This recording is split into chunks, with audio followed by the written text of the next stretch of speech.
Thank you. Parliament resumes. We left off this morning. Those who wish to contribute to the motion.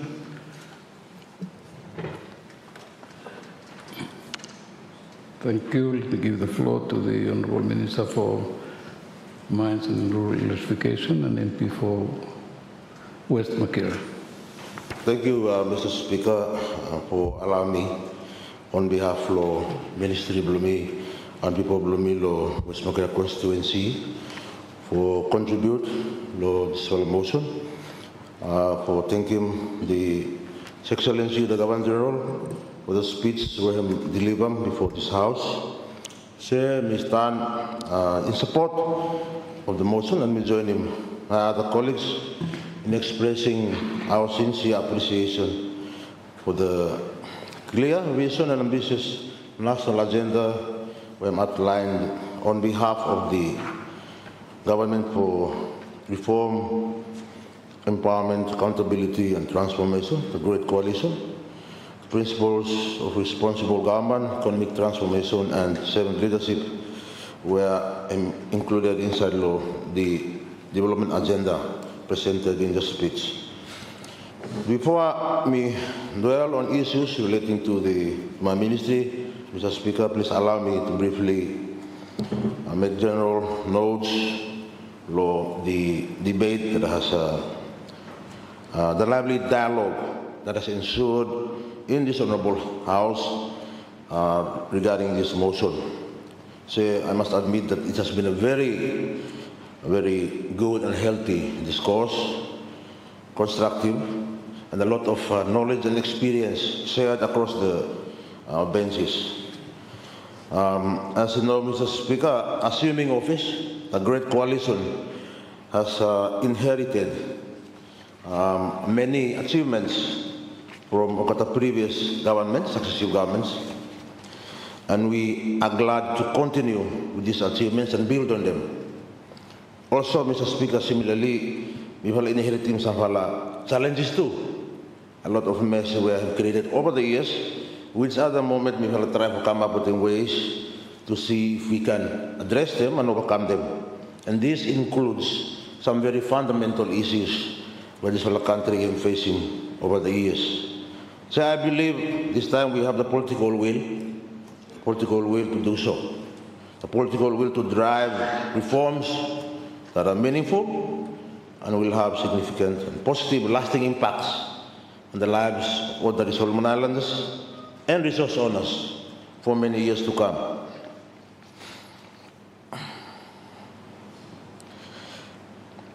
Mr. Speaker, also, as expected, some doubts have also expressed with regards to the ambitious nature of the policies that were outlined in the speech by His Excellency. And so some of these doubts have made us go look down to Muslim that we have to do something. But I believe in this House, Mr. Speaker, in this House we have a wealth of knowledge and experience in the 12th Parliament. And the time we talk about reform, or some staka have already told them, it's an effort by the 50 of us, in the 50 members of Parliament. With the wisdom, not even the knowledge and the experience, I believe, we put them together, those important virtues, we can be able to achieve these things. If others have a dream, we must have a dream too. We are just as capable as they are. It will be our legacy, the 12th Parliament's legacy. So we put him together, every sub-employee, put him away all whatever political differences, and let's see if we can move this country forward. The reform agenda that Great Coalition is driving, Mr. Speaker, as I mentioned, touches on some of the very fundamental issues this country as a sovereign nation and continue to be faced with over the years. But these challenges are new, Mr. Speaker. The only difference is we believe we have new ways, new approaches of tackling them. And that is how we think. If we move away from the approaches where we think that have no waka, if we find them new ways, we can be able to achieve something. it may not jump up and down too much because we see new ways or new approaches have been introduced. Then imi say babah no waka what no more. Imi pray and put in faith below me together. Allow divine grace, the Almighty for and wisdom blame for guiding me. Guide us through this and chart us through these uncharted waters. Make him together by achieving something. It will require a lot of sweat and a lot more sacrifice. But him something himself doing. And also good things don't come easy. He must sweat and put him a lot of sacrifice into it. Mr. Speaker, reform law view below me, and it's a concept in governance, one important concept in governance. But in my view, in our context, overusing now, to the extent that it has lost its profoundness and sometimes its true application. But for Ministry below me, Mr. Speaker, and Ministry of Mines, Energy and Rural Electrification, our reform agenda below me through the ministry and the Great Coalition, our reform agenda is not a mere promise or a political statement, Mr. Speaker. It is a solid commitment, and Mr. Solid commitment, Mr. Speaker, for reform na sektaya, modernizing sektaya so that the people below me benefit, not only now, but into the future. And these are solid commitments, Mr. Speaker, because we will not only talk about them, we are now starting to implement some of these policies, but most importantly, with the passage of the Mineral Resources Bill, when I come before this House, by me looking, we will fully realize some of these changes where Ministry have moved. The Ministry is proud to stand in the center of this transformation. It's being driven by the Great Coalition. We have been entrusted with the responsibility of stewardship for some of the most strategic natural resources in the country, Mr. Speaker, in terms of minerals, in terms of petroleum, in terms of energy, and also water, Mr. Speaker. These resources are the economic assets of the country, and they are national endowments we have entrusted to us by God and for the future generations of the country. It is therefore our responsibility for look after them, not simply for regulate them, but also for make sure that the extraction or the utilization of these resources by improving lives below every Solomon Islanders. Before me outlining some of these important reforms, Mr. Speaker, let me first of all do what is appropriate for thanking all Solomon Islanders, all resource owners, for working together with government and investors for freeing up resources for the economic benefit of this country. From Shortlands, Western End, country Choiseul, Isabel, Reynolds, Bellona, Odol Canal, Central Islands, Makira, Temotulo East. Thank you to us, every resource owners. All the provinces, or the leaders of the provinces here, who participate in meaningful development for economic prosperity. I would like to particularly express our gratitude for the people of Godokang Province, Central Godokang Constituency, Northeast and North Godokang Constituencies for hosting one of the biggest investments. We have come under Ministry below me, we have continued to contribute to the economy below me, the Gold Rich Mining Limited. Regardless of the challenges that we continue to face, the government values your participation and your enormous contribution to our nation building and our national economy, and we sincerely thank you. Mr. Speaker, the speech on the throne, me rightly recognize now responsibility, sound resource management, and it's fundamental for building now a resilient, prosperous, and a self-reliant Solomon Islands. It commits the government to a comprehensive restructuring of minerals, petroleum, energy, and water resources, through modern legislation, strengthened institutions, and for improved governance in Charlotte sector. Ministry Blomi have fully embraced this resolution, and we have remained committed for translating these commitments into practical outcomes for delivering tangible benefits for people of Blomi. Mr. Speaker, mining, apart from logging and forestry, have been long contribute to national economy Blomi. However, a great coalition believes that mineral wealth Blomi must do more than just generating revenue. They must also generate lasting prosperity for people of Blomi. Government, therefore, have introduced now modern mineral resources legislation, where, like for register of this time, the mineral resources bill, it's an effort of successive governments, this time the Great Coalition, and we have made very significant inputs, Mr. Speaker, into this important legislation. And please allow me for outlining some of these important inputs were based on the wisdom of this House. Blame everyone now, if there are two included inside. We are able to identify some of these critical areas for strengthening now the current draft where the process will come before this House at its own time. Firstly, Mr. Speaker, the government, through the passage of the Mineral Resources Bill, by me introducing now of a comprehensive state equity participation framework. This one, empower him or give him opportunity for government for him direct commercial participation inside the mining development Bloyumi.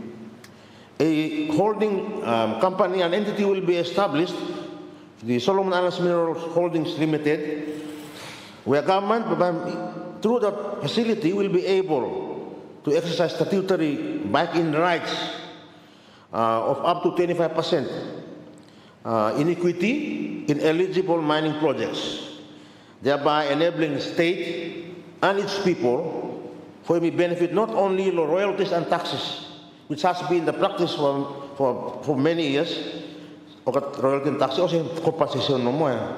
But the mineral well by extracting now for the first time will be able to benefit not only from royalties and taxes, but also from dividends and long-term capital growth arising from successful mining operations.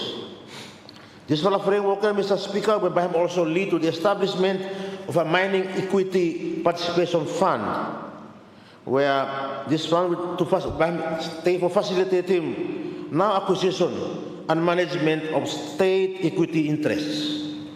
But also help for strengthening the participation with the customary landowners, which is very, very important in the mineral development, and for supporting the establishment of an independent national mineral assay laboratory for providing internationally recognized or verification, mineral valuation, quality assurance, and royalty verification services. I have noted some of the important points raised by colleagues, Lota Story Blocketa, and some of these things are absent. That is why we have not been able to fully benefit from our resources, even to determine the values, the true values of these resources, important resources. With these initiatives and establishments, we will be able to determine true value Blocketa resources. Even go to the extent that we stop now for exporting, send them ground, go overseas. Export them no container soil go. We need to have ownership of our resources, and we have to start now if we are to achieve these aspirations. Secondly, Mr. Speaker, government, the Great Coalition, by introducing two of our performance-based prospecting license regime. That regime, by replacing now the arbitrary fixed tenure limits system this time with a renewal system based on demonstrated exploration performance. I'm not just about performance-based prospecting license regime. Prospecting licenses will be renewed only where license holders or satisfy mandatory technical audits, progressively increase exploration investment, and to comply fully with the environmental obligations and maintain the continuing support of customary landowners through valid land access agreements. This will approach, Mr. Speaker, will reward genuine investors who actively explore and develop the nation's mineral resources while discouraging speculative land banking, while restricting investment opportunities and delays mineral development. It will do away with the very much speculative environment where the result is we have a lot of companies who have gotten permits, but very less returns from these operations. It will be a very big improvement to the sector. Thirdly, Mr. Speaker, the bill, the Mineral Resources Bill, which will be brought before this House, but I'm establishing now alluvial mining license. It is a framework that reserves alluvial mining exclusively for Solomon Islanders and for Solomon Island citizens. But people participate in alluvial mining license. And this one, Mr. Speaker, I'm here to must too for addressing some of the issues that we are currently facing with regards to illegal mining. People by extracting resources from their own land, and therefore it will that opportunity will be provided. Something we have not have absent at the moment. So they will be about to go back not online, but they not go sell.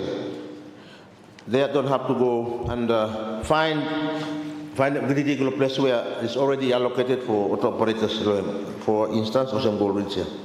The new regime formally recognizes customary landholding groups or some legitimate participants in alluvial mining operations, by establishing separate licensing pathways for both artisanal and mining and mechanized alluvial mining. Two different categories. Narawan yung pan normal, digno, narawan yung little bit using several machines. Babahim also eliminating foreign fronting arrangements and will introduce stronger environmental management and operational standards through this introduction of this new regime. These reforms will formalize a substantial portion of the informal alluvial mining sector. It means formalizing now what at the moment is largely regarded as informal.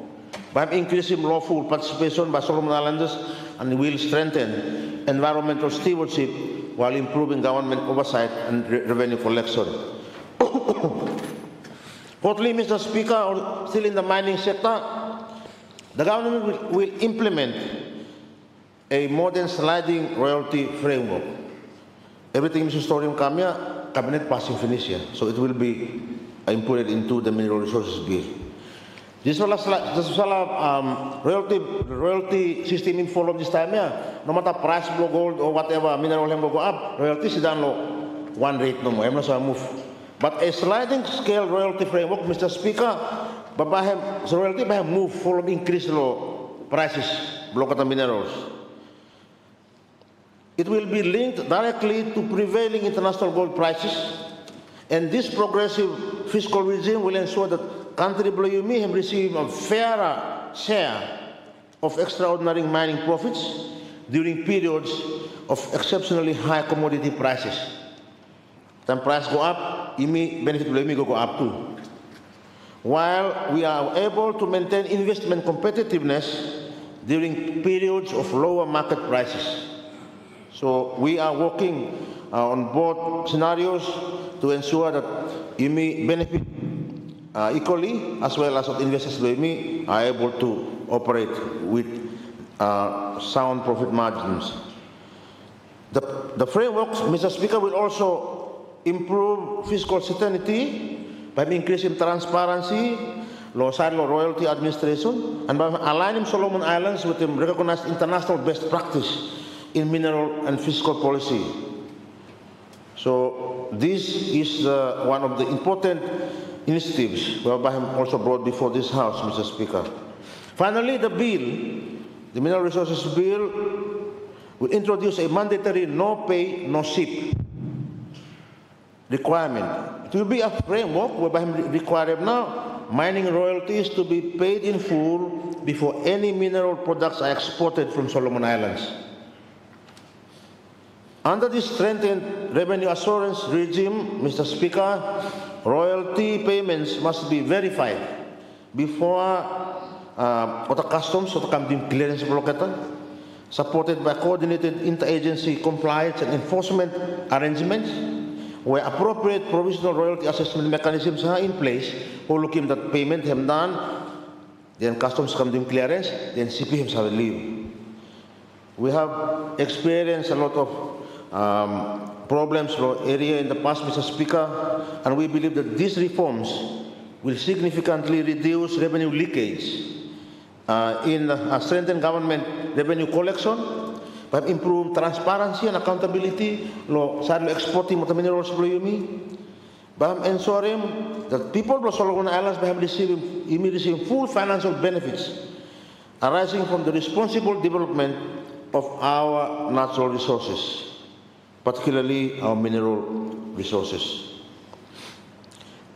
Honorable Speaker, collectively, we got 5 strategic reform agendas, reforms we talang kami, Mr. Speaker, have demonstrated that the Great Coalition is determined to reform and modernize the sector, the mining sector, from one focused primarily on resource extraction into one founded upon national ownership, responsible investment, equitable benefit sharing, scientific excellence, and long-term economic prosperity. By establishing state-owned enterprises to partner with the investors and landowners, and all the income that is generated by will lead on to the establishment of sovereign wealth fund, whereby him stop for even go every mineral share and finish, but our future generations will still be able to benefit from what returns from these non-renewable resources. The sovereign wealth fund, Mr. Speaker, will go a long way in funding development lo country below me. I think, Mr. Speaker, long overdue now that we need to put in place such a fund. Also, in the argument of soil go oversee and the sasabi what na content below him, the establishment of the Chem Lab Law Ministry, we will be able to, this time the machines law there. Machines law there, only the house na iminogaram for putting what machine in charge, we will be able to have ownership of this for a lot of information here. But we have in place arrangements with the Papua New Guinea, with the Australia, for him to send them samples here for verifying. That is an arrangement for the interim. But in the long term, Mr. Speaker, what the government would like to see is that we have our own refinery here in the country. If we build him on one even we can participate in partnering with investors and with landowners for doing prospecting, so that we maximize the benefits that we can have from our natural resources, from our mineral resources. But the resources are once and gone for good. We have experienced a lot of negative lessons, other sectors. We don't want that repeated in the mining sector. So these reforms, Babam come before this House through the Mineral Resources Bill. Babam need him support, blowing everyone, not only from the government, also from the other side of the House. This whole time, even also Solomon Islands time, we participate in mining, and we would like to see the sector truly benefiting our people and environmentally sound in practice. And there is meaningful participation by authorities like province, and most importantly, by resource owners. That can only be achieved if this parliament, the 12th parliament, one thing, where we look in that the law of Abraham passed, and it will continue to be strengthened over time. So the passage of the bill, Abraham requires support from everyone, and we look forward to that one, Mr. Speaker. These reforms will ensure that only genuine responsible investors but account for developing mineral resources below me while holding them accountable to the highest international standards. Most importantly, the government will strengthen state participation in strategic mining projects so that Solomon Islands becomes a long-term beneficiary of its own mineral wealth. Through enhanced state equity participation, improved benefit sharing arrangements, and stronger partnerships with customary landowners, future mining developments will provide greater national returns while respecting the rights and aspirations of our resource-owning communities. Mr. Speaker, for too many years, country below me has been exposed to and has exported raw resources while importing finished products at significantly higher costs. That model, that's why model for him continue for exporting, import then other raw materials below me continue for exporting as they are, him cannot sustain him, Mr. Speaker, for national prosperity. It cannot. So consistent with the vision outlined in the speech from the throne, Mr. Speaker, the Great Coalition will actively promote downstreaming mineral processing and value-added industries so that greater value remains with Solomon Islands and Solomon Islanders. The establishment of a refinery or a refining mineral processing and supporting industries, also mentioned in Finnish, will create skilled employment, encouraging technology transfer, stimulate industrial growth, and by him diversify our economy beyond the simple export of raw materials. We will go into manufacturing, which will by him strengthen the economic base below me. The establishment of this represents a fundamental shift from resource extraction towards resource transformation.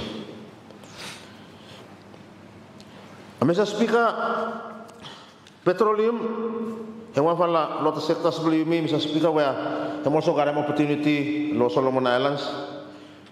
The government will modernize the petroleum legislative framework, or to work on this time, to provide greater certainty for investors, while it will make sure that petroleum resources are developed responsibly, transparently, and sustainably. These reforms will be aligned now with the international best practice, while ensuring that any future petroleum development can contribute meaningfully to national development and long-term economic resilience to the country below me. Mr. Speaker, I think especially those who are accessing power, no anything affecting life below me more than the cost of electricity. Also, we sabi that in Solomon Islands we have one of the highest cost of electricity in the world, and government am recognizing that one, Mr. Speaker, as the successive governments have. For him try and look how now. By bring him in affordability, reliability, and sustainable electricity. For him to improve standard of living below him, supporting business growth and creative employment in delivering of essential services to our people. As highlighted in the speech, Mr. Speaker, the government has set a clear target of reducing electricity costs to approximately 15 United States cents, US dollar, but cents, per kilowatts. Per kilowatt hour, and him na target below gaman 15 cents USD, and it's achievable, Mr. Speaker, through major investment in renewable energy and comprehensive reforms in this electricity sector, energy sector. This transformation will be achieved through strategic investments in hydro solar generation, mini hydro systems, and other renewable technologies, while simultaneously modernizing the regulatory framework for encouraging efficiency, competition, and long-term sustainability. Tinahydro now have a lot of major projects over there, but even not only rely on Tinahydro for down it's cost of electricity. No, Tinahydro is one, but there are many other ways we try for Wakalohem for down now the cost of electricity. And we believe that with the completion of Tinahydro, and all the other reforms, the ongoing reforms, supplementing Tinahydro, we should be able to achieve the target set by the government. Our commitments No sa electricity, Mr. Speaker, I'm extend beyond Honiara. I'm go also Lord provinces believe me. There are thousands of families across our islands that continue to live without access to electricity. Government will accelerate now rural electrification believe me through expanded transmission networks, mini grids, and standalone renewable energy systems. Where Bapak come up with community-based solutions suitable for providing electricity for people living in the communities. And this one is very fundamental, as you all know, in improving the lives of our peoples. So, with regards to energy security, investment by continuing in strategic fuel infrastructure, national fuel storage facilities, and resilient petroleum supply systems for make sure that Solomon Islands, country remain prepared for times where there are global disruptions to supply of fuel, and there are issues that have come up with him beyond control, believe me, as a small island nation. And the resilient energy system, Mr. Speaker, important for national security, economic stability, and disaster preparedness, believe me. And ministry, together with other interagencies, we are working on this. We already experiencing fuel hikes, prices of fuel time. There are disruptions to global supply chains. We will be working on establishing fuel storage facilities so that we have a garden buffer to manage in times like this. So, the statement that water is life cannot be overstated. Therefore, the government, the Great Coalition, has placed equal importance on the sustainable management of freshwater resources. Through strengthened legislation, improved institutional capacity, and integrated water resource management, by protecting now the rivers below me, aquifers below me, the watersheds, and freshwater ecosystems for future generations. Our water division is working on a new legislation for the water sector, but investments will continue in urban and rural water infrastructure, expanded water supplies, and borehole development, catchment protection and climate resilience law, and the programs below ministry through the water resources division. So, the policy commitments outlined in the speech from the throne will be translated into practical outcomes through a comprehensive program of reforms and strategic investment across every division of the Ministry of Mines, Energy and Rural Electrification. 5 other divisions now, there or semi-falsava. In less than 2 years, the Great Coalition, through my ministry, is aiming at focusing its attention in the various sectors in the ministry as follows. Mining sector, have not been can finish. Strengthening governance, the key is the bill by come before this House, which may continue for us for support below you for passing. That is very critical for reforms in the sector. In the energy division, Mr. Speaker, the program by him included a review and amendment below Electricity Act, for him establishing a contemporary regulatory framework, for him promoting efficiency and transparency and investment confidence.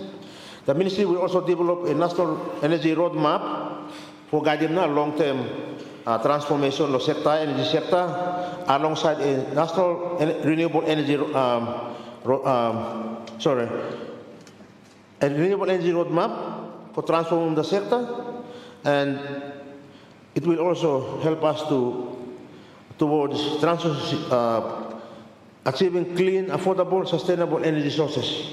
The country believe me, if you make them now, it's a roadmap here which will allow us to do energy mapping across the country.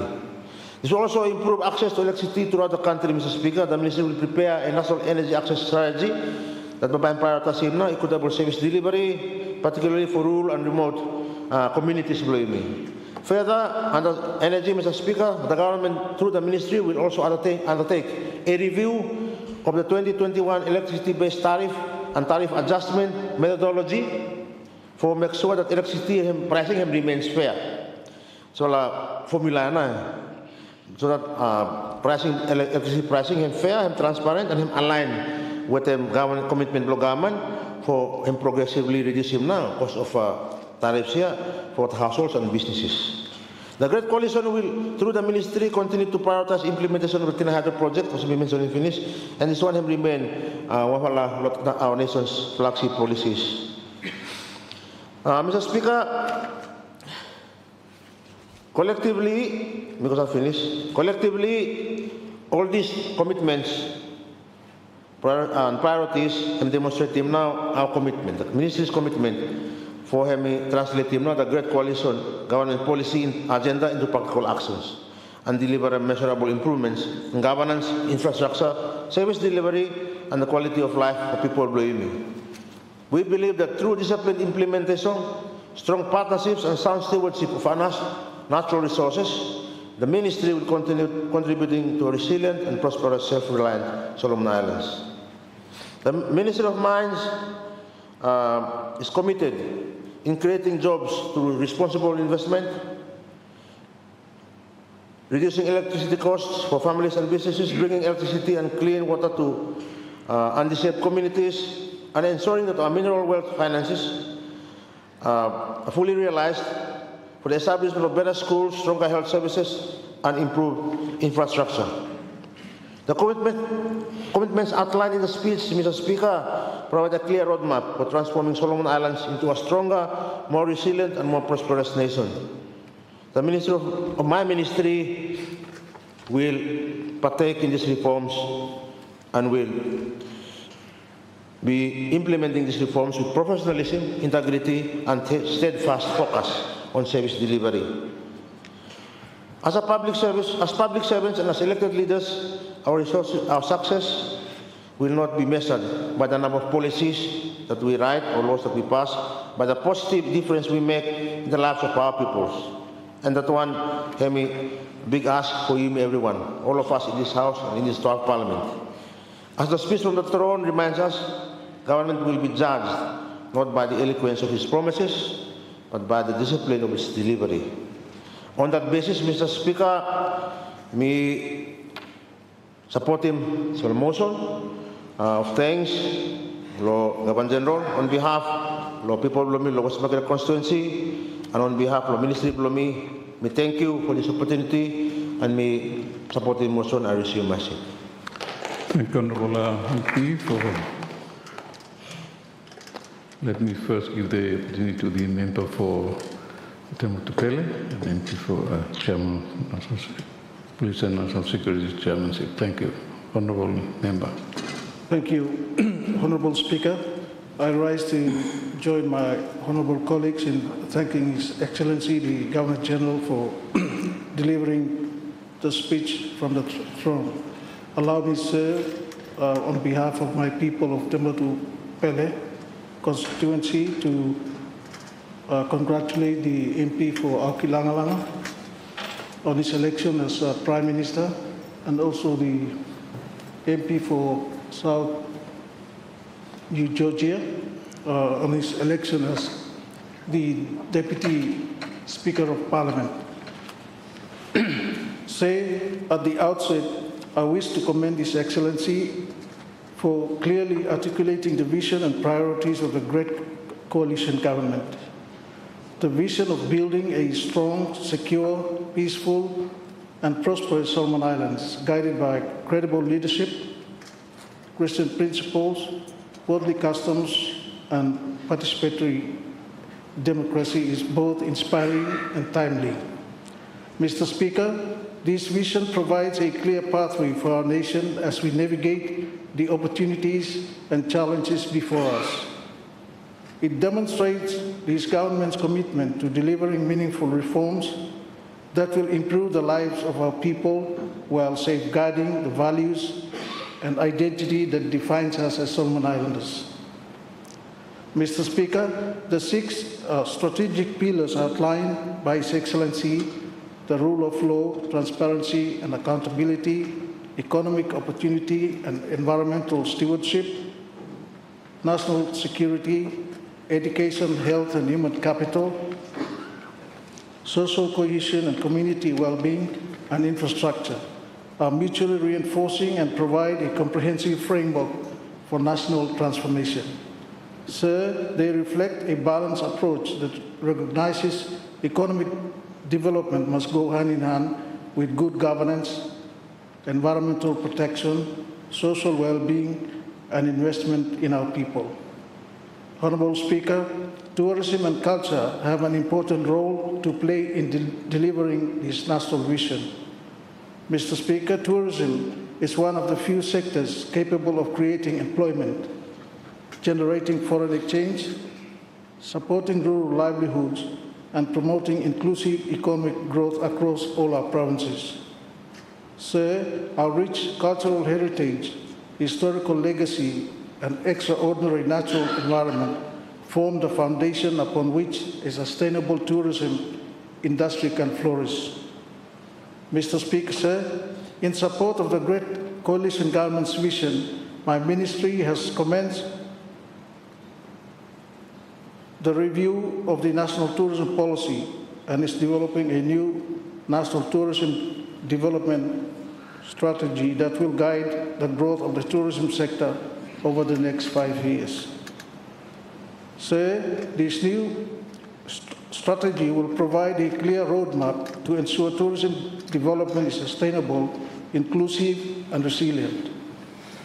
It will focus on strengthening governance, improving destination competitiveness, encouraging investment, enhancing visitor experiences, and ensuring that the economic benefits of tourism are shared more broadly amongst our people.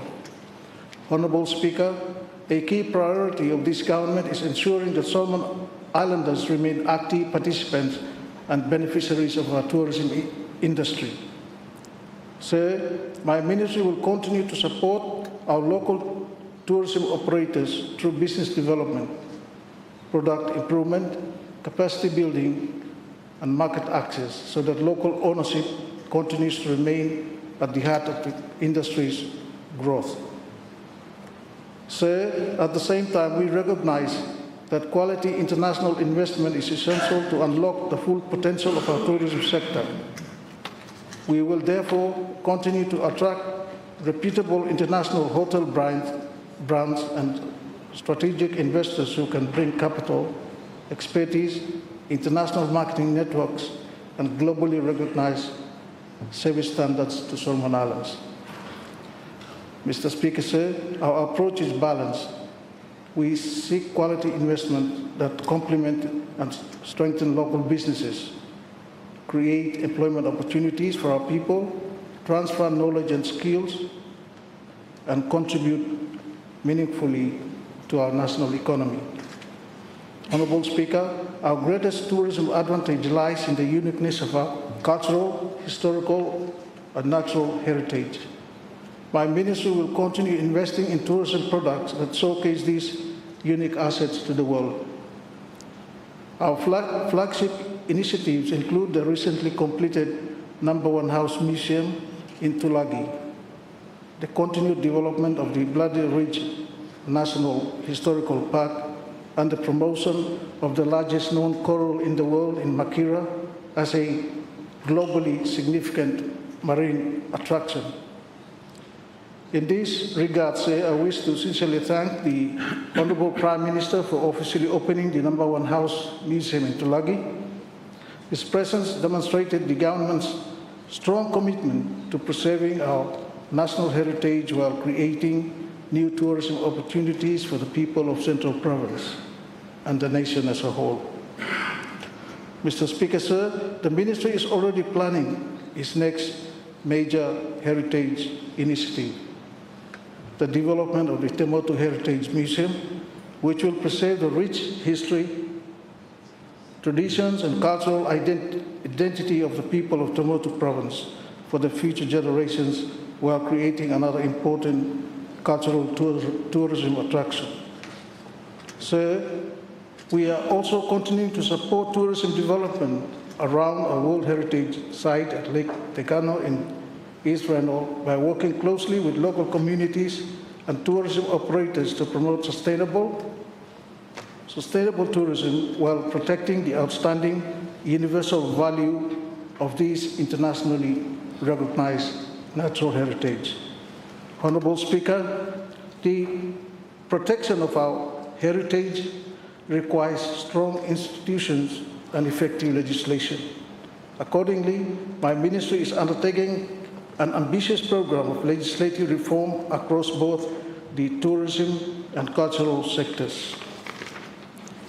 These reforms will include the development and review of the Heritage Bill, the Traditional Knowledge and Expression of Culture Bill, the Solomon Islands Visitors Bureau Act, Wrecks and Relics Act, and the Parks Act. These important legislative reforms will strengthen the protection and management of our cultural, historical, and natural assets while creating a modern legal framework that supports sustainable tourism development and safeguards our heritage for our future generations. Honorable Speaker, the government's commitment to improving transport and other critical infrastructure is particularly encouraging. Reliable air, sea, and road transport are fundamental requirements for tourism growth. So, improved domestic connectivity will enable us to open new tourism destinations throughout our islands, encourage investment in rural areas, reduce travel barriers, and allow more communities to participate in the tourism economy. So, as infrastructure improves under the Great Coalition Reform Agenda, the Ministry of Culture and Tourism will be well positioned to expand tourism beyond the traditional destinations and ensure that the benefits of tourism reach every province of our country. Honorable Speaker, another important initiative highlighted by His Excellency the Governor-General is the rebranding of our tourism destination to the Happy Hours brand, which the Ministry and Tourism Solomons will officially roll out starting this year. So this initiative represents much more than a new tourism marketing campaign. It reflects a renewed national identity and a strategic vision for positioning Solomon Islands in the increasingly competitive global tourism market. So the objective of readopting the Happy Hours brand is twofold. First, it seeks to position Solomon Islands as a destination renowned for its genuine hospitality, warm smiles, and welcoming people. While our Christian islands, rich biodiversity and unique cultural heritage, remains our greatest asset, it is the friendliness and authenticity of our people that create memorable visitor experiences and distinguish Solomon Islands from other destinations in the Pacific. Secondly, the Happy Hours brand is also a nation-building initiative. It seeks to promote national unity, peace, and a shared sense of pride amongst all Solomon Islanders. The Happy Hours brand embodies the values of harmony, inclusiveness, and optimism, encouraging every Solomon Islander to become an ambassador for our country. So, in this way, the rebranding initiative aligned strongly with the Great Coalition Government's vision of building a strong, secure, peaceful, and prosperous Solomon Islands, particularly through strengthening social cohesion, fostering national pride, and creating new economic opportunities through tourism. The successful rollout of the Happy Hours will enhance Solomon Islands' international profile, strengthen destination marketing, support tourism growth, and reinforce the image of our country as a peaceful, welcoming, and unforgettable destination for visitors from around the world. Honorable Speaker, the tourism industry is once again gaining positive momentum. Visitor confidence is returning, investor interest is increasing, and new opportunities continue to emerge. Mr. Speaker, sir, our responsibility now is to maintain this positive trajectory by improving the quality of our tourism products and services. So, my ministry will continue investing in training, skills development, and industry standards to enhance the visitor experience, strengthen service excellence, and build a tourism workforce capable of meeting international expectations. So, the success of our tourism industry will depend not only on the beauty of our islands, but also on the professionalism and hospitality of our people. Honorable Speaker, tourism and culture are not simply sectors of the economy. They are powerful instruments for economic growth, employment creation, cultural preservation, environmental conservation, and national unity. So they create opportunities for our youth and women, empower our rural communities, strengthen provincial economies, and showcase to the world the very best of Solomon Islands. Mr. Speaker, sir, as we work together to implement the Great Coalition Government's reform agenda, my ministry remains fully committed to building a tourism industry that is robust, sustainable, locally owned, and internationally competitive, while preserving the rich cultural heritage that defines us as a nation. In closing, sir, I once again thank His Excellency the Governor-General for delivering his speech from the throne and reaffirm my full support for the government's vision of building a strong, secure, peaceful, and prosperous Solomon Islands. May God continue to bless our nation and guide the work of this Honorable House. Thank you, sir, and I resume my seat. Thank you, Honourable MP for Pele. Let me forward the floor first to the Honourable MP for West Korokangali, how to so, Madam. Thank you. Thank you, Mr. Speaker, for recognizing the Honourable Member for the West Korokangali constituency and the Chairperson for the Environment and Conservation Standing Committee of the National Parliament of Solomon Islands. I also acknowledge the Honourable Prime Minister for moving this very important motion for us to deliberate upon the speech from the throne, a statement of national vision presented by His Excellency the Governor-General. Sir, I would also at this time would like to congratulate the Honourable Prime Minister on his election and the new Deputy Speaker for his election, and would also like to congratulate Guadalcanal Province and Makiraulao Province, who have celebrated their second appointed day a few days ago.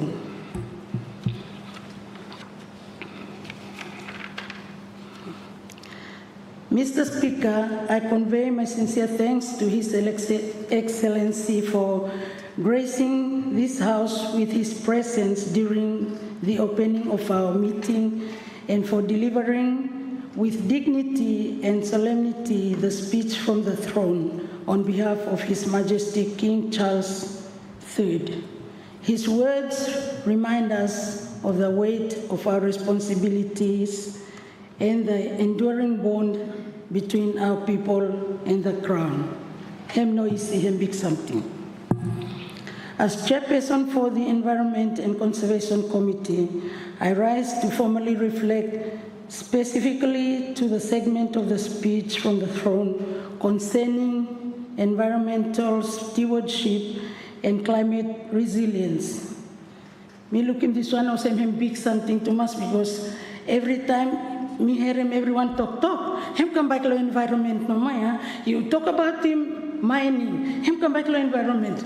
You talk about him economy, him come back to environment. So this one him important too much, so me look him. You may work him at something, you may put him at machines, time machine him break down him stop there. Environment to him spoil him. So everything him come together and him end up normal environment. So environment him very important.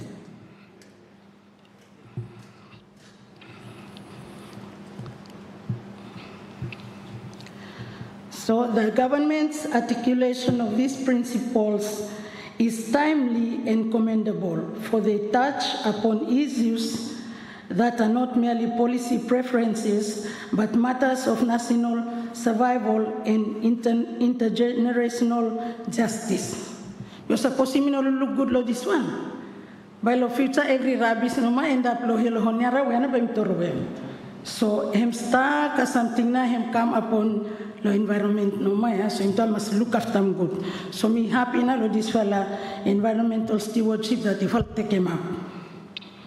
Say yet it is my solemn duty as chairperson not simply to applaud noble aspirations, but to interrogate their substance, scrutinize their feasibility, and ensure that commitments made in this chamber are translated into enforceable, accountable, and practical measures on the ground. Lofty rhetoric without legislative clarity and operational detail risks becoming a promise deferred rather than a legacy.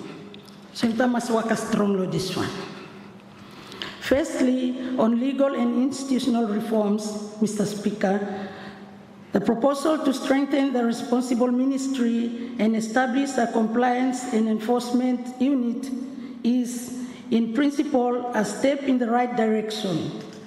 However, sir, the absence of statutory powers, guaranteed independence, and secured funding allocations render such a unit vulnerable to administrative inertia.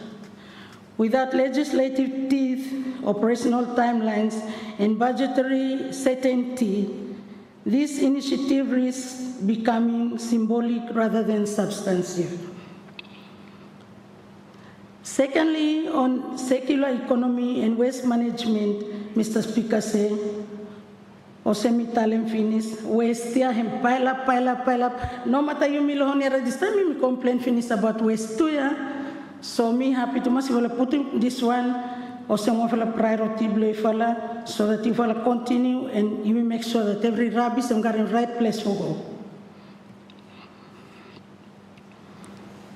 Mr. Speaker, say, I acknowledge the government's vision for transitioning towards a circular economy. Yet, Mr. Speaker, vision without a roadmap is insufficient.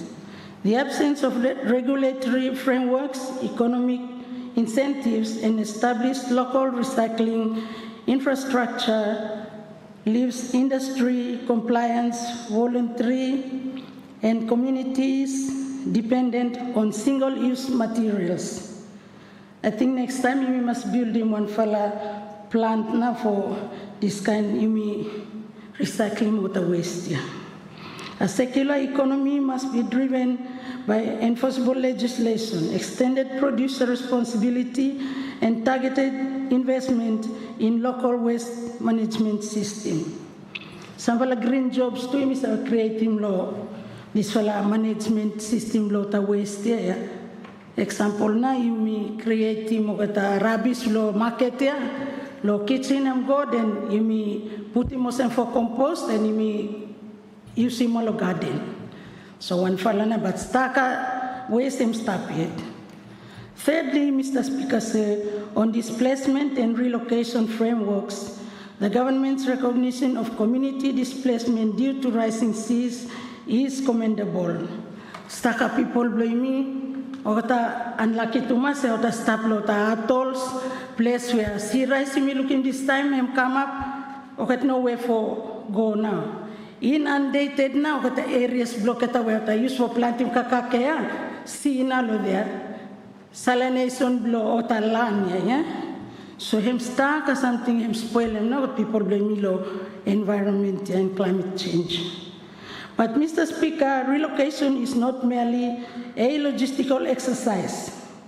It is a profound legal, socio-economic, and cultural undertaking. The statement fails to outline criteria for land acquisition, compensation mechanisms, cultural heritage protection, or the principle of free, prior, and informed consent.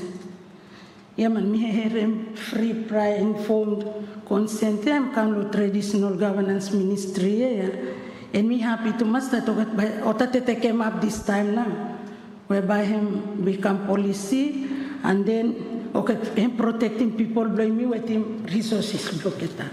So me happy about that one.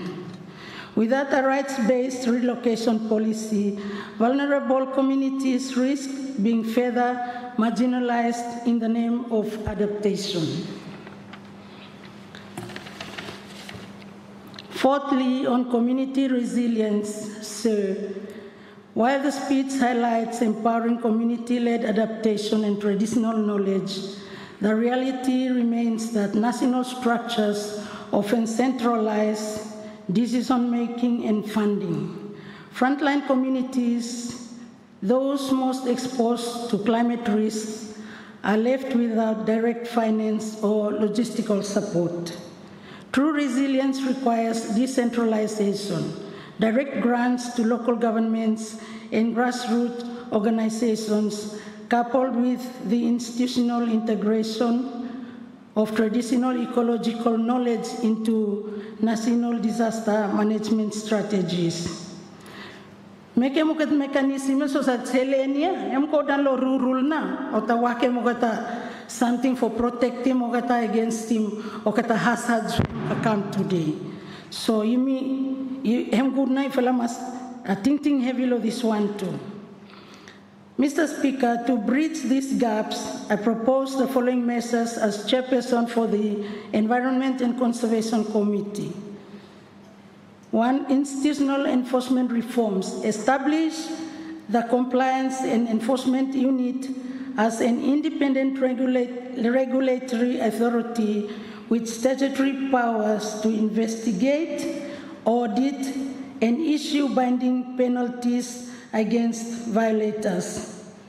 Yeah, man, this one I'm good to masok create him so that man him against him this fella, him break him this fella law, ma ifala tete kem go now.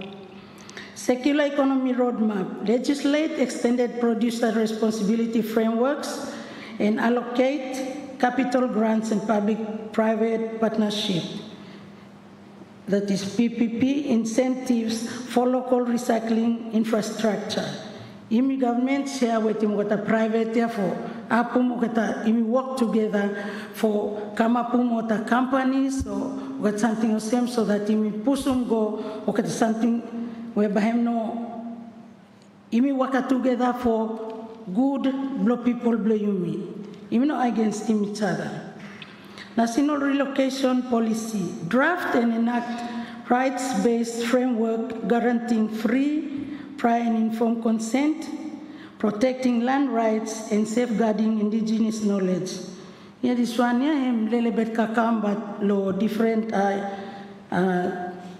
ministries, him go through normal requirements and or same time acquiring license or something, but he need for a little bit strengthening government so that people have be protected from outside influence and also protecting natural resources blocketa. Establish a transparent climate adaptation fund earmarked for relocation and coastal defense. And the last one, lawyer, decentralized community financing, devolved adaptation funds directly to local governments and grassroots organizations, ensuring nature-based solutions are locally led and culturally grounded. In conclusion, Mr. Speaker, as chairperson for the Environment and Conservation Committee and member for West Kulu-Canal constituency, sir, I affirm that prosperity today must never come at the expense of tomorrow's inheritance. Protecting that inheritance demands rigorous oversight, enforceable legislation, and immediate investment in resilience. I pledge to work constructively with the government, but equally to hold it strictly accountable, ensuring that climate resilience commitments are not diluted in practice, but fully realized for every community across our nation. Thank you, sir. I support the motion and I receive my seat. Thank you. Thank you.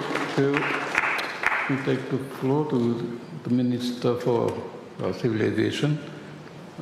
Thank you. You have the floor, sir. Thank you, Mr. Speaker, for giving me this opportunity. The MP for South Level and the Minister for Communication and Aviation to briefly contribute to this motion moved by the Prime Minister to thank His Excellency the Governor-General for delivering this speech from the throne. Mr. Speaker, sir, my intervention will be just about 5 minutes. It won't be long because in the weeks and the months to come, I'll be doing lots and lots of speeches when I deliver my projects.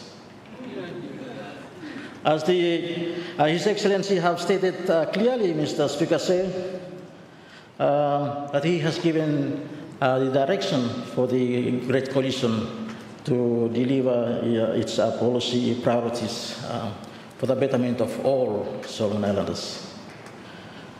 But further to that, Your Excellency, he further reiterated the importance of the various policy directives will be measured not by the elegancy of its promises, but by the discipline of its delivery, as I quote from his speech. And as I have stated earlier, my speech will be brief, because in the weeks and the months to come, I will deliver more speeches. Mr. Speaker, I started last Friday with the delivery of the 161 towers. And on that note, Mr. Speaker, I would like to take this opportunity to thank the government to continuously work on the previous government's priorities and projects, and thank the former Prime Ministers and the Minister of Communication, who is currently the independent leader, for the directives the government took. Just to give light to the nation, Mr. Speaker, with the CBS report 2025, there were 424,000 registered customers. That's just above half the population of Solomon Islands. More than that, Mr. Speaker said, there were financial transactions which equivalent to 399 million. That was recorded under the CBS report.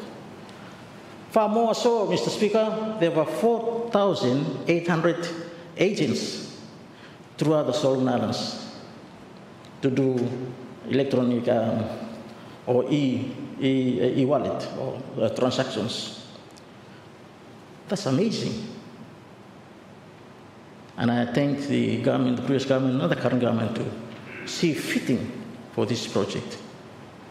With the communication, as the Speaker said, the Ministry will continue with the delivery of 161 towers, make sure there's risk management on that. So the department, the Ministry is still working on that for further awareness. The cyber security bill is on draft stages, and hopefully it'll go through before end of 2028. On aviation, just a few corrections that I need to highlight. The Abu Abu Airport, that's not the project from the Minister of Infrastructure, but it belongs to me, Minister of Communication and Aviation. And that is 90% completion. Hopefully we will hand over, or we'll do the opening of the airport in a couple of months' time. More so, I also thank the member for East Koyo, which he mentioned a little bit about the Atoifi airport. He raised an important issue of land matters. Aviation, also MID and other ministries, we have lots of challenges when we try to implement government projects. I would like to appeal to all the landowners throughout the Solomon Islands, from Temotu to Shortlands, from Reno to the Maleta Islands. Please allow your lands so that the government will implement the various necessary infrastructure projects for our betterment. Also, Mr. Speaker said, Lata Airport is in completion. We're going to hand that as long as I have time for the handover within this couple of months. But also, I would like to further reiterate here, my good friend, the member for Hograno Kia Hawile have asked me earlier, what is the status about Savannah Airport? The tender was opened July this month, or last month. It's going to close 19th of August. So hopefully construction starts towards the end of this year. Mr. Speaker, my ministry with the leadership of the Permanent Secretary and Deputy Secretary and Directors are working tirelessly to make sure all our relevant projects are implemented accordingly. Just to conclude, Mr. Speaker, I would like to share a small story that I came across when I went home last year. There was this group of people, I was within them, they were telling stories, and there was this guy came and he was saying, there's no bright light in Honiara. We have lots of beggars on the street. And this guy who studied in USP in the 90s, he retired and stay home now. He said, no, in Fiji we have lots of beggars in the 90s sitting along the streets. Then there was this person who went to India. He said, no, in India we have lots of beggars. You can even count the ribs on both sides because they live under the streets, under the bridges. So the person who did study in India said, we don't have beggars in Honiara or in the Solomon Islands. We only have rich beggars. Rich beggars. That's what we have in the Solomons. We have all these resources, Mr. Speaker said. We have this land, these vast oceans, but we don't make use of them. Mr. Speaker said, I'm happy with the Minister of Agriculture. He's going to help us to plant 10,000 cocoas and coconut. Are we creating or are we encouraging rich beggars? I don't think so, Mr. Speaker said. I'm happy with the Minister of Fisheries.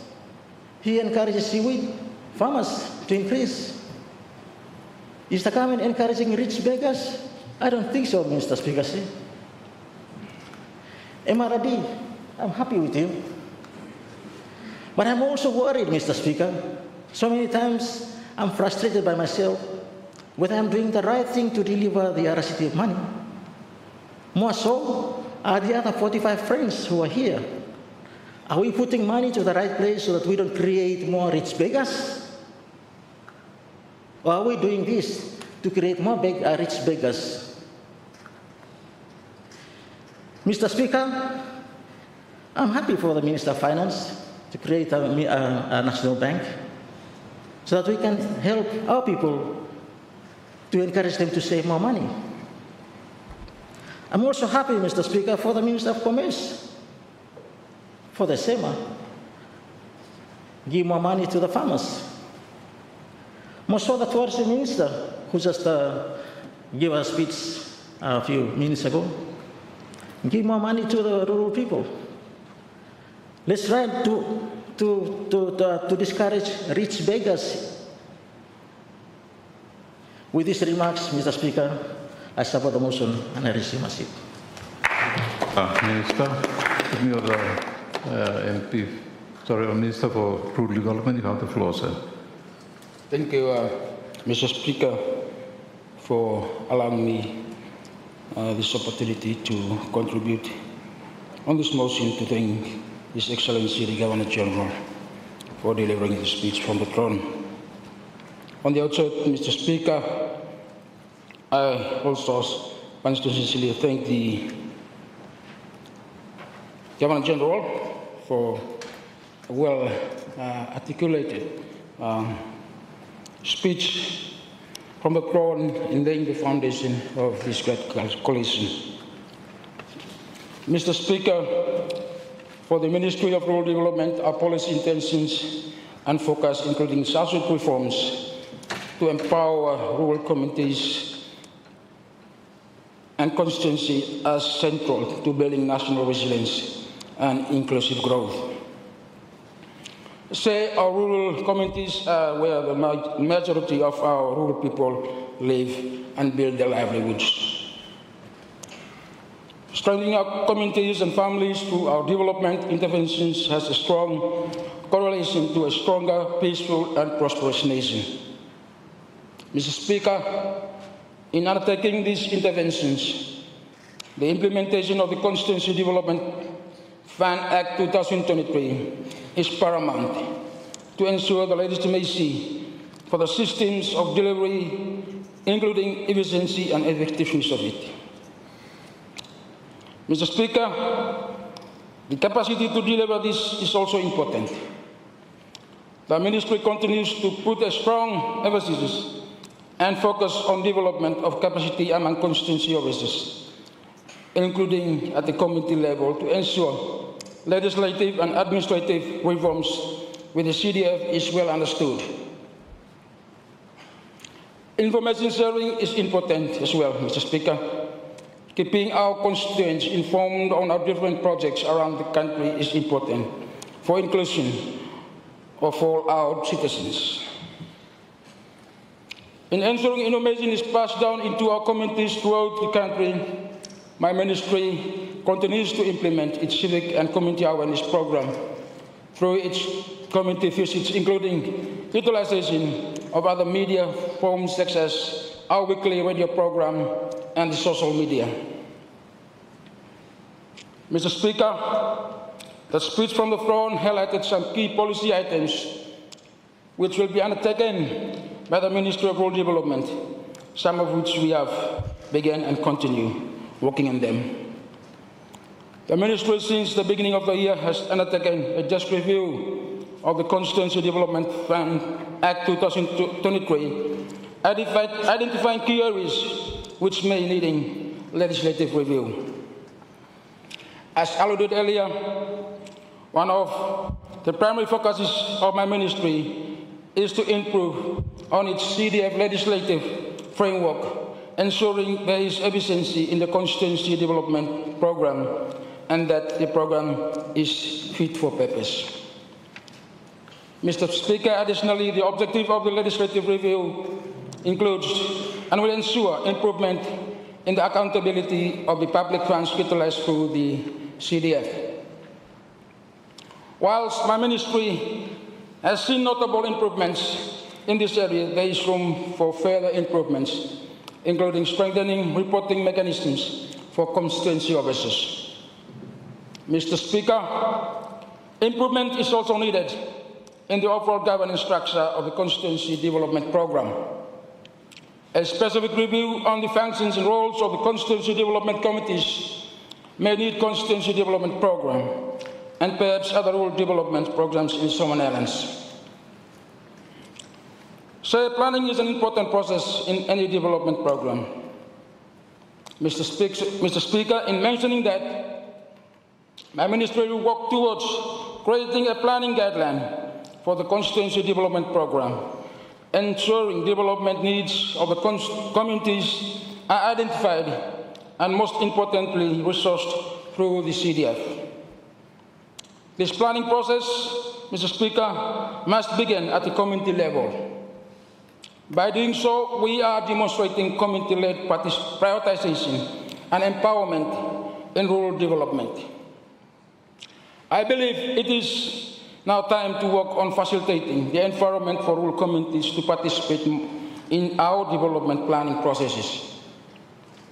So, I have touched briefly on accountability previously, and I wish to inform you that the auditing of the CDF is planned to be undertaken for all 50 constituencies at least once in a parliamentary term. I'm pleased to announce that the Office of the Auditor General obviously launched the Community Participatory Audit on June 29 this year, to scrutinize constituency development funds under the new Constituency Development Funds Act 2023. Rather than taking the conventional road of financial auditing with technical support from the United Nations Development Program in the Pacific and the World Bank developed and undertake the Community Participatory Audit or the CPA approach. Mr. Speaker, the CPA approach we believe suits the context and development environment for Solomon Islands, because CDF is a people-centered development program. Undertaking CDF audit through the constituency participatory audit approach only further strengthen local participation in holding the leaders accountable in our development approach and delivery.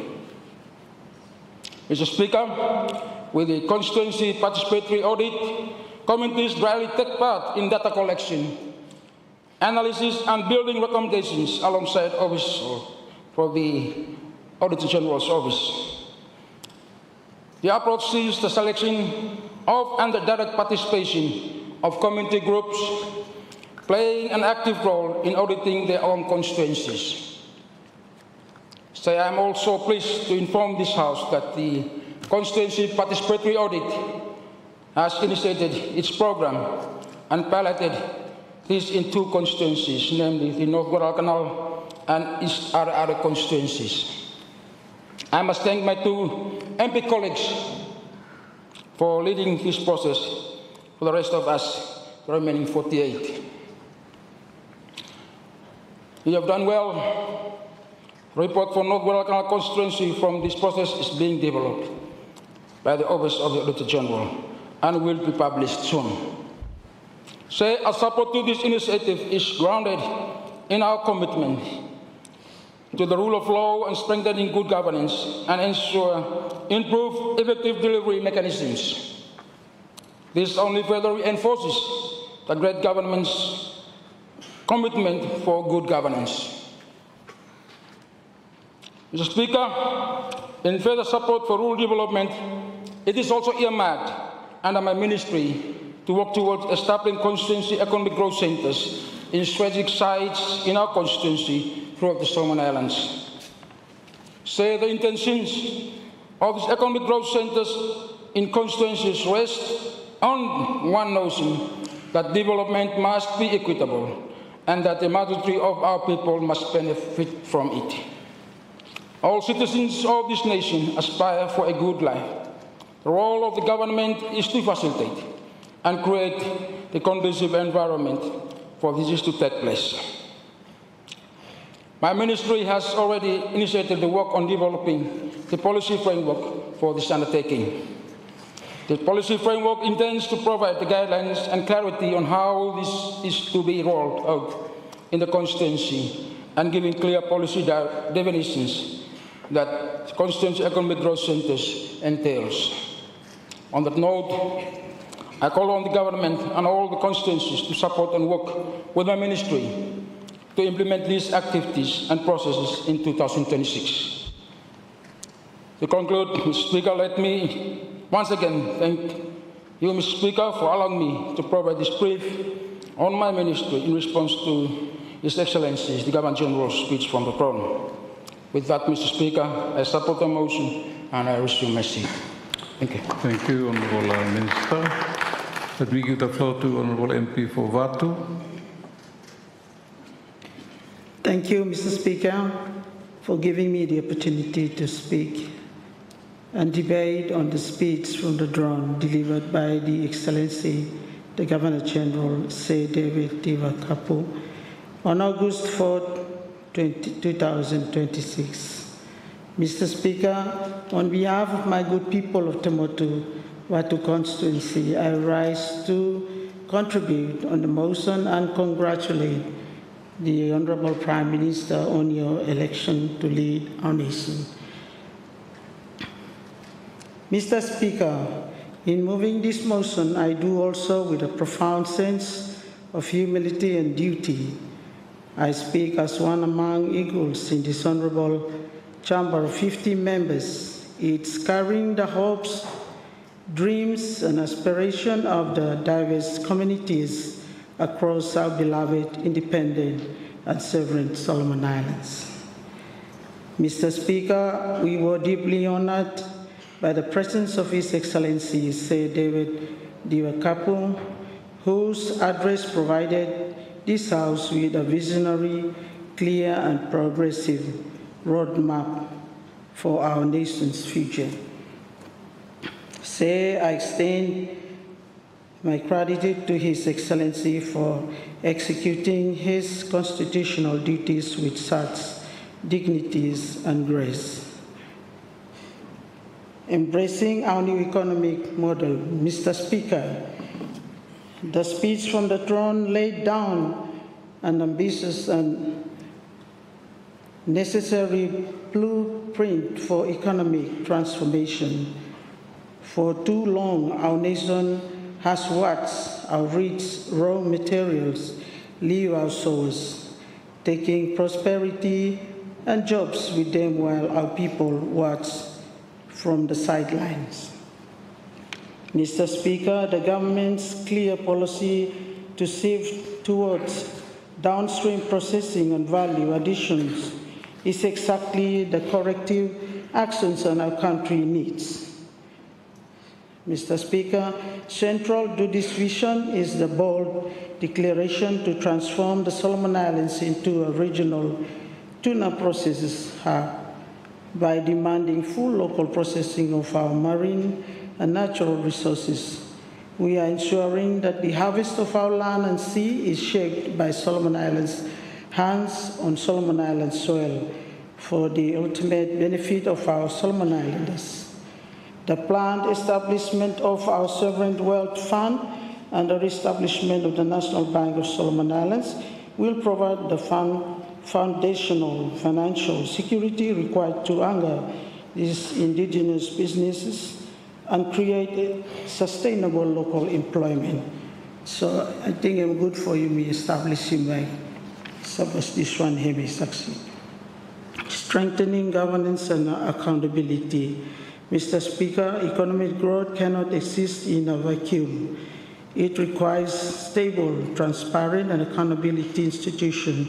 His Excellency rightfully reminded us of our nation's motto, to lead is to save.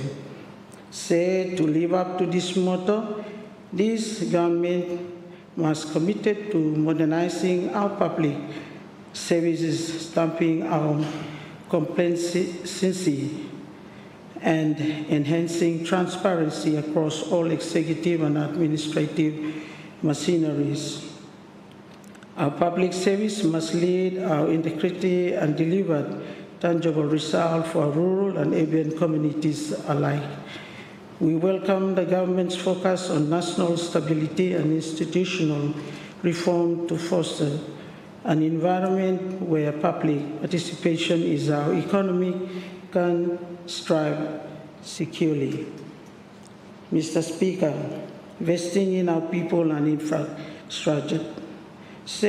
True prosperity is measured by the well-being of our citizens. The social priorities outlined by His Excellency demonstrate a passionate government focus on long-term human development. The commitment to implement a free education policy in 2027 represents a monumental investment in our youth and the future capability of our nation, coupled with plans to strengthen the national health system, empower women, and support rural development. We are building a more inclusive society where no province is left behind.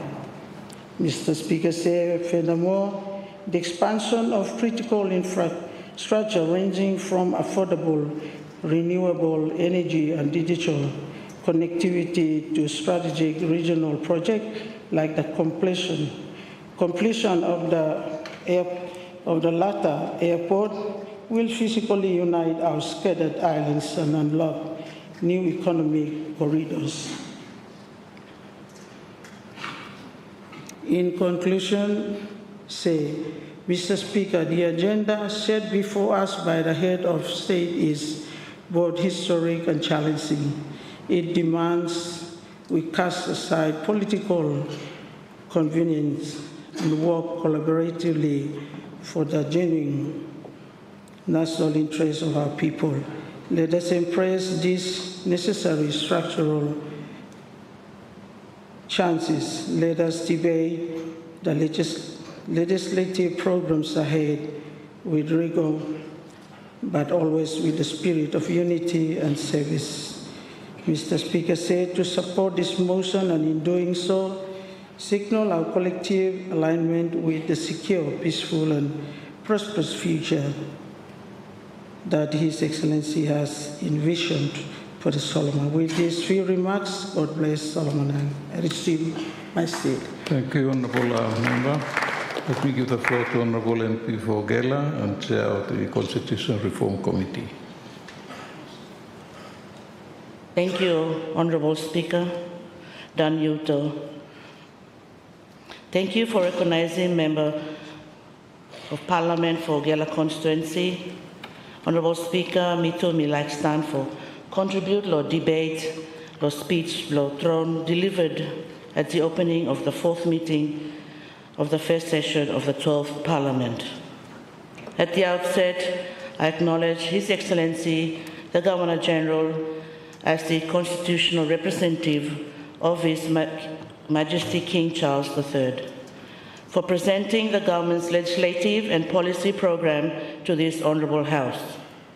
I would also, at this time, take this opportunity to express my congratulations to the Prime Minister on his election and to our newly appointed Deputy Speaker. Also congratulate the people of Guadalcanal and Makira-Ulawa Province for their second appointed day. A happy anniversary celebrations, everyone talk. Honourable Speaker, I rise to reply to the speech from the throne, to the section which touches more than any other the daily life of our people I represent. The section which His Excellency the Governor-General delivered under the heading Tourism and Culture. The happy hours to the world. Mr. Speaker, until the recent change of government, I held the portfolio of culture and tourism. I know what the visa arrival returns say. I know which of the commitments in these 2 paragraphs can be delivered on the present establishment, which cannot. And let me be candid for this House, Mr. Speaker, sir. I do not come here pretending the sector was in good order when I left it. The delivery architecture I am about to ask this government is for architecture I know that sector lacks because I worked within its absence and I know precisely what that absence costs. Mr. Speaker, the speech sets out an ambitious program of reform, empowerment, accountability, and transformation. It speaks of a strong, secure, peaceful, and prosperous Solomon Islands founded on credible leadership, Christian principles, worthy customs, and participatory democracy. These are noble aspirations, yet, as the speech itself reminds us, government will ultimately be judged not by the eloquence of its promises, but by the discipline of its delivery. Our people have heard many policies over the years.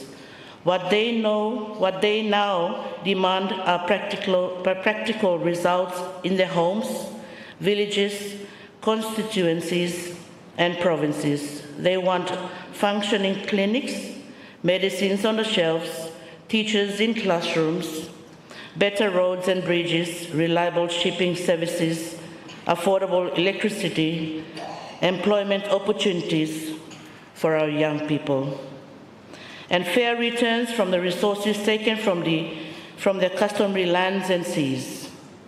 The true test of this speech will therefore be whether commitments are translated into funded programs, clear legislation, measurable targets, and improvements in their daily life. Our people of this beloved country are practiced listeners.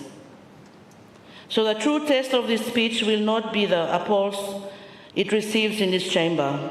It will be whether its stated commitments become funded programs in named legislation against measurable targets on a published timetable, and whether, at the end of it, life is materially better in the village than it was 6 months or 1 year ago. On this side of the House, we will apply to this speech the 3 tests my leader has set before it: fiscal honesty, constitutional integrity, and the conduct of our foreign relations. To those 3 on this section, I add a 4th test. I call it the test of delivery. Mr. Speaker, I do not rise, Mr. Speaker, to oppose the aspiration. On this side of the House, we share it. Gela is the Happy Isles. Gela was the capital of this country before Honiara was the capital of this country. Tulagi was the seat of the British Protectorate, the residence of the Resident Commissioner, and the front line of the Pacific War before any member of this House was born. When the speech from the throne says, "The Happy Isles to the world," it is speaking, whether it knows it or not, of the constituency I represent. And that, Honourable Speaker, sir, is precisely why I will not let those 2 paragraphs pass this House without scrutiny. With respect, a speech from the throne is not a slogan. It is a statement of a government's program for a parliament. And on the sector this speech itself describes as central to the diversification of our economy, what lies before this House is not yet a program. What the speech promises, Mr. Speaker, the government's culture and tourism paragraphs commit the government to 5 things. Tourism and culture as central to diversifying the economy, empowering indigenous Solomon Islanders through enterprise development and hospitality education with customary land partnership guaranteeing fair benefit sharing. Expansion of destinations through the provinces with investment in hotels, resorts, and visitor facilities. The Happy Hours brand promoted in high-value markets and emphasis on 5 niches: ecotourism, dive tourism, World War II heritage, cultural tourism, and surfing. 5 commitments, Mr. Speaker, sir, 2 paragraphs, 2 numbers, no timelines, no named legislation, no named institution, no named provincial rollout sequence, no named landholding framework, no named heritage protection framework, no named budget.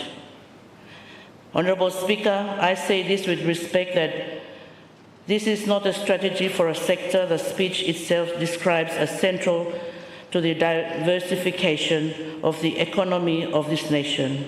That is an aspiration in search of a plan. I welcome the government's recognition that tourism and culture must remain central to diversifying our economy and promoting our national identity. The continued emphasis on the Happy Isles brand, indigenous enterprise, hospitality, education, provincial destination development, and responsible investment with customary landowners is commendable. I also welcome recognition of ecotourism, dive tourism, cultural tourism, surfing, and our significant World War II heritage. These are areas where Solomon Islands has a genuine international advantage. But, Honourable Speaker, sir, there are a number of things that I feel that I must point out to this House. What the speech leaves out is the numbers. Honourable Speaker, sir, the speech tells this House that tourism and culture are central to diversifying the economy. I support that commitment without reservation. Our country cannot compete with larger destinations by offering mass tourism. Our strength lies in the uniqueness of our islands, the warmth of our people, the richness of our cultures, our marine environment, our historical sites, and the authentic experiences that visitors can find nowhere else. But, Mr. Speaker, sir, if a sector is to be described as central to diversification, this House is entitled to know from what base it starts and on what path it is expected to travel. Tourism in Solomon Islands contributed approximately 5% of our gross domestic product in 2023. The approximately 10% in the year before the pandemic, that is on the record of the World Bank and the International Monetary Fund, one of the smallest contributions of the tourism sector to national GDP of any Pacific country. In Vanuatu, the corresponding figure is 46%. In Fiji, 40%. In Solomon Islands, 5 to 10%. That is the position from which the Happy Isles to the world is proposed to depart. Our arrivals in 2025, and I place this figure on the record with the compliments of the Solomon Islands National Statistics Office, reached 28,548 international visitors. That is the best year we have had since the border reopened. It is 382 arrivals below the record was set in 2019. It is a very small amount, but Mr. Speaker, sir, on which to build the diversification of the economy of a nation of nearly 800,000 people. And the Ministry of Culture and Tourism has, on the public record, set itself a target of 100,000 visitors per year by 2035. That is 3.5 times the current arrivals in 9 years. It is a substantial target. It is a serious target. It is a target that would, if achieved, remake the economy of every constituency in this House. Honourable Speaker, I invite this House to do the math with me because I did it as Minister. To travel from 28,548 arrivals to 100,000 arrivals in 9 years requires compound growth of approximately 15%, sustained every single year for 9 consecutive years. We have achieved 13.6% once in a recovery year from the base collapsed by the pandemic, sustaining 15% for 9 years from a base that has now recovered is a different proposition altogether. Mr. Speaker, sir, the speech from the throne does not mention this target. It does not commit the government to it. It does not commit the government to against it. 2 paragraphs on the sector and the actual target the ministry has set for the sector does not appear in either of them. The people of Gela are entitled to ask, why? What the speech leaves out was the law. Mr. Speaker, sir, the speech commits this government to cultural heritage protected and celebrated as the living inheritance of our people. This is a beautiful sentence. But the people of Gela are entitled to ask, protected by what law?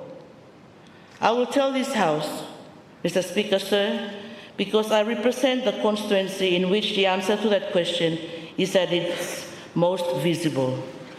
Beneath the waters of Iron Bottom Sound, in Gela waters, lies the greatest concentration of Second World War naval wreckage on the face of this earth. On the reefs of Tulagi lies the wreckage of the Royal Australian Navy heavy cruiser HMAS Canberra. Sank in the battle of Savo Island in August 1942. On the seabed of the Slot, in the waters between Guadalcanal and Gela, lie the sunken cruisers, destroyers, transports, and aircraft of the Imperial National Navy, the United States Navy, and the Royal Navy, and the Royal New Zealand Navy. That heritage is protected in Solomon Islands law under the Protection of Wrecks and War Relics Act Cap 150. Mr. Speaker, sir, that act is a good act as far as it goes, but it does not go far enough. And I say this is the plainest terms this House will hear from any member on either side. The Protection of Wrecks and War Relics Act protects the wreckage of the Imperial Japanese Navy and the wreckage of the United States Navy on the seabed of Gela waters more comprehensively than any statute of this Parliament protects the customary taboo sites of Gela people themselves. On the reefs of my constituency, the destruction of a Japanese bomber lying under 20 meters of water attracts a heavier consequence under the law of Solomon Islands than the destruction of an ancestral shrine lying on the beach above it. That, Mr. Speaker, sir, is not a settled position. It is a legislative gap, and it exists not only for Gela, it exists for every other province of this nation. Solomon Islands does not have a comprehensive cultural heritage law. Solomon Island has not ratified the 2001 UNESCO Convention on the Protection of the Underwater Cultural Heritage. Solomon Island has not ratified the 1970 UNESCO Convention on the means of prohibiting and preventing the illicit import, export, and transfer of ownership of cultural property. Mr. Speaker, sir, a government that commits itself to the living inheritance of our people must be prepared to write the statute under which that inheritance is protected. The speech from the throne does not commit to the statute. The opposition on this side of the House does. I will return to that commitment before I sit down. What the speech leaves out, the land. Mr. Speaker, sir, the paragraph, the speech from the throne most needed to include and least included is the paragraph on customary land. The speech says that tourism investment will be facilitated through customary land partnerships guaranteeing fair benefit sharing. It says this in one line. That is a serious thing to say in one line, because the customary land question is a binding constraint on the tourism sector of this country. This is the commitment I welcome most warmly, and it is also the commitment on which the speech is most exposed. I say this, Mr. Speaker, sir, from the constituency of Gela, where every square meter of coastline on which a resort might one day be built is customary land. It belongs to the tribes, the lines, the clans, the family groups of Gela people. It does not belong to the state. It does not belong to the Ministry of Culture and Tourism. It does not belong to a visiting investor. It belongs to the people I have the honor to represent and to their descendants after them. Every credible external assessment of the Solomon Islands tourism sector done by the Millennium Challenge Corporation, the World Bank, and the International Finance Corporation reaches the same conclusion. Solomon Islands has the natural assets. Solomon Islands has the cultural assets. Solomon Islands has the warmth of welcome.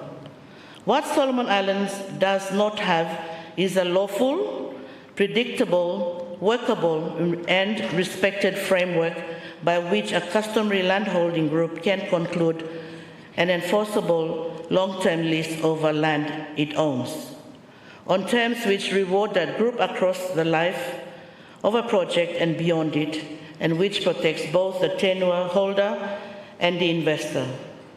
That is the reason our tourism sector sits at 5 to 10% of GDP, while Vanuatu stands at 46. That is the reason our arrivals sit at 28,546 in 2005, while Fiji's exceed 900,000. That is the reason foreign investors identify sites in the provinces of this country, negotiate for years, and walk away. Mr. Speaker, sir, the speech from the throne does not name that reason. It does not name the framework. It does not name the statute. It says customary land partnership guaranteeing fair benefiting sharing. 6 words and moves on to the next paragraph. Mr. Speaker, sir, with respect, the customary landowners of Gela deserve more than 6 words. The customary landowners of Kolombangara deserve more than 6 words. The customary landowners of Sasamunga, of Kia, Anuta, every reef and every headland from Shortland to Anuta, on which the tourism promise of this government is to build, deserve more than 6 words. The opposition said on the record of this chamber that this country needs a Customary Land Trust Act, a statute that establishes landowner-governed trusts capable of holding, negotiating, registering, and enforcing long-term interest over customary land on terms which are transparent, accountable, and durable across generations. That is the framework which would deliver customary land partnerships guaranteeing fair benefiting sharing in something more than name. The speech from the throne does not mention that framework. The speech from the throne does not mention any framework, and so this reply must mention it on behalf of the customary landowners of this country whose land is being promised in a speech that has not consulted them. What the speech leaves out, the institutions. Mr. Speaker, sir, the speech names no institution. It does not name the Solomon Islands National Museum. It does not name National Archives. It does not name the National Library. It does not name Tourism Solomons. It does not name the Council of Chiefs, the Council of Elders, or any of the traditional authority structures on whose blessing of village stay in Gela Sule or lodge on Gela Pile ultimately depends. Mr. Speaker, say, one cannot celebrate the living inheritance of our people through a sentence. One must fund the institution which statutory duty is to preserve it. The speech names no institution. I therefore ask, on the record of this chamber, that the Minister of Culture and Tourism disclose to this House in the ordinary way the operating budget of the National Museum, the condition of its collections, the state of its climate control systems, its digital cataloging program, and its provincial branch program. I ask that he disclose the operating budget of the National Archives and the operating budget of the National Library. I ask that he disclose the marketing appropriation of Tourism Solomons, benchmarked against the marketing appropriations of Tourism Fiji, Tourism Vanuatu Office, and the Cook Islands Tourism Corporation. If the Happy Hours brand is to be promoted in high-value market, this House is entitled to know what aircraft the brand is to fly on. What the speech leaves out also is the provincial sequence. The Speaker, sir, the speech says that destinations will be expanded throughout the provinces. It does not say which provinces, it does not say in what order, it does not say against what infrastructure baseline. I speak, Mr. Speaker, sir, as the member of a province which hosted a satellite venue for the Festival of Pacific Arts in 2012, the Central Island Province, with venues in Gela alongside those in Auki and Gizo. That was a fine moment for a province. It was also a moment that revealed in the plainest way what a serious cultural tourism proposition in the provinces requires beginning with accommodation, wharf infrastructure, clean water, power, waste management, communication, security, and the training and payment of local performers, guides, and staff. Not one of these was easy in 2012. Not one of these is easy today. If the government proposes to expand destinations throughout the provinces, the House is entitled to know the sequence. Which provinces first, which destinations within each province, against what infrastructure baseline, against what accommodation target, against what social license process with the customary landholders. Munda is not Gizo, Gizo is not Auki, Auki is not Tulagi, and Tulagi is not Lata. Each of these has its own airport constraint, its own accommodation constraint, its own domestic transport constraint, its own reef access constraint, its own social license constraint. A serious provincial tourism strategy sequences them, costs them, and defends the sequence. This speech does not. It says throughout the provinces and leaves the people of Gela, Malaita, and Western Province, Choiseul, Isabel, Makira, Renal, Bellona, Temotu, and Guadalcanal to guess. Fourth commitment, the Happy Hours brand in high-level market. Mr. Speaker, sir, the speech commits this government to promoting the Happy Hours brand in high-value markets. I welcome the continued emphasis on that brand. I helped to carry it, and I want it to succeed. But a brand, Mr. Speaker, sir, is a promise made by a stranger a long way away. Whether that stranger ever hears it depends on the capacity of the body that carries the message. That body is Tourism Solomons, formerly the Solomon Islands Visitors Bureau, a statutory authority established under the Solomon Islands Visitors Bureau Act 1996, funded principally by the industry bed tax levy and a modest annual government grant. Our national destination marketing grant has been recorded at approximately Solomon Island $500 in a year. Vanuatu government allocated on the order of US $1.5 million for tourism marketing, and the Papua New Guinea Tourism Authority had a development budget on the order of US $7 million. More recent assessment confirms that government funding for the sector remains limited compared with peer Pacific destinations. Mr. Speaker, sir, we cannot be promoted in a high-level, high-value market on a budget that our neighbors exceed by a multiple. And there is a second point, which I put to this House as a matter of simple practicality. A brand does not deliver a visitor. A seat on an aircraft delivers a visitor. Marketing that succeeds against our air accesses that cannot carry the response in money spent to create disappointment.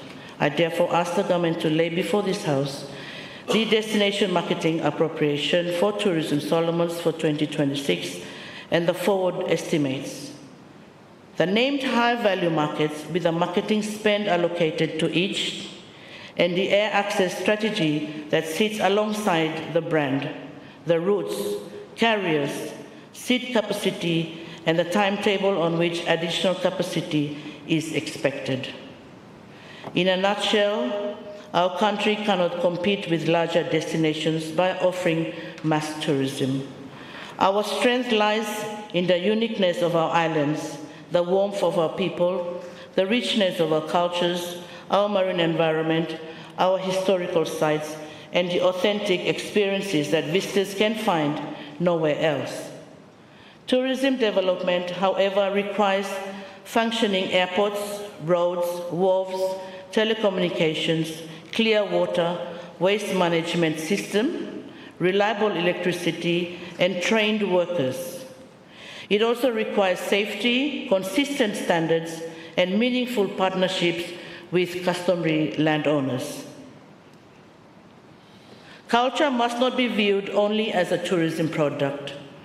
Our languages, traditional knowledge, customary practices, sacred sites, music, dances, carving, weaving, and oral histories are the living inheritance of our people.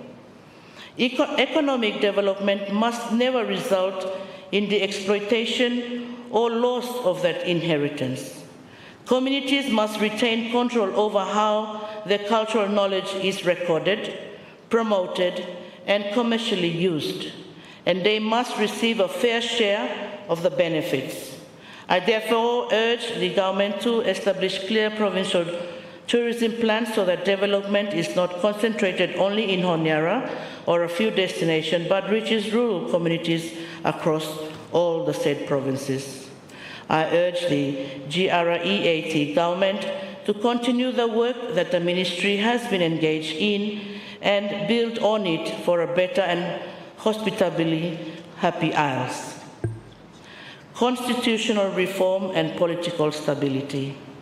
Honourable Speaker, sir, I now turn to constitutional and governance matters. In my capacity as chair of the Constitution Reform Committee, I welcome the government's commitment to strengthening Parliament, the judiciary and other constitutional institutions, proposals for parliamentary autonomy, judicial independence, judicially led courts administration service, and stronger arrangements for the Attorney General and Director of Public Prosecutions and Public Solicitor deserve serious consideration. Strong institutions are the bedrock of democracy. Governments and political leaders will change, but institutions must continue to serve the nation impartially, professionally, and according to law. Autonomy must be accompanied by accountability, transparency, proper auditing, and responsible financial management. Judicial independence must be safeguarded, but courts must also be properly resourced, accessible, and capable of delivering justice without unreasonable delay. The speech announces constitutional amendments intended to secure political stability. Stability is important, but it must not be pursued at the expense of democracy, accountability, or the constitutional rights of members of Parliament. A government must be stable because it retains the confidence of Parliament and delivers for the people, not because constitutional arrangements make it impossible to question or replace the executive. As chair of the committee, I pledge to approach reforms with openness and vigilance. I will support changes that strengthen democracy, political responsibility, institutional independence, national unity, and citizens' rights. But I will also insist that reforms must never be rushed, politicized, or imposed without meaningful public participation. Consultations must reach all 9 provinces and involve chiefs, churches, women, youth, persons with disabilities, civil society, and customary communities. The Constitution belongs to the people, and reforms must be explained in the language they can understand.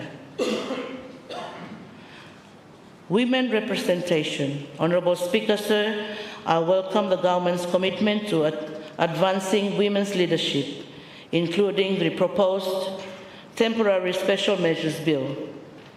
For provincial assemblies, women, we all know that, make up half of our population, yet remain seriously underrepresented in political decision-making. Temporary measures are not unfair advantages. They are remedies for structural barriers that have excluded women from leadership.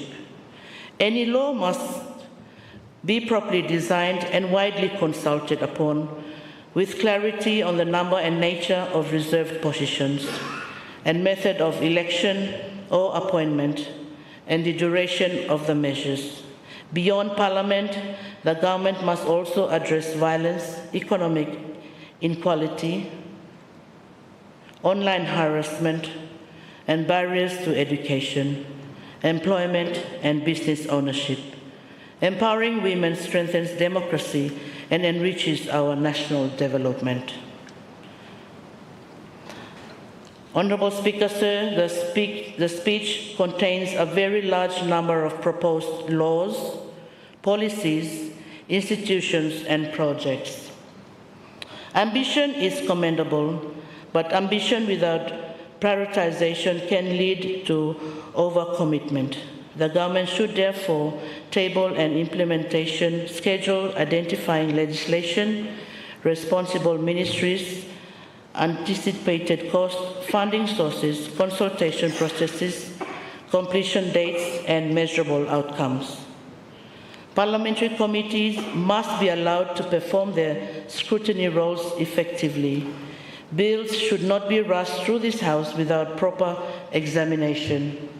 Committees require adequate time to receive submissions, conduct hearings, consult provinces, and consider the financial, constitutional, and social consequences of proposed legislation.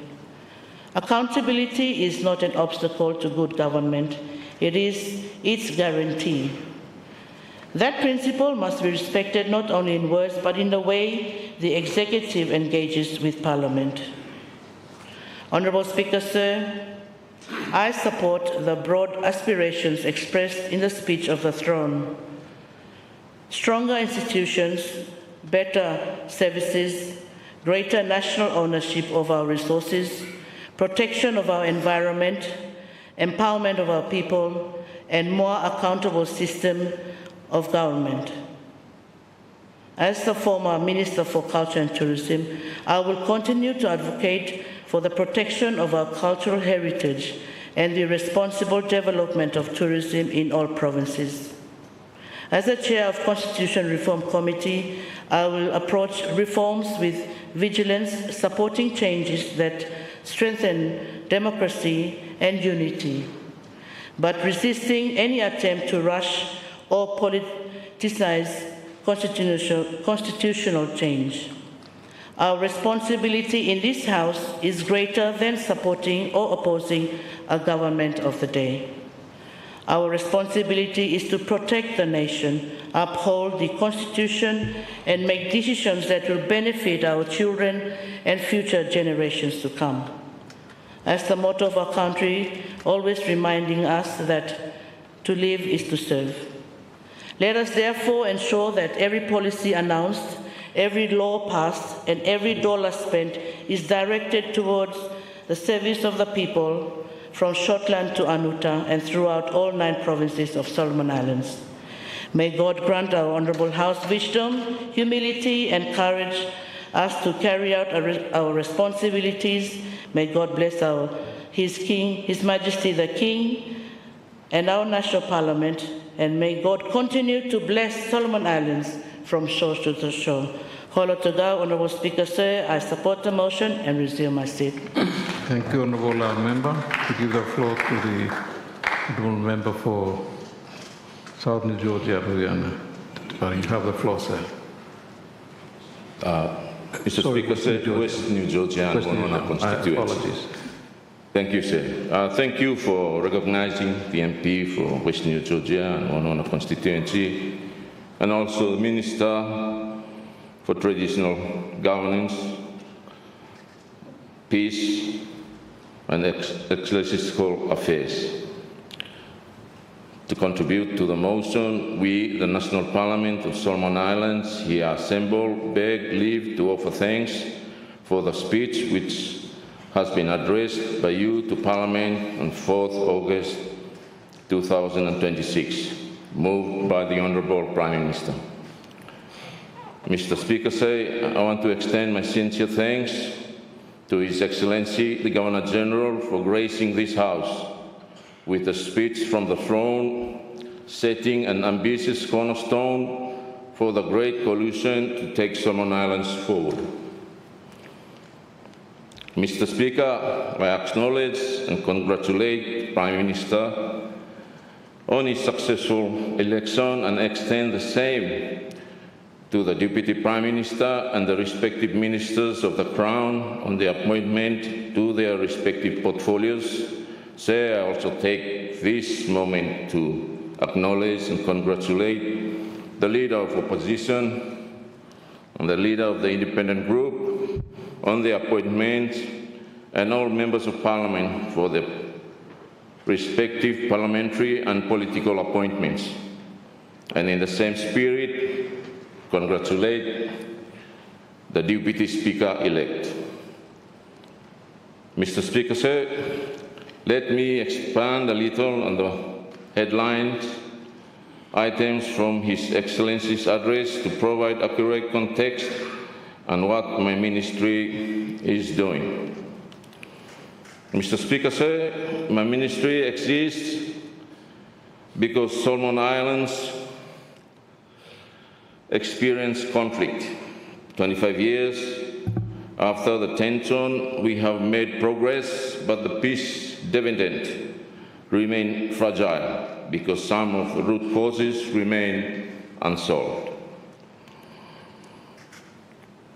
The Truth and Reconciliation Committee identified customary land disputes as major driver of conflict. If we are serious about lasting peace, we must address this issue with courage, wisdom, and partnership. Mr. Speaker, customary land is more than real estate. For our people, it is identity, heritage, and scared trust.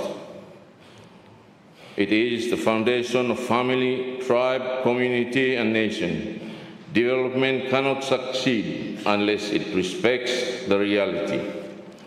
The government is committed to changing the relationship between government and the customary landowners. One of the consultation along to one of the genuine partners, indigenous leaders and customary landowners must have a meaningful voice in decisions affecting their inheritance. That is why my ministry is developing a free, prior and informed consent FPIC bill.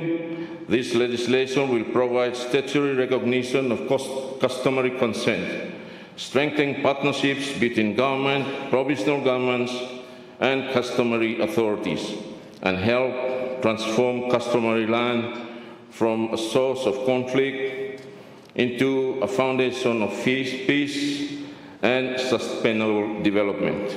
Mr. Speaker, this complements the important work of the Ministry of Lands, where the Ministry of Lands focuses on land administration. My ministry focuses on peace building by addressing the relationship, trust, and consent that underpin customary land ownership. Together, these mandates strengthen each other. Mr. Speaker, conflict is ultimately about broken relations. Reconciliation requires more than agreements. It requires changed attitudes and values. As Scripture reminds us in John 15, Christ calls us no longer servants, but friends. That is the model of the partnership we seek, one built on mutual respect, trust, and love. Our ministry is therefore shifting from the post-conflict peace building to development-led peace building. Peace must not simply preserve the past. It must create opportunities for the future. To achieve this, we have established the Community Password Program, our implementation vehicle for community empowerment through consultation, leadership training, research, and partnership.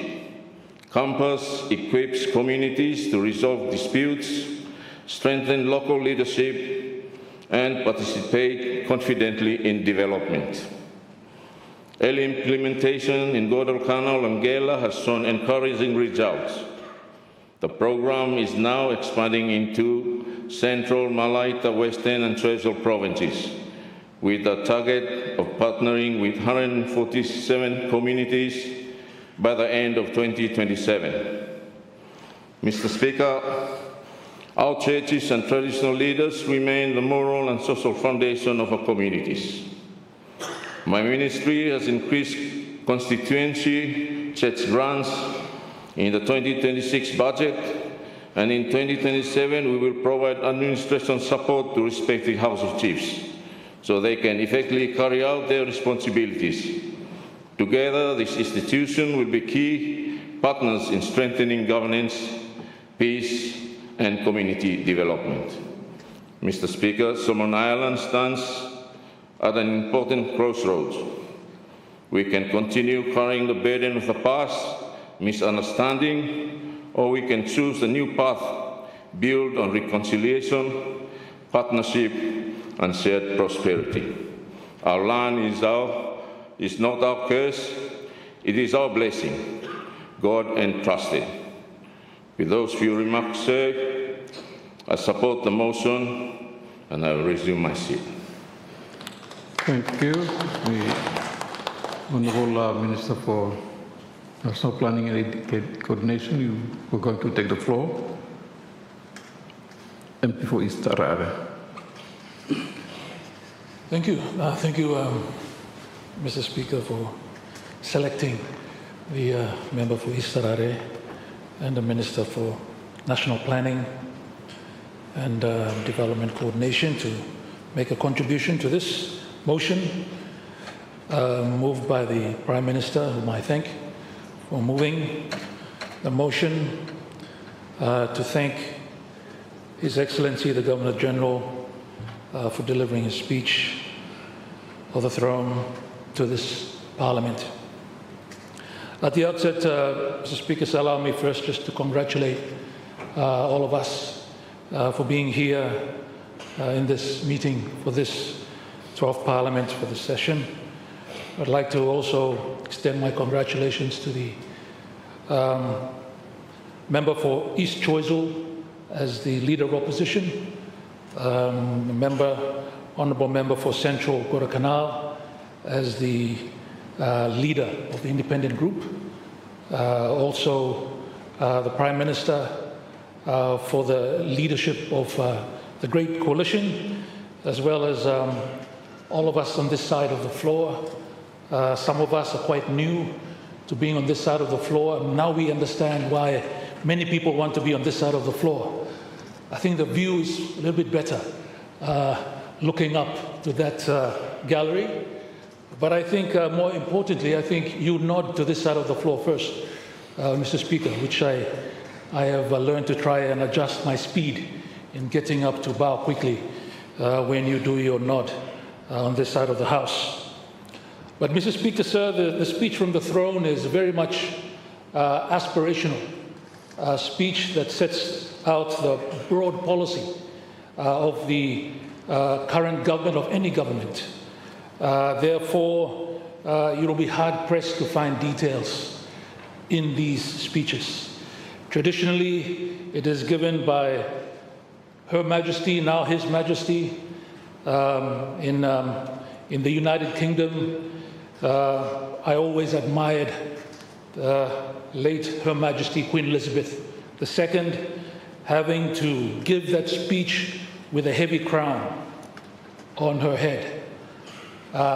She must have had strong necks to continue to deliver that speech from the throne with such a heavy physical crown on her head. Now we have Prince Charles III, King Charles III, my apologies, who is now our head of state.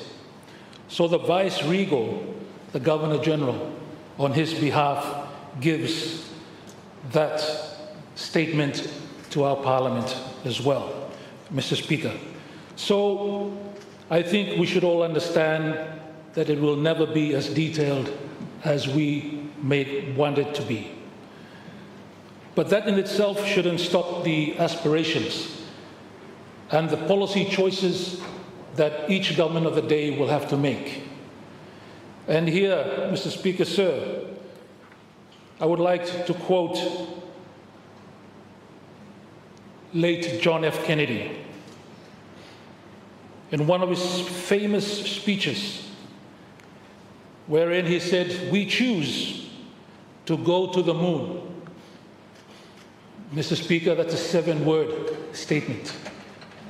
A 7-word statement that ended up with Neil Armstrong, Buzz Aldrin, walking on the moon a few years later. Mr. Speaker, sir, this statement is only 7 words.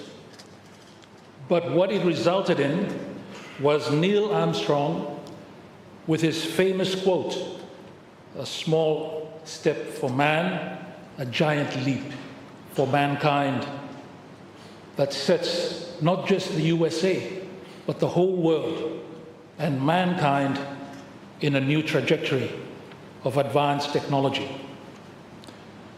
Mr. Speaker, sir, I would like to read the rest of this quote from late John F. Kennedy. "We choose to go to the moon," he said this in 1960, "and to do other things, not because they are easy," he said, "but because they are hard. Because that goal will serve to organize and measure the best of our energies and skills.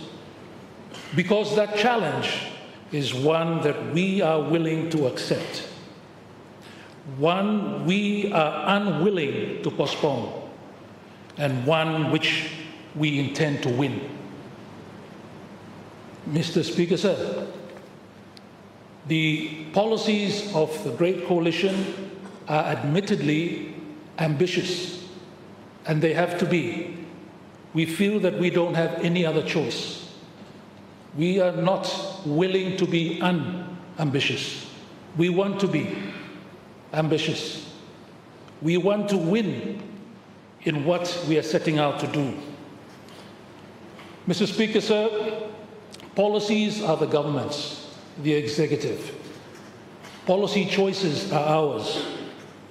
You can agree or disagree with them. These are policy choices.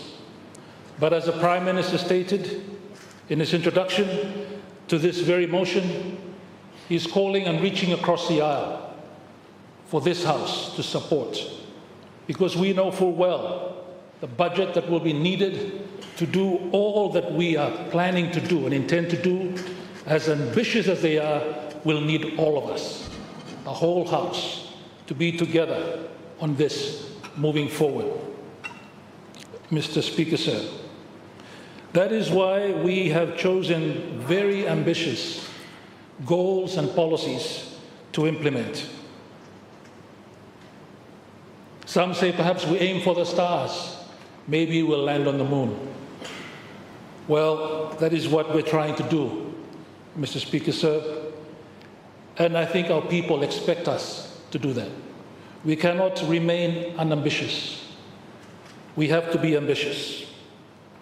We have to be ambitious in the face of education and a rights-based approach to ensure that each child of Solomon Islands gets to attend, to be educated to the level he or she feels they can contribute back to the nation.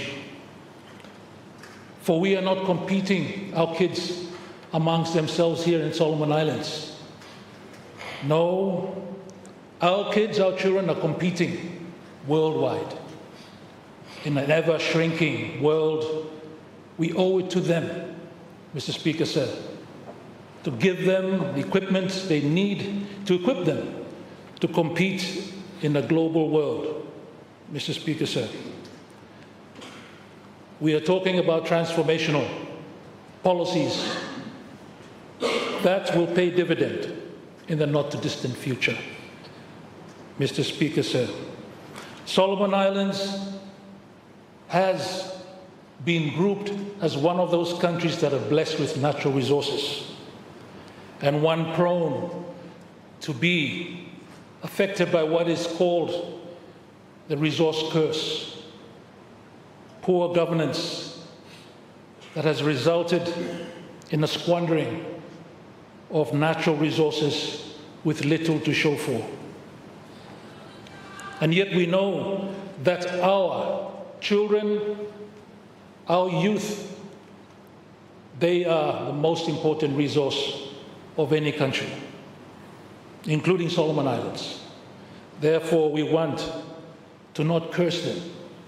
We want to bless them, Mr. Speaker, sir, by allowing them an opportunity, regardless of their financial status or that of their family, to have an opportunity to go to school and get a qualification that will help them contribute back to their families and this beloved nation of ours.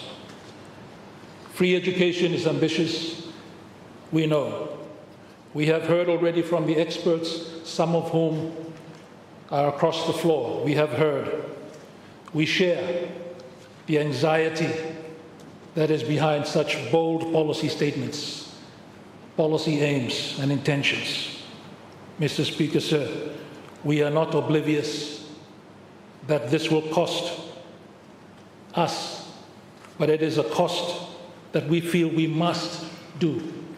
We cannot delay any longer. Mr. Speaker, sir. Mr. Speaker, my people of East Are Are have been waiting for free education since 2019, when their member, who is now speaking to you, campaigned on this very issue. They're very happy. My people of East Are Are will now, with their industry, focus on building up their own families economically, allowing the government to burden education costs for their children. They will not be sitting around. No. Arekans, as you know very well, Mr. Speaker, says perhaps too well, are very industrial people. Very industrial people. They have learned and heard that their member is now a member of the Great Coalition, and they know, just like other parties in the coalition have been campaigning on for a long, long time, that their burdens for education will be lifted. It's not free. The government, we will be the one footing the bill, Mr. Speaker, sir. But they will be free to pursue their own economic aims and aspirations.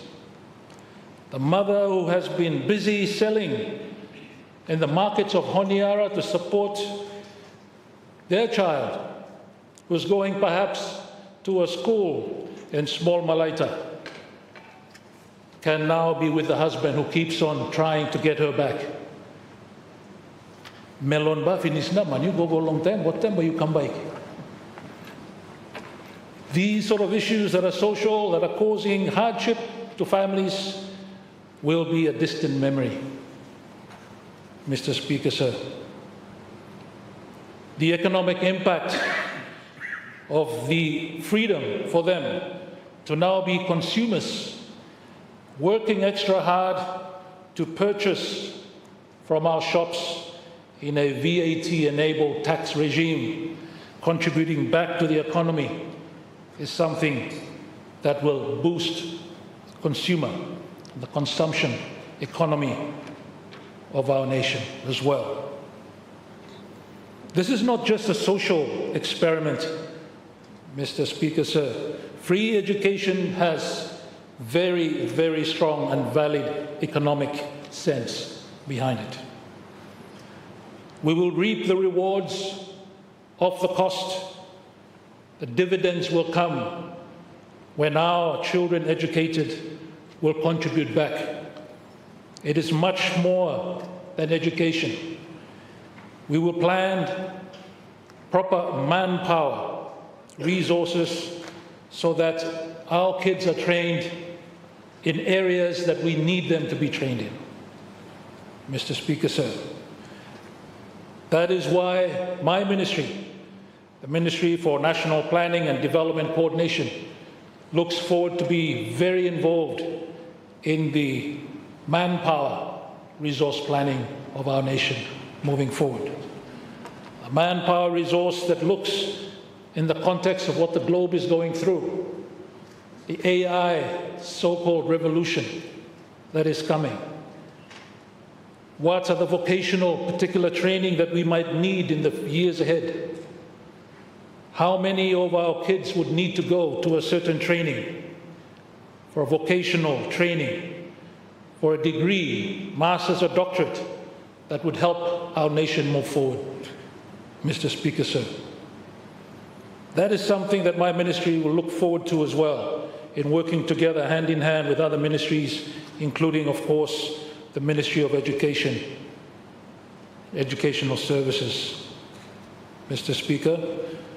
And that is something that we, the Great Coalition, are approaching together with the other hard things that we have already announced through the speech from the throne.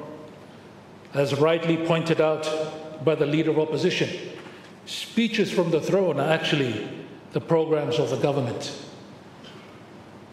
And as head of the executive, the Governor-General, in our Constitution, has delivered that to this Parliament. We understand that it is not as detailed as colleagues would like it to be, but these speeches never are. The details come later, especially during budget. Mr. Speaker, my ministry are focusing on areas that would help move this agenda forward, this ambitious agenda forward. The Governor-General rightly said that sound policy requires sound planning in his speech, and that is exactly what my ministry is doing. There's a few particular items that we will be focusing on.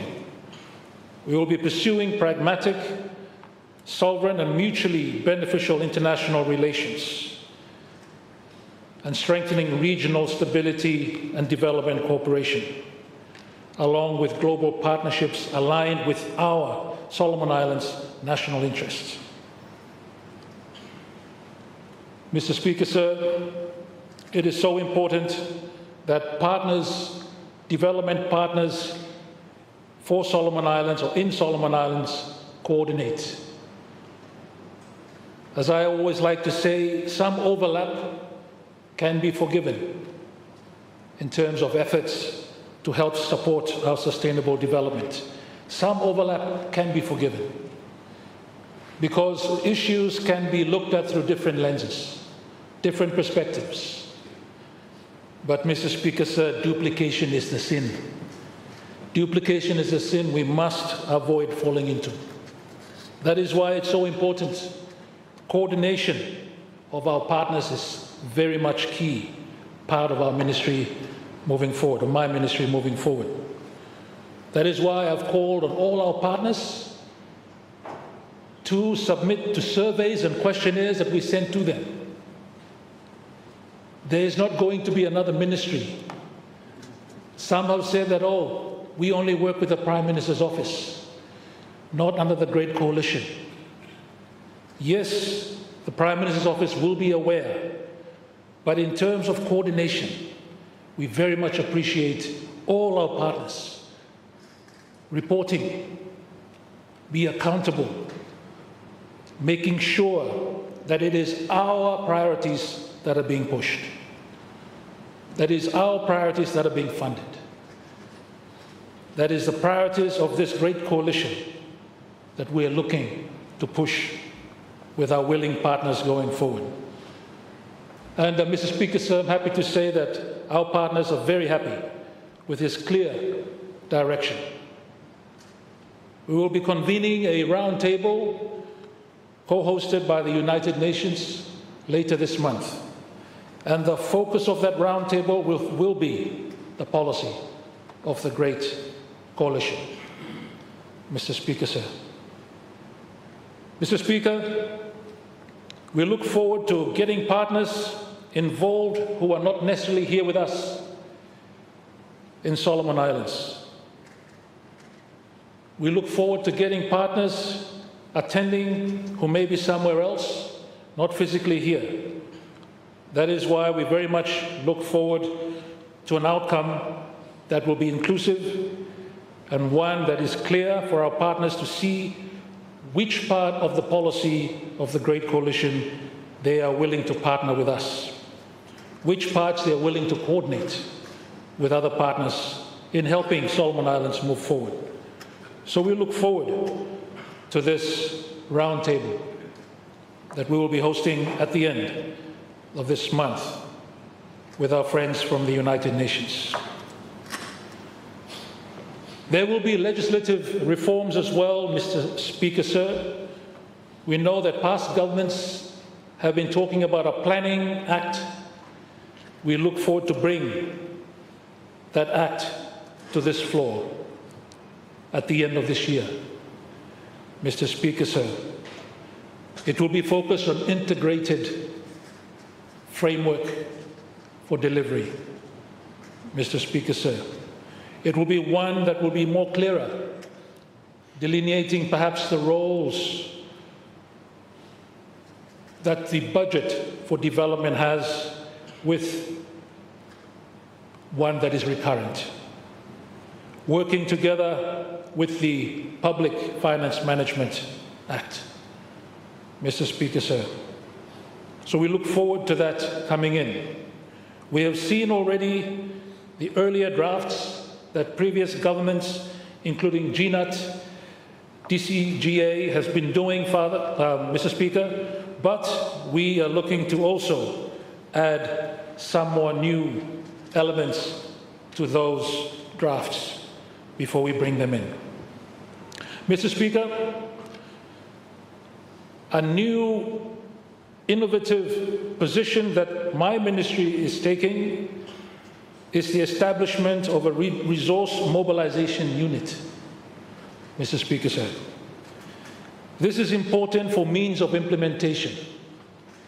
Means of implementation have been the biggest downfall for any policy, whether it be one done at the global level, regional, or even here at the national level. This will be working together with the Ministry of Finance and other substantive line ministries, Mr. Speaker, to ensure that funding from various sources are being sourced. Mr. Speaker, for so long we've heard that to access certain funds has been so difficult. The criteria are perhaps too much for us. Line ministries cannot, in their day job, focus on applying for funding from various funding institutions around the world, Mr. Speaker, sir. And we will be adopting the Addis Ababa Action Agenda approach, Mr. Speaker.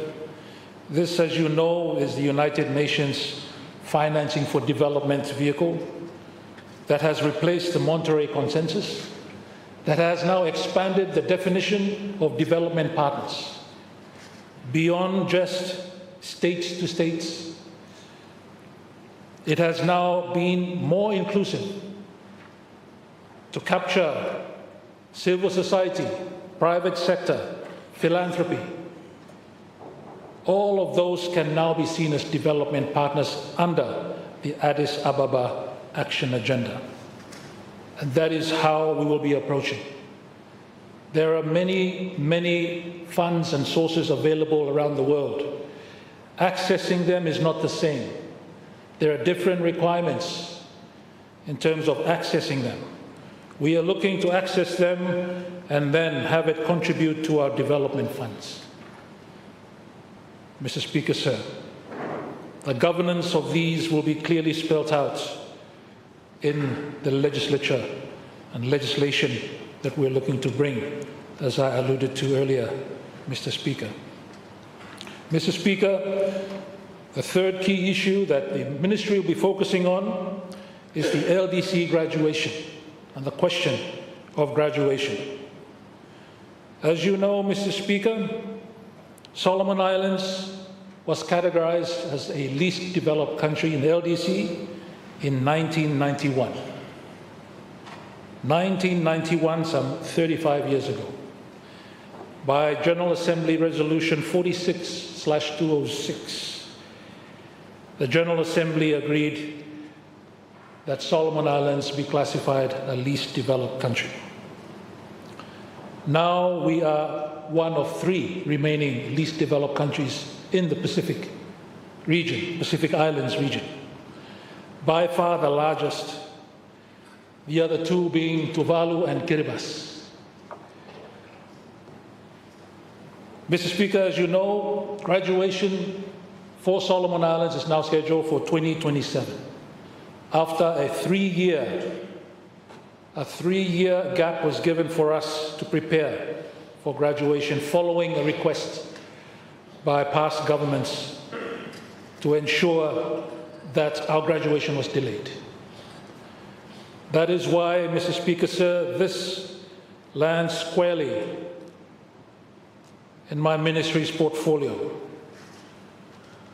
That extension for 3 years was on exceptional circumstances, Mr. Speaker. It was not given without heavy and due consideration. It was an exceptional circumstance. Solomon Islands, it is said by the Committee for Development Policy, the CDP, and the ECOSOC, or the Economic and Social Council, has met the criteria for graduation. Our GDP, GNI per capita remains above the threshold of some 2,300 USD per capita. Our social index has also showed that we have improved there too. And our economic vulnerability, they say, has been reduced. So that is why we have been placed for graduation. And what a time to graduate, Mr. Speaker. If it is to be done at the end of 2027, as we welcome the 50th anniversary of our independence. It could be the start of our 50th anniversary party. To graduate. Graduation, Mr. Speaker, is a good thing generally, but there will be specific losses that we will have to navigate. And we hope to cushion those by the smooth transition strategy that is now being negotiated with our partners. Mr. Speaker, Cabinet will still look into this and make a final decision on whether we agree with the General Assembly of the United Nations, who are already putting us for graduation in 2027. But that is our focus. Mr. Speaker, sir,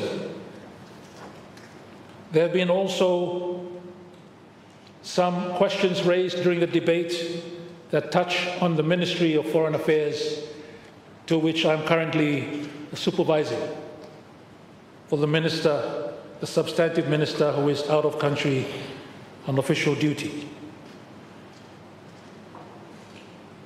Mr. Speaker, sir,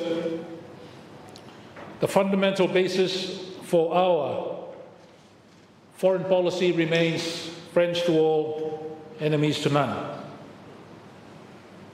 In terms of moving forward, we are looking at reciprocal arrangements, meaning those that have missions here in Honiara, we should reciprocate by also having our missions in their capitals.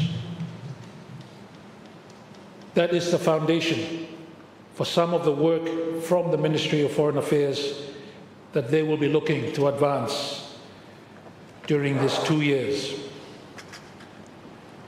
Mr. Speaker, there were questions raised about the signing of the DFC, the Development Finance Cooperation Agreement with the United States.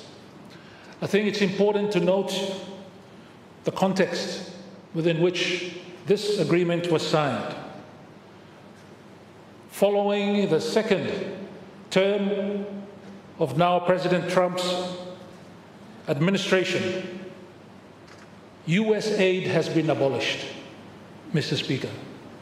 There is no longer US aid following an exercise carried out by the famous or infamous DOGE, the Department of Government Efficiency, in Washington, D.C., where they found that US aid was perhaps not delivering as US taxpayer had hoped.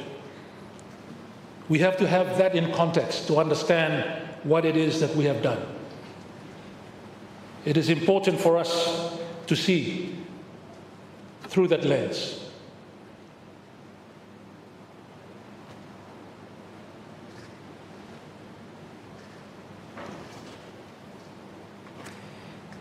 Mr. Speaker, it is 4:30 p.m. I seek your consent to move suspension of Standing Order 10 in accordance with Standing Order 81. Thank you. It is granted, Honourable Prime Minister. Thank you, sir. I move that Standing Order 10 be suspended in accordance with Standing Order 81 to permit the continuation of business until adjourned by the Speaker in accordance with Standing Order 10.5. Thank you. Honourable members, unless any other member wishes to comment on this motion, I will put a question. The question is that Standing Order 10 be suspended in accordance with Standing Order 81 to permit the continuation of business until adjourned by the Speaker in accordance with Standing Order 10.5. Those in favour say aye. Aye. Against say no. I think the ayes have it. The ayes have it. Standing Order 10, therefore, stands suspended, and we may continue the business until adjourned by the Speaker in accordance with Standing Order 10.5. Thank you, Honourable Member for East Ararik. I continue. Thank you, Mr. Speaker, sir, and thank you, Prime Minister, for allowing me to continue. Mr. Speaker, sir, as I was mentioning, US aid no longer exists. Engagement with the United States of America, still the #1 economy in the world, however, remains a necessity for us as a nation. Therefore, the signing of the DFC, being the latest of the Pacific Island countries to sign, we were the 15th country of Pacific Islands to sign the DFC. These 15 Cook Islands, Fiji, French Polynesia, Kiribati, Marshall Islands, Micronesia, Nauru, New Caledonia, Palau, Papua New Guinea, Samoa, Tonga, Tuvalu, Vanuatu, and ours being the latest. Mr. Speaker, in signing these, you have to also sign an agreement. We are dealing with a very big country, that the private sector is so big that there is the DFC that helps be that link to the private sector of the USA. How big is their private sector? It's so big. We were in Washington, and we were meeting with the likes of Google. The Prime Minister met with Google, Boeing, Caterpillar, Conoco. These are giants. As a small nation, dealing directly with such giants in the private sector might not be in our best interest. Therefore, we need to work through the DFC. Some of the articles quoted by the Leader of Opposition are quite concerning for him, but are quite necessary. They include articles on recognition of subrogation, which means that insurance, the work of the insurer is undertaken by the DFC, rather than Google chasing after us if we don't meet any of the obligations with them. It's important that that is signed so that we can engage with these companies from the USA. And there are many in their private sector. Though, Mr. Speaker said, the size of the private sector in the US is so big. The World Cup that we just watched recently had stadiums that people were watching and saying, oh, New York Stadium. That's not a bad stadium. The real name is not New York. That's a FIFA branded name. It's actually MetLife in New York. That's an insurance company. All the stadiums that we watched, the World Cup played in, are all private sector. Unlike us, where we struggled to even build one stadium that our partners had to come and do it for us. They build these things for them to play in and enjoy. That is just a description of the billions they spend in stadiums. Just one stadium, US dollars.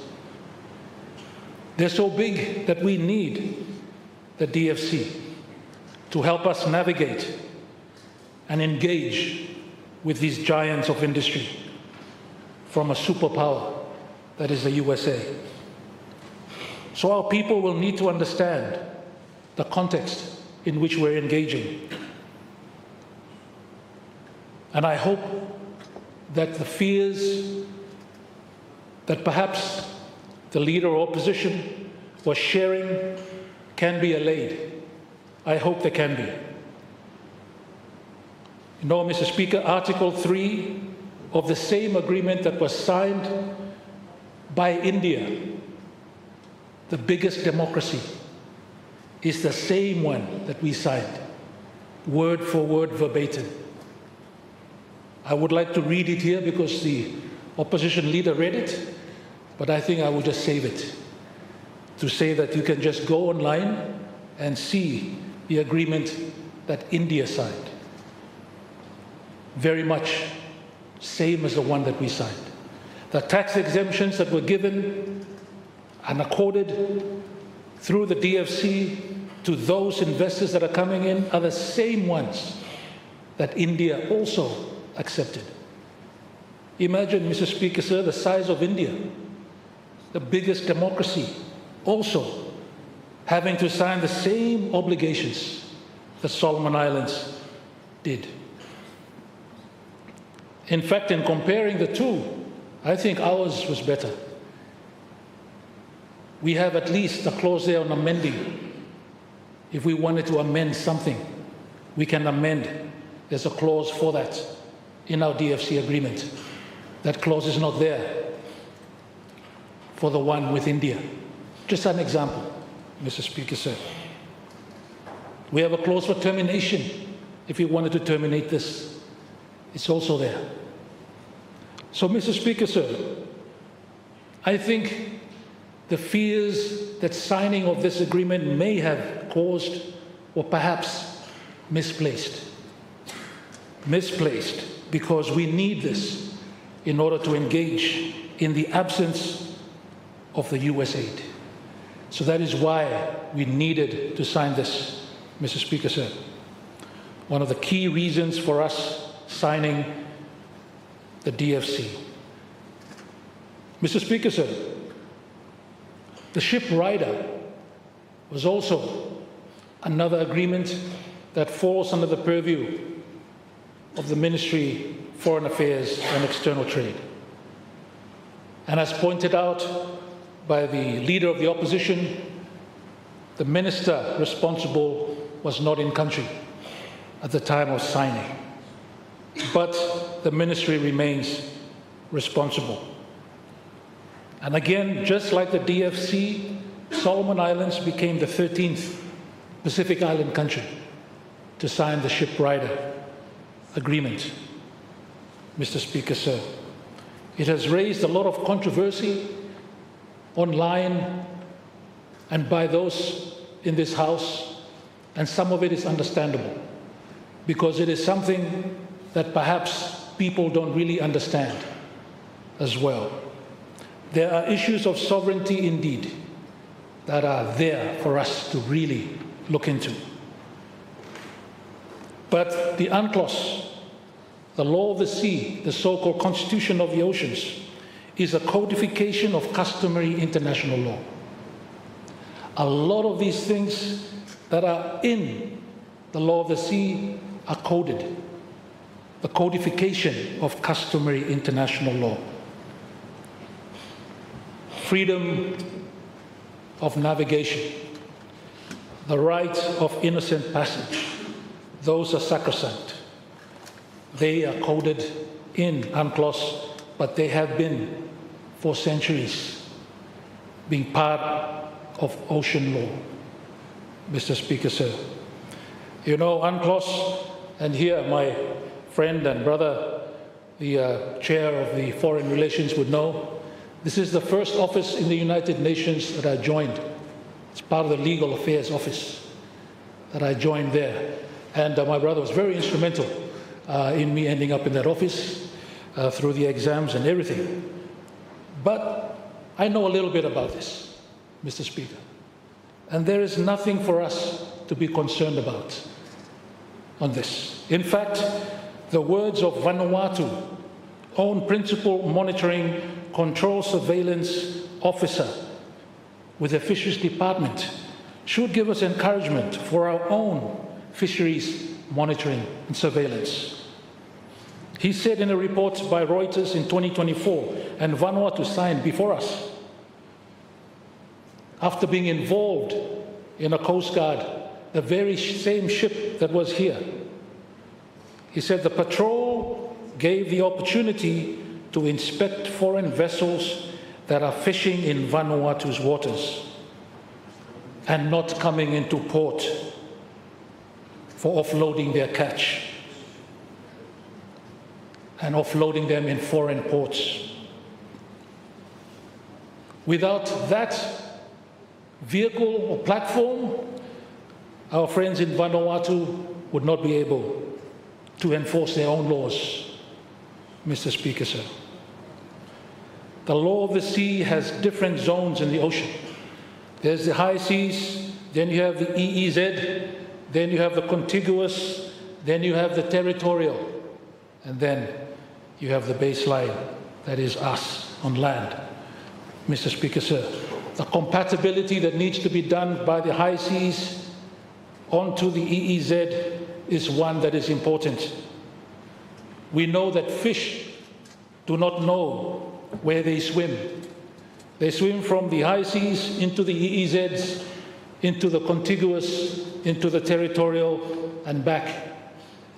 And sometimes you have people chasing those fish and coming into our zones of sovereign rights, as is the case with EEZ, or even to our sovereignty areas and territories like the 12-mile zones. But the need to be compatible for the high seas as well as the EEZ is something that international law under UNCLOS also recognizes. There is the Convention of the Highly Migratory Fish Stocks that the US is a signatory to and has ratified. Allows for the boarding in high seas. In the EEZ, those boardings only happen with our officers on board, our authorities. There needs to be compatibility to ensure proper management of ocean resources, some of whom swim without knowing where they're swimming into. The Geneti Diana case is that particular case brought to the fore. Geneti Diana chased the fish from high seas EEZs to our EEZs and got caught. And of course, US, a non-party to UNCLOS, did not recognize EEZ. The law of the sea was just coming into force in the mid-80s. It was a new area. But the big blessing behind that, Mr. Speaker, sir, is now we have the US treaty that led up to the US treaty, whereby US signs a treaty with a collection of countries for fishing rights, and we get millions of USD a year from that. Mr. Speaker, sir, these are issues that can be understood and explained very clearly. For those who may not know, it may be a bit of a challenge, and that is to be expected. It's a very specific part of law, very specific part of international law, and that is a challenge to us. But the advantage it brings to our nation to use the platforms that the Coast Guards provide for our own authorized officers to be on board and ensure that our sovereign exercised in areas where we have sovereign rights is something that is very much appreciated, Mr. Speaker, sir. And again, we are the 13th Pacific Island country to sign that particular ship rider agreement. I think you just minus French Polynesia and New Caledonia out of the list that I had read earlier, and you'll get to that number 13. Of course, we know why they are not part of that. They are French territories, as you know, Mr. Speaker, sir. So these issues are very clear and can be explained. Geopolitics has come in to some of the conversations around this, and it is not surprising to me as well in that area, Mr. Speaker, sir. We know that certain of our partners and friends have the largest fleet in the world. The chances are many of their fleets are in our oceans. Their fleets double all the top 3 put together. That is something that they are concerned about, and perhaps rightly so. But we continue to look after our sovereignty. We continue to look after our natural assets, our fish, our marine resources, and we should protect them, because that is what is expected of us by our people. So we will leave aside geopolitics and work for the best interest of Solomon Islands in protecting our resources, Mr. Speaker. Mr. Speaker, sir, those are some of the areas that I've heard voiced in this debate over the speech from the throne, Mr. Speaker, and I accept them as valid criticisms, constructive criticisms, as well as some very good pointers that were laid before us.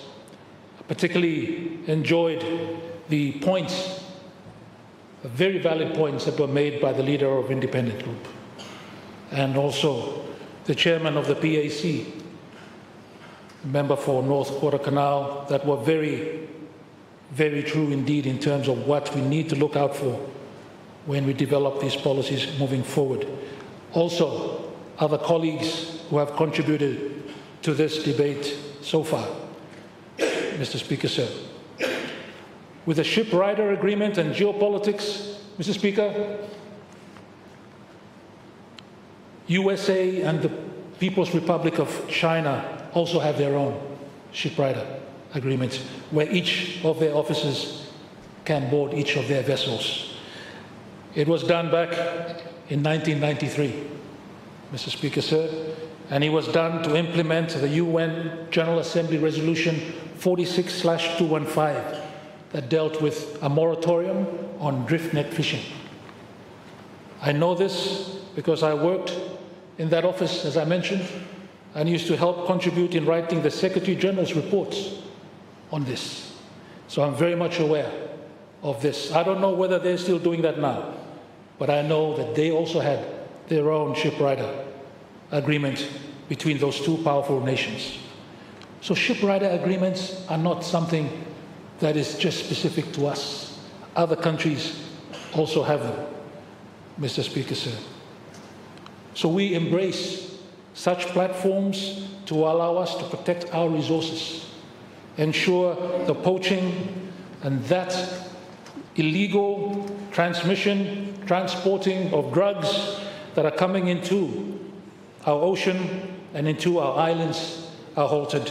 If we can do that, our people would think of us differently if we did not protect our own resources and our own people.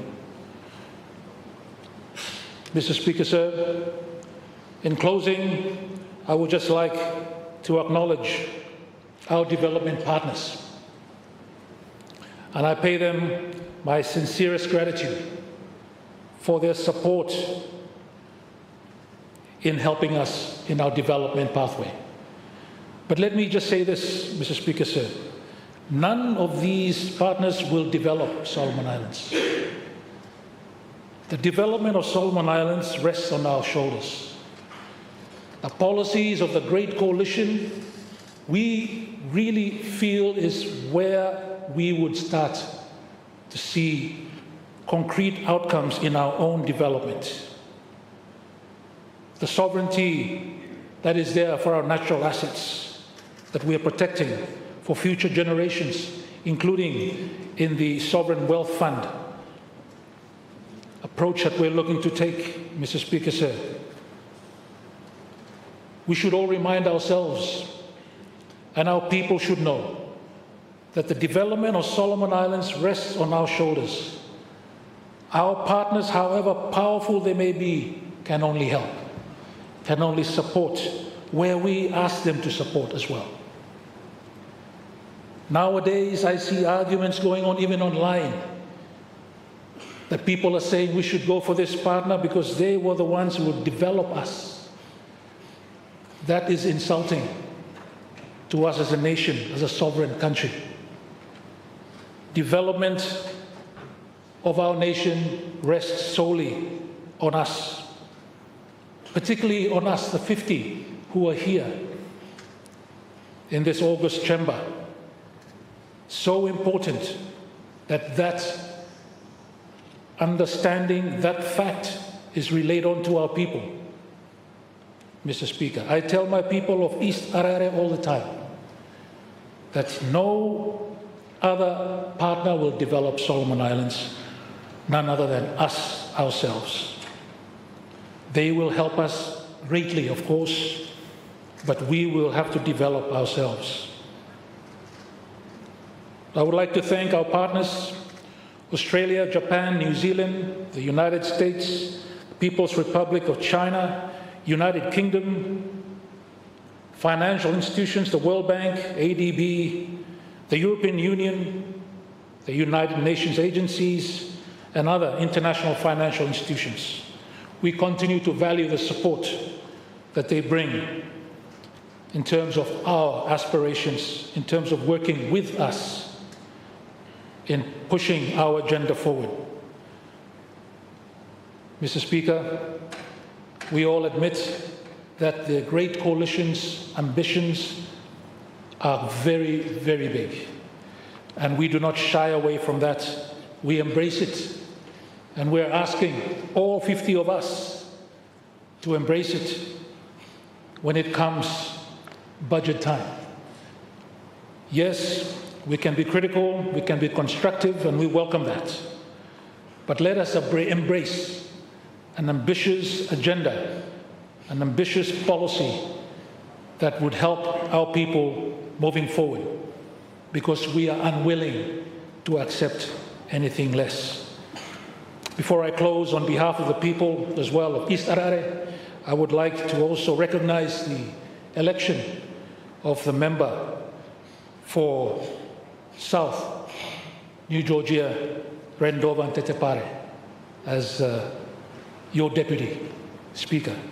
And let me just add, on behalf of my people of East Harare, that name Gina is one that is very closely related to Parliament, even your seat.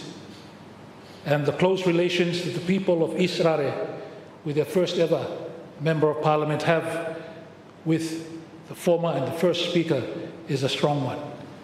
And we welcome his unopposed election to this august body as a Deputy Speaker. Once again, we thank you for this opportunity, Mr. Prime Minister, for giving us this opportunity to make comments and discuss and debate. And once again, I support the motion and I resume my seat. Thank you. Thank you, Honourable MP for East Harare. And then I call on the Prime Minister. Sorry.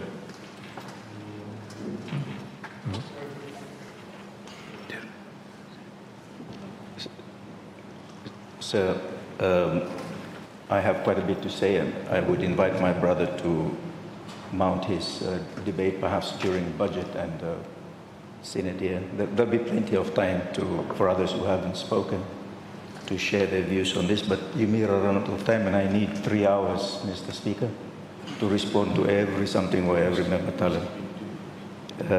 We ask him finance for not talk 2 years, so if him not talk finance not talk and square. So thank you, Mr. Speaker. Does perhaps I'll give him 10 minutes. Thank you, Mr. Speaker. Thank you, Prime Minister. Balance, I thought of stand and me also. But Speaker, thank you. I think it's the right of every member of this Honourable House to be given the opportunity to speak.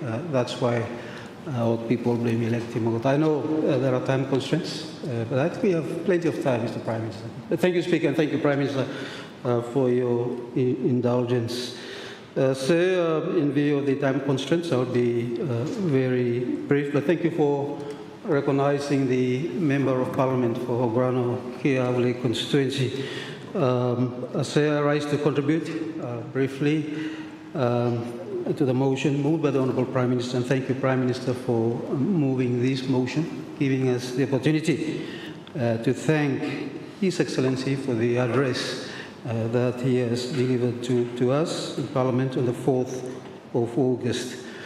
Mr. Speaker, before doing so, I wish to join colleagues who have spoken earlier to congratulate the Member of Parliament for South New Georgia, Tetepari Rendover, on his election as Deputy Speaker, and I wish him all the best. Let me also join colleagues who have congratulated the premiers of Guadalcanal Province and Makera Province and their people on the recent celebrations of their second appointed anniversaries.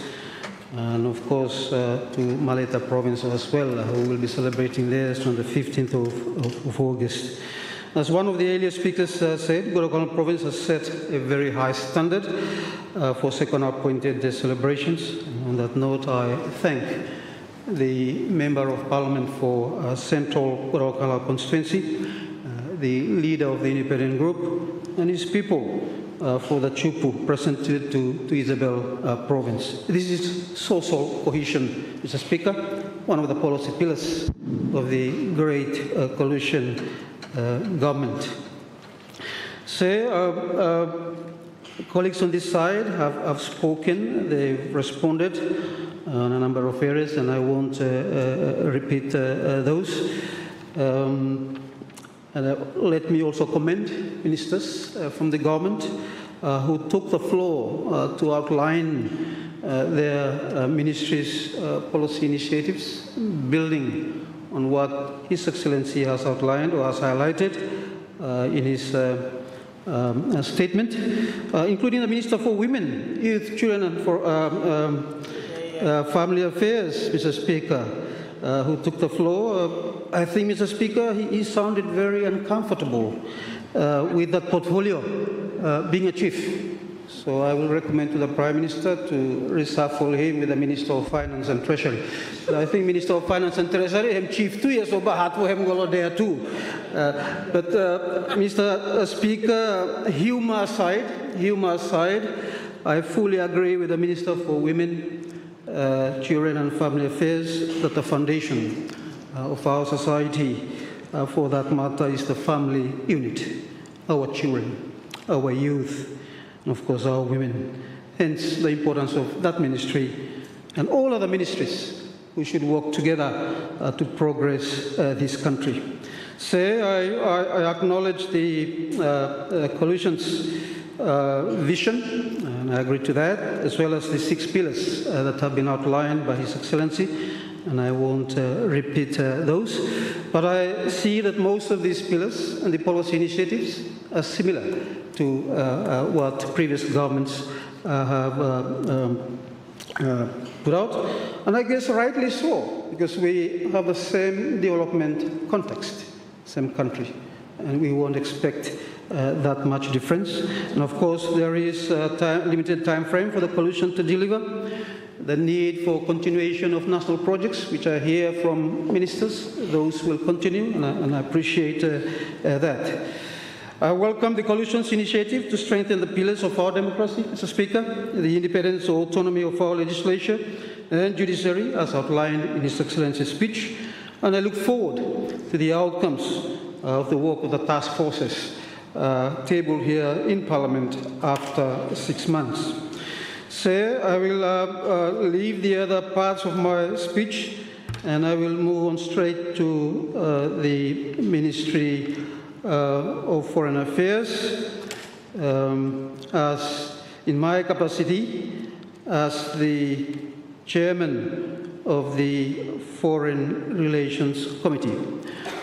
On that note, as highlighted by the Governor-General, the coalition's maintenance of a long-standing foreign policy of friends to all and enemy to none, but with a reset in terms of renewing trust with our traditional partners, while engaging constructively with all and placing national interest first. So that's a choice, that's a policy choice that the coalition has decided to take. And that is fine, Mr. Speaker. But in the process, one could also lose the trust of non-traditional partners. Other governments use the term "step up" in reviewing their foreign policy or international relations. I guess for us as a country, it boils down to selective pragmatism. How we can maximize benefits or who can give us more. And I think this must have been a consideration when that policy choice was made.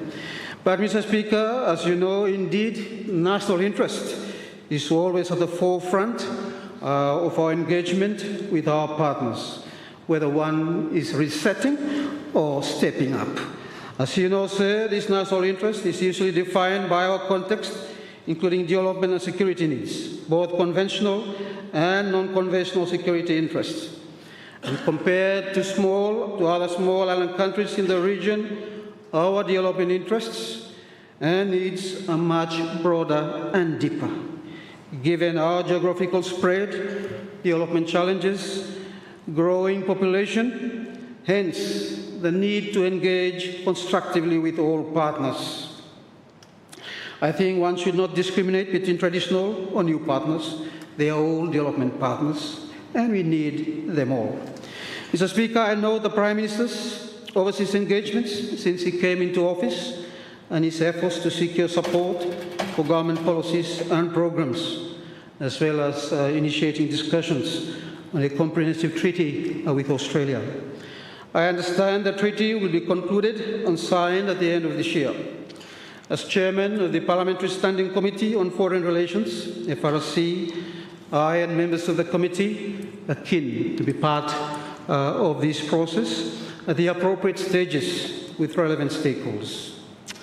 So it is also my intention as FRC chair to reform our domestic process of ratification or accession to international treaties, a suggestion echoed several times over the years in this chamber.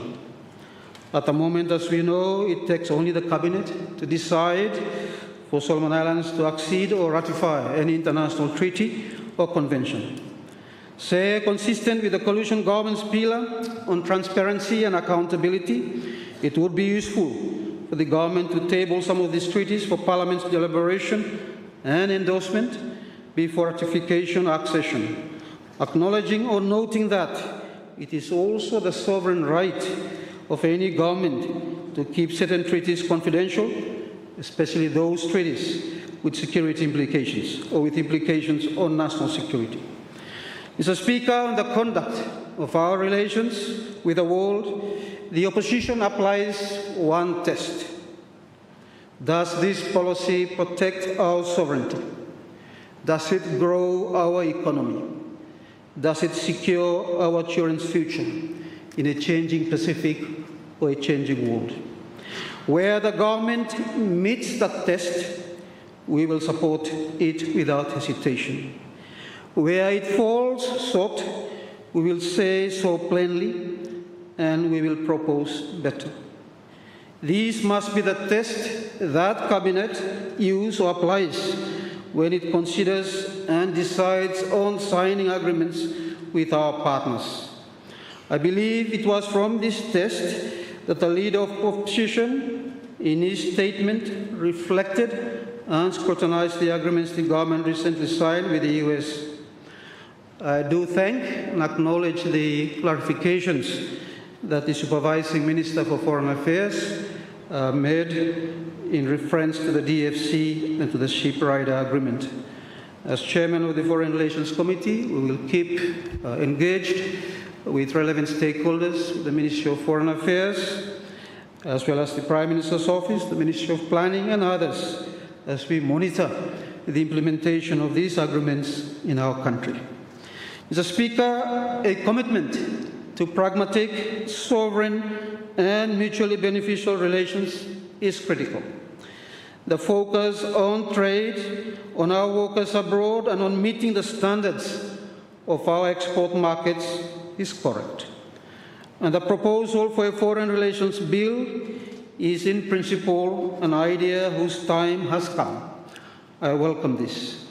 Mr. Speaker, this coalition's policy statement devotes only 4 paragraphs to foreign affairs, 4 paragraphs in the most contested decade the Pacific has known since World War II. I believe that details could come later when the government translates these policies in the policy translation document. We hope that can be expanded there and with some costing as well, not only in terms of foreign affairs, but also other sectors. A framework of policy intent, as it stands, as the document stands, calls itself, it's not a foreign policy, it's an outline waiting for a policy to be written. I understand the Ministry of Foreign Affairs and External Trade has a rough draft foreign policy already. I call on the Minister of Foreign Affairs and External Trade to finalize it and to bring a full foreign policy white paper to this Parliament within 12 months, prepared in consultation with relevant stakeholders and across this House, and reviewed by each Parliament. Say we need to restore the Pacific to our foreign policy, accommodating the Pacific Islands Forum and other regional bodies. The 2050 Blue Pacific Strategy that our own leaders helped to write, and the Melanesian Spearhead Group whose founding this nation hosted. Mr. Speaker, our strength has never been our size. It has been our solidarity. As we approach our 50th independence anniversary, Solomon Islands should be convening this region, not omitting it from our policy. Say, on that note, I acknowledge the Prime Minister's recent visits to forum countries in our region, his assumption of the forum chairmanship, and proposed regional security framework or treaty. I believe this regional security treaty initiative will be on the agenda of the leaders' retreat discussions at the Palau Forum at the end of this month and early September. Say a regional security treaty framework can be explored and pursued as part of the review of the regional architecture, if PIF leaders agree to do so. The proposed regional security treaty undoubtedly will have implications on the foreign policy of each forum member country. Say, it's important to note that attempts to explore a regional or PIF foreign policy did not get the support of many, if not all, PIF members because of the implications it has on the flexibility and the right of sovereign states, in this case PIF members, to conduct and manage their own foreign policies and national interests. Mr. Speaker, in terms of economic diplomacy, trade needs instruments, not intentions. The coalition's policy statement promises expanded markets and reduced trade imbalances, but names no agreement, no target, and no mechanism. I hope, as I've said, the policy translation document will address these details. Meanwhile, my good friend and colleague, the Minister of Foreign Affairs and External Trade, needs to inform Parliament on the ratification status or position of PACER Plus, with analysis of costs and benefits. Publish a utilization plan for the Economic Partnership Agreement with the European Union. Build on the competent authority and laboratory upgrades the policy statement rightly promises, and set export diversification targets by market and product, so the warning in the government's own forestry chapter about single market dependence is answered by its trade policy. Mr. Speaker, on labour mobility, we support our workers earning abroad. We all know remittances build houses, establish small businesses, pay school fees, and so forth. But remittances must not deprive or hollow out our hospitals and classrooms. The government promises 25,000 jobs at home in 4 years while marketing our workforce overseas. But it must tell this House how both are to be done.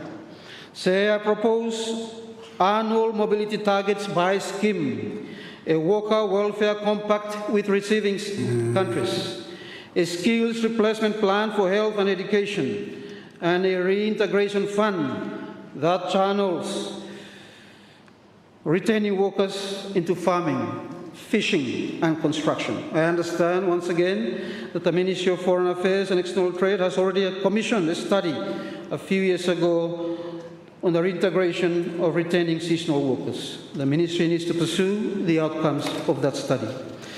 Mr. Speaker, the Coalition's policy statement defines the term performance indicator in its acronym list and then sets Note 1 for Foreign Affairs. I hope, as I've said, details will come.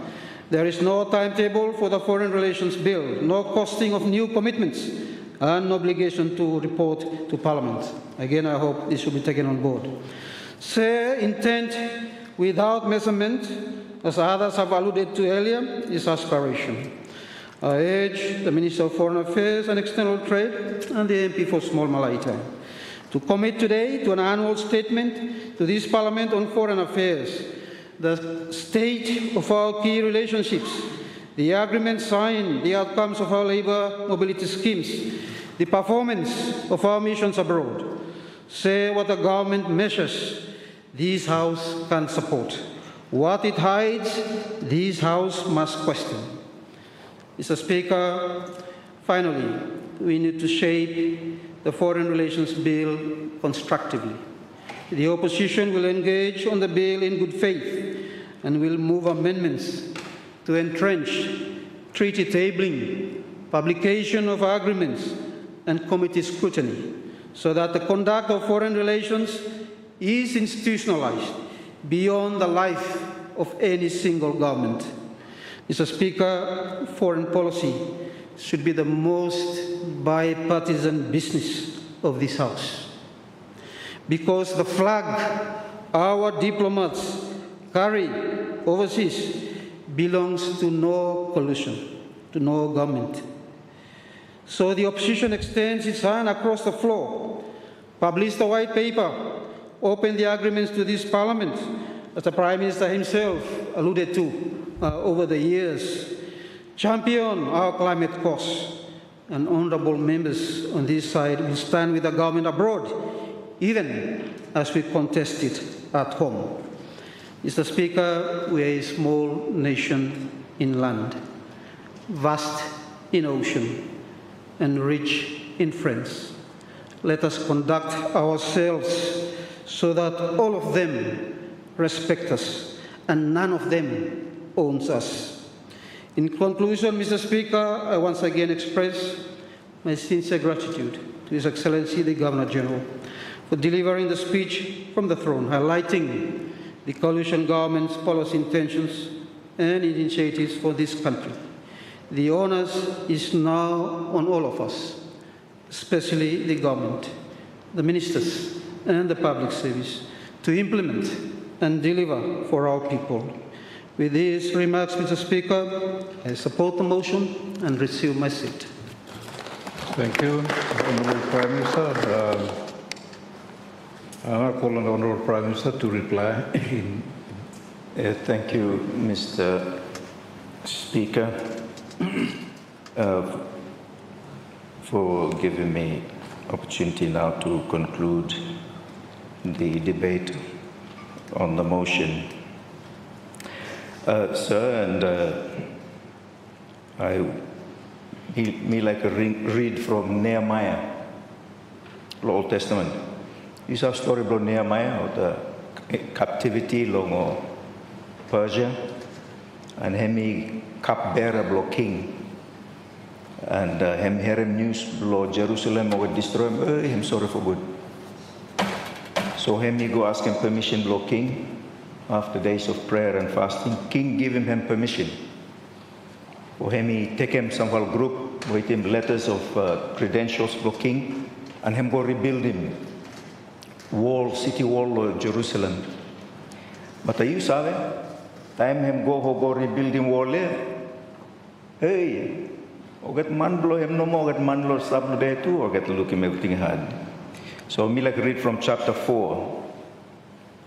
Opposition to the rebuilding. When Sanballat heard that we were rebuilding the wall, he became angry and was greatly incensed. Mr. Speaker, he ridiculed the Jews, and in the presence of his associates and the army of Samaria, he said, "What are these feeble Jews doing?" You all know what Jew, you know. Will they restore their wall? Will they offer sacrifices? Will they finish in a day? Build him classroom first time before you free education. Can attitude, you know. Can they bring the stones back to life from those heaps of rubble, burnt as they are? Sanballat na yan, ogat lo Samaria na yan, Mr. Speaker. Tobiah the Ammonite, who was at his side, said, "What are they building? Even a fox climbing up on it would break down their wall of stones. By free education, cannot sustain there. By fall down no more." My karangi. Sanballat, Tobiah, the Arabs, the Ammonites, and the people of Ashdod heard that the repairs to Jerusalem's walls had gone ahead and that the gaps were being closed. They were very angry. I have only 2 words to say to the other side. Fear not. You will fear too much now. Go no inti kasim this time here.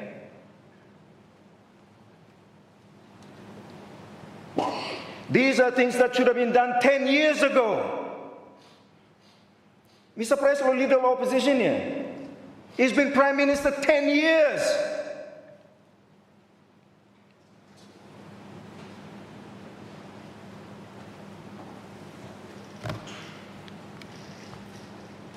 What a Sanballat, Mr. Speaker. But anyway, me not get carried away. I am actually very grateful, sir. Grateful to His Excellency.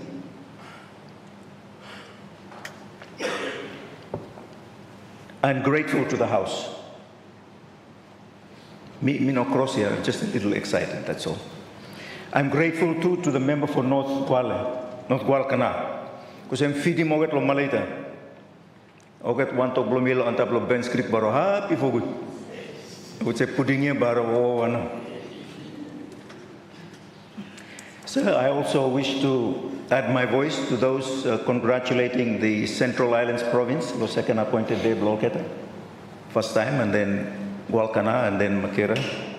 Malita bloget postponing for November, but I mean advancing go congratulations for it now too. Sir, I want to thank the Honourable Leader of Opposition for his reply.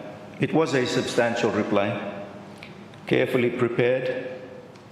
Hem luko same man no right mo speed blue wale ating man because same words gela talem, same words South Choice all talem. You at least listen him some word a little bit. In any case, the leader's speech drew on long experience of this House, in this House, and of the highest office in this land as Prime Minister. An experience which he holds more than any other member in this House, him being the longest serving Member of Parliament in our current House. So Parliament is not weakened by a strong opposition. It is perfected, it is completed by one. The questions that have been asked in this debate are not an obstruction of government, they are the ordinary respiration, breathing of a parliamentary democracy, and this government does not resent them. We welcome them. when they are reasonable. Sir, I note with genuine appreciation the matters on which the opposition declared without hesitation that it stands with the government and with the nation.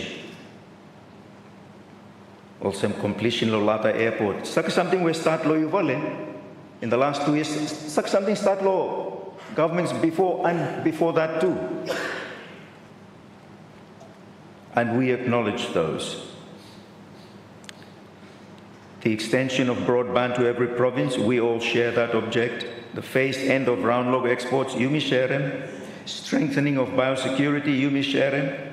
And the recognition of customary landowners as full partners in the wealth of this country. We're all customary landowners, all of us here, I think. So we share these concerns and interests together. Sir, our commitments here do not belong to the great coalition alone. You may share them, everyone, because they belong to all of Solomon Islands. And when the alternate government of this country pledges its support for them on the floor of this House, the nation is the winner. We're not political point scoring. So I thank the Honourable Leader of Opposition for that, and I place his support on record with gratitude. Sir, the Honourable Leader organised his reply around 3 tests: fiscal honesty, the conduct of our foreign relations, and the integrity of our Constitution. I accept those tests on behalf of the government, and I agree they are appropriate. And because I accept them, I owe this House a full answer under each of them. I intend, sir, to give that answer in the same spirit in which I move this motion, not to score points, but to serve the truth. Where the opposition has raised fair questions, I will answer them fairly, Mr. Speaker. Where the record has been placed before this House incompletely or coloured beyond what the documents themselves say, I will, sir, respectfully and without rancour, restore the record. The people of this country, Mr. Speaker, are not served by fear-mongering. They are served by facts. And let me now offer them, Mr. Speaker. Sir, the first test the Honourable Leader applied was the test of costing. He asked, where is the fiscal envelope? And not just him. Member Bloc Gela, Member Bloc South, Choizol, everyone asked for where is the fiscal costing, Logeta. Policy intentions, lo speech, lo throne. Where is the medium-term fiscal framework? Where is the year-by-year projection? Where is the phasing in and schedule of which province by him start? The answer, Mr. Speaker, begins with a simple constitutional truth, which the Honourable Leader of all members of this House knows intimately. A speech from the throne is not an appropriation bill, Member for Gela. It is not an appropriation bill. Don't pretend that it is. But you just come so you know minim gutiti. But he has no excuse. He's been Prime Minister 10 times.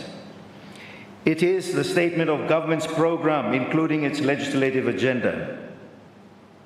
It sets direction. He has brought many of these speeches from the throne to the House, and they're the same. No any costing. It's hypocrisy to turn around and say, where now fiscal envelope, where now costing? Ma you do dim loget blow you too? Yo, na po now. Sir, the numbers follow in the instrument our Constitution and our public finance management framework prescribe for numbers. And that instrument is the budget, the appropriation bill. The work of attaching a medium-term fiscal framework to the policies of the government is underway now, Mr. Speaker, in the Ministry of Finance and Treasury and the Ministry of Planning, also Minister Hemi Alud Lohem today, in preparation for the 2027 appropriation bill, which will come before this House at the end of the year, we hope. That, Mr. Speaker, is where the fiscal envelope will be laid before this House, line by line, as it should be, and this House will test every commitment of the speech against it then. By Public Accounts Committee now will be the first point of reference. And already, Chairman is committed to running a very effective and efficient Public Accounts Committee process, and I'm really very pleased to hear the changes he's made to the TOR for that committee to make it more effective. These are great changes. This is the time for change, Mr. Speaker. Let's embrace it. Let's move. Sir, and let me say this gently, because I intend this debate to remain a very generous one. In the speeches from the throne delivered under the Honourable Leader's own Prime Ministership, and in the speeches delivered under GNAT, under the member for Hograno-Kia, not one annexed a costed medium-term fiscal framework to the programs announced then, not one. And that was not a failure of those governments, sir. It was the correct understanding of what a speech from the throne is. It would not be honest of me to pretend that a standard which no government of Solomon Islands has ever applied to itself has suddenly become the measure of fiscal credibility, Mr. Speaker. No, it is not. Let us not mislead the new members. The measure of fiscal credibility is the budget, Mr. Speaker, and this government will meet that measure in this chamber before the year is out, we hope. Minister, I'm to ministers. What I can tell the House today, sir, is the direction of travel. The leakages in our public finances, the quiet hemorrhaging of revenue through discretionary exemptions were our idea, and the unexamined arrangements are being plugged, Mr. Speaker. Time for change, Emilo here. We're changing. Sir, it was that very reason that the Honourable Minister of Finance, announced him on the 17th of June, the termination of all resource sector tax exemption memoranda of understanding and the restoration of customs exemption, a revenue customs exemption committee as the sole lawful gate for exemptions. The Honourable Leader quoted that decision with approval, and I thank him for that approval. That decision is what fiscal honesty looks like in practice, Mr. Speaker, and it is the foundation on which the buffers this government has promised will be rebuilt. No more hidden and secret exemptions, Mr. Speaker. You will do him now, that's why you may not be building more classroom here. You will complain about, say, building first time. Well, you will should be building come first time now, yeah. Shame on you. Sir, I turn to the policy the Honourable Leader placed at the centre of his fiscal critique. And let me begin by correcting its name, because the name matters. The policy of this government is not a slogan called fee-free education, no more. It is free education, Mr. Speaker. It is a deliberate choice, sir. It is a decision of the Great Coalition. A decision and a choice that the gate of the classroom shall not be closed in the face of any Solomon Islands child because of the poverty of that child's parents or guardians. That is the principle, sir. But there are too many sandbalats on that side of the house, Mr. Speaker. You cannot build that wall. You cannot rebuild it. I was glad, sir. Leader said, oh, in terms opposition not opposing the principle. Yo, may opposing every night or something. Do you want us to just roll it out in the constituencies where we support them? And all the constituencies where you will less them, you may not roll him out to him, make him build him out classroom first time? That's going to take another 10 years. You want to do that? Is that good for your people?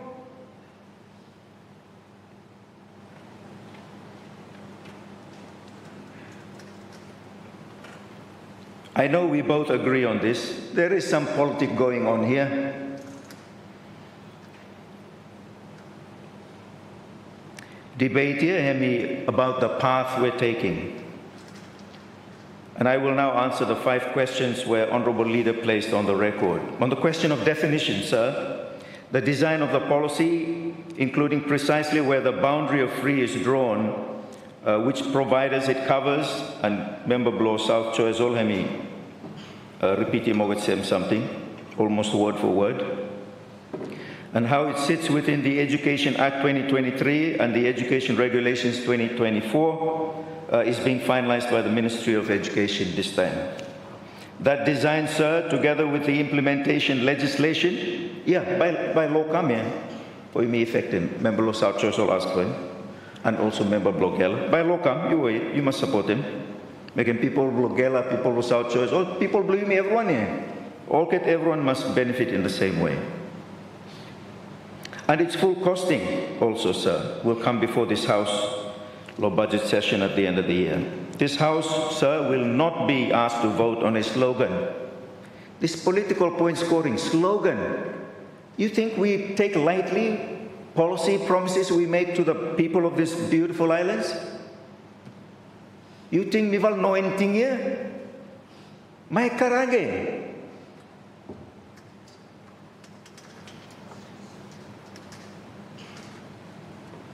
This is born out of years and years of policy making. Sir, it will be asked, this House will be asked to vote on a bill and on an appropriation with the definition and the numbers on the table before the first dollar is spent, Mr. Speaker, and before the first school year opens under the policy. That is the sequence, Mr. Speaker. On the question of cost, yes, the recurrent commitment is substantial, sir, and the Ministry of Finance continues to work through it as part of the medium-term fiscal framework that is being developed. Sir, I will not pretend to this House that a commitment of this scale leaves the rest of the budget untouched. Surely, I am touching other areas, as has rightly been pointed out. There will be changes to the budget. That is what it means to reorder the priorities of a nation around its children and its people. But I give this House my assurance, Mr. Speaker, that the effect of this policy on other essential sectors, our hospitals, roads, rural development, law and order, is an issue on which this government will not turn a blind eye. It is precisely the issue the costing work is designed to resolve, and I am confident that when the budget is laid before the House, members will see that the nation's other obligations have not been sacrificed on the altar of any single policy, however noble. On the question of quality, Mr. Speaker, I say this with conviction. The choice the Honourable Leader placed before the House, and Member Blow South Choice will repeat it, as if the choice is between free education and quality education, is a false choice. And this government rejects it outright, Mr. Speaker. Access to education and access to quality education are both achievable, and neither will be traded for the other. Why you mean to achieve him to right away? Is that reason not to implement right away? No more, Mr. Speaker. That would be an excuse for doing nothing. And that has been the case for the last 10 years, Mr. Speaker. The training of some 300 school principals, sir, which the Honourable Leader was gracious enough to welcome, is not a substitute for classrooms. Teachers, dormitories and learning materials, the training is not a substitute. It is but the first installment of a delivery program in which those investments have their place. The parents of this country want a good education for their children. The leader is right about that. And this government intends to give them a good education that they do not have to beg, borrow, or sell to afford. Mr. Speaker.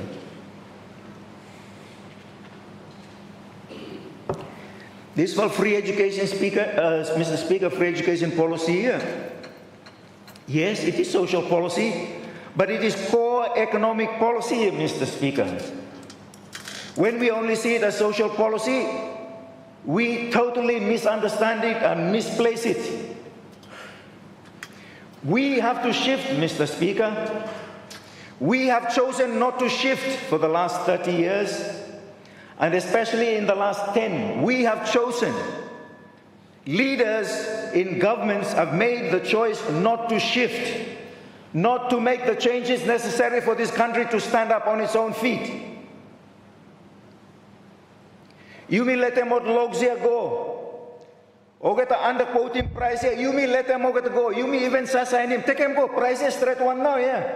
Oget pepem straight here, you may free education long time, Mr. Speaker. Our leaders know about this. Leader of opposition knows about this, Mr. Speaker.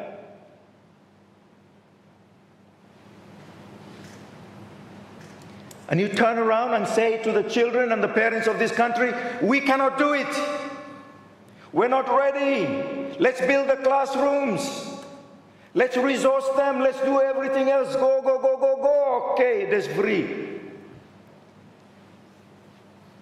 Look what I will say, mangyat na. Mr. Speaker, misal you will better have quacks to you. Sir, free education is the unlocking of the human capital of this country. I'm sure many of you did very basic economics in Form 3 or Form 4 about Adam Smith when talk about now get a, capital and labor and land and all get something we're going to production here. Malabor you talk about here now, you have free education here. How are you going to unlock it? Our GDP, Mr. Speaker, is about 12 billion. Has been 12 billion for the last 15 years, Mr. Speaker. And we go up a little bit, no more piccolo logging and back down. 12 billion, about not very much. Why has it not grown? That 12 billion is on the back of a workforce, Mr. Speaker, of about 70,000 people, give and take. You imagine if it was 140,000 workforce, by you meet triple M GDP, Mr. Speaker. Say, San Balat, you say we cannot rebuild.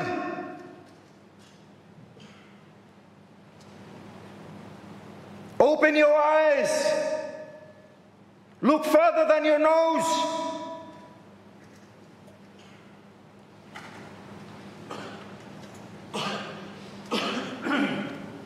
Sir, economic policy, law great coalition, clear, simple one, no, it won't be achieved, all achieved in the 2 years, and too short. But at least we set the vision and we set the direction. This economy must shift law processing, must shift law manufacturing. Two things now by drive him that will shift. One is labor, free education to produce more people. Deputy Opposite Member below Kia Hograno asked, how are you going to achieve you promoting labor, blowing meal overseas? And then how are you going to, well, free education. And that free education, the focus will be STEM, Mr. Speaker. Start from middle level now, grade 4, primary. STEM all the way through to TVET, through to ISINU. So we're producing the workforce with the skills for the 21st century.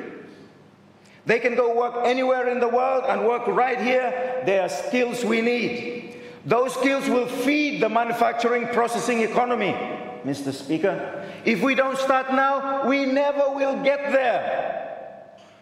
The other side, energy, Mr. Speaker. That's why we must work for reducing energy.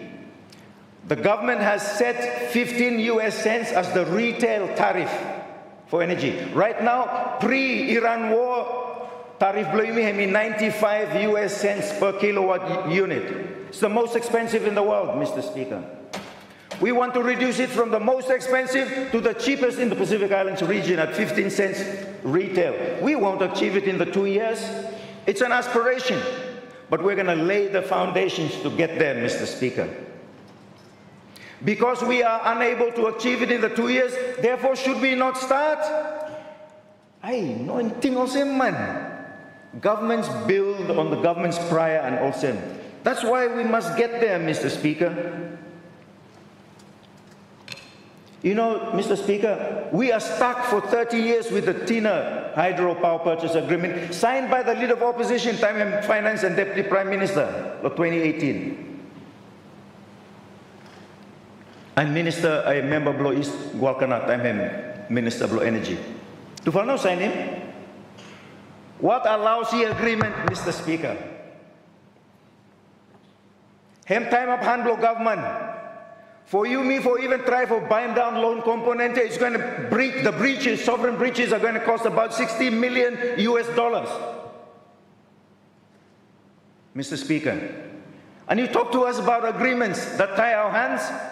My karange, look lo mira lel beti, same lel bet ogetai.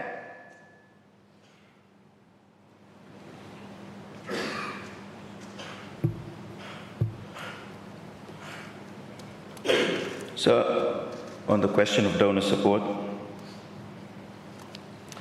I confess I listened with some interest because it is a curious thing that the sovereignty of this nation is invoked most passionately in this chamber when the subject is the education of our children. But let us be truthful on this matter.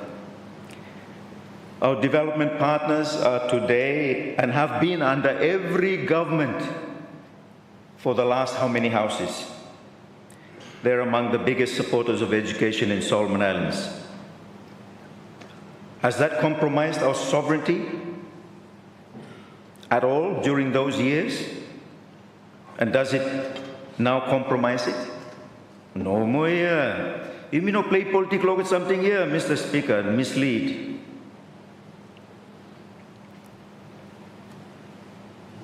I accept, sir, the leader's underlying point that startup assistance is not permanent national capacity.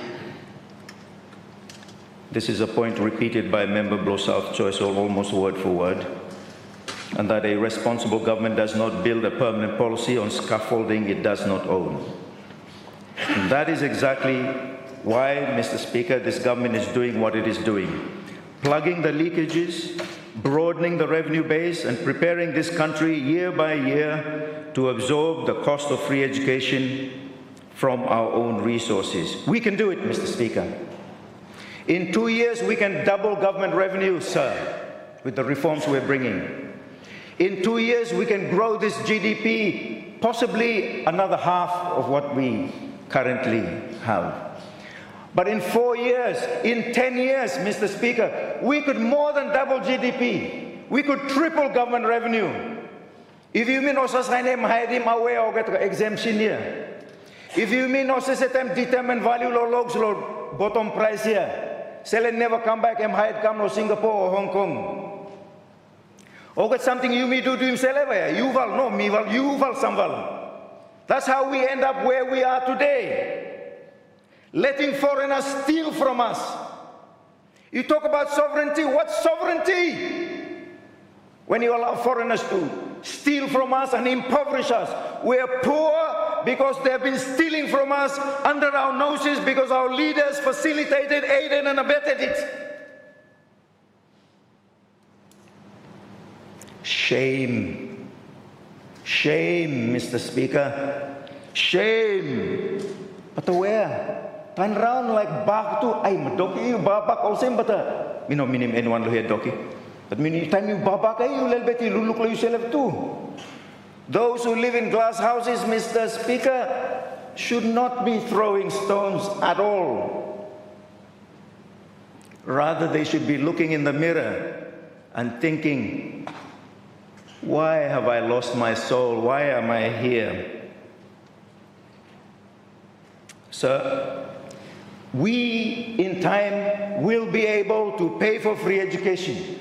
In time we'll be able to pay for universal health care and good quality health care. In time we'll be able to pay for our policing and security. We can stand tall.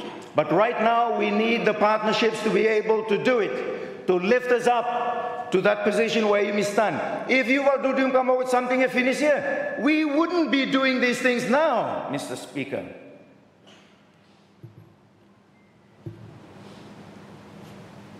Sabat na, no time for cross na.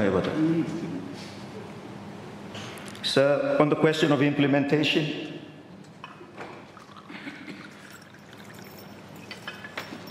the assurances the Honourable Leader seeks for principals, for education providers,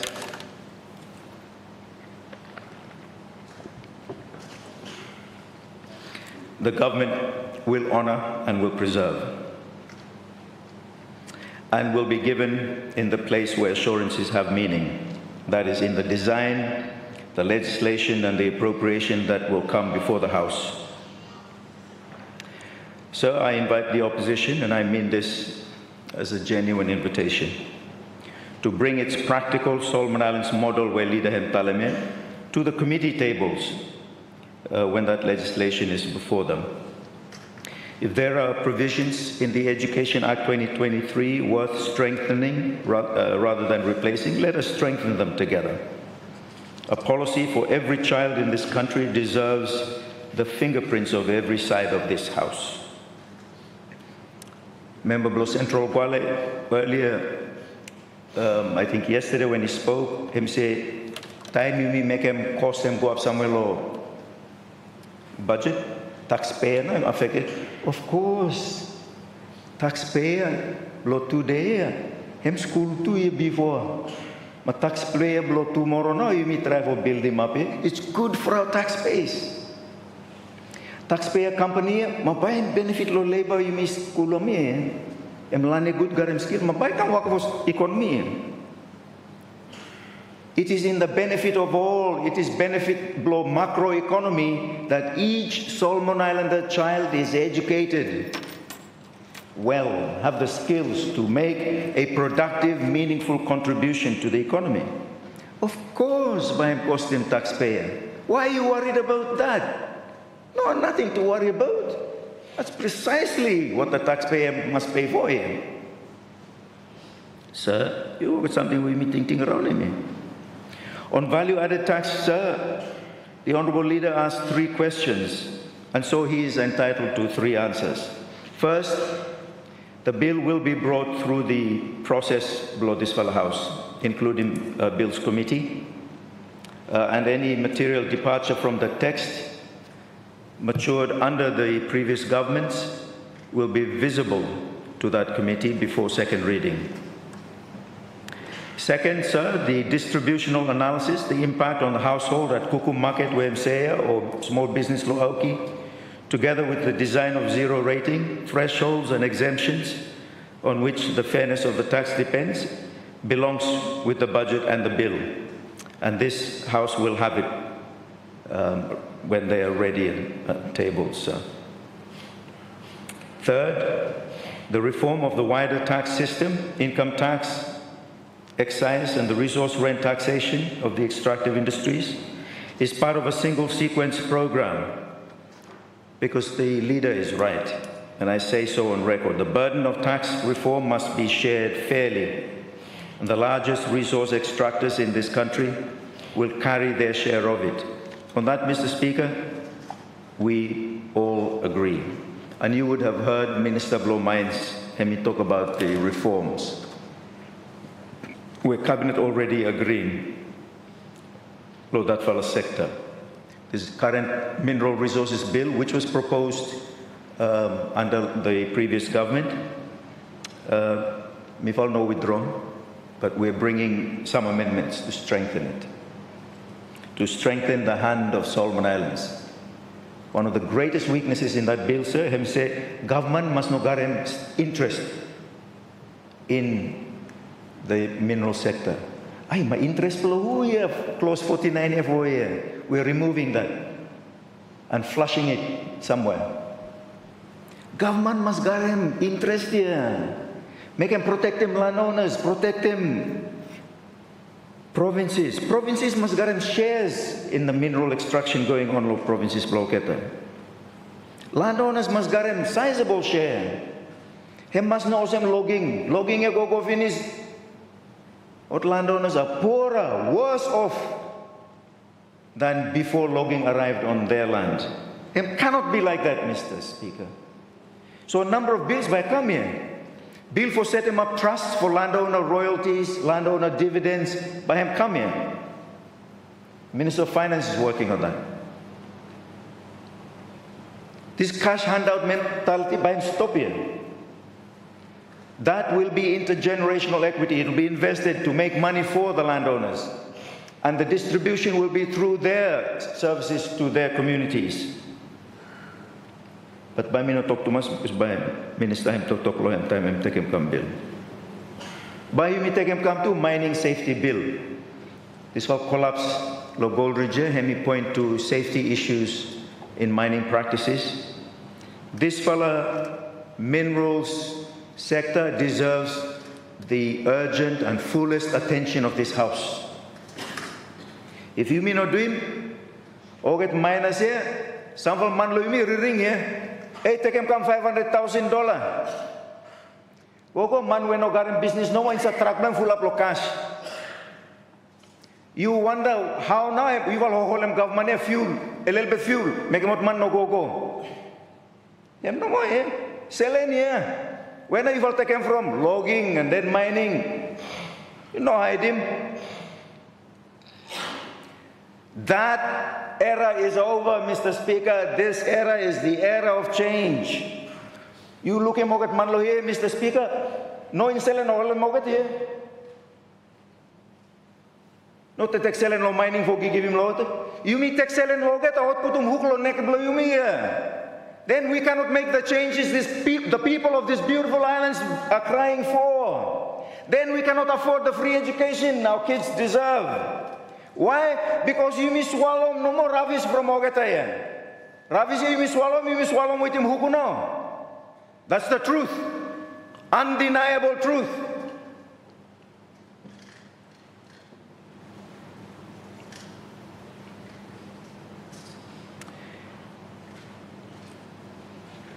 Sir, the value-added tax bill and the civil registration bill were matured under previous governments.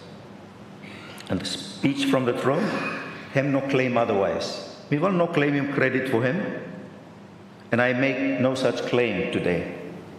This is the continuity of the state, and this government is not embarrassed by it, just as the last government was not embarrassed by it, and the previous ones.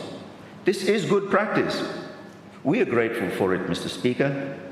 Good legislation does not lose its value by crossing a change of government. And a government that is confident in its own program has no need to hoard credit. The civil registration bill, sir, will be brought forward with its implementing framework, because a modern state must know its own citizens. Sir, the previous administration laid useful foundations. Then let the House say so.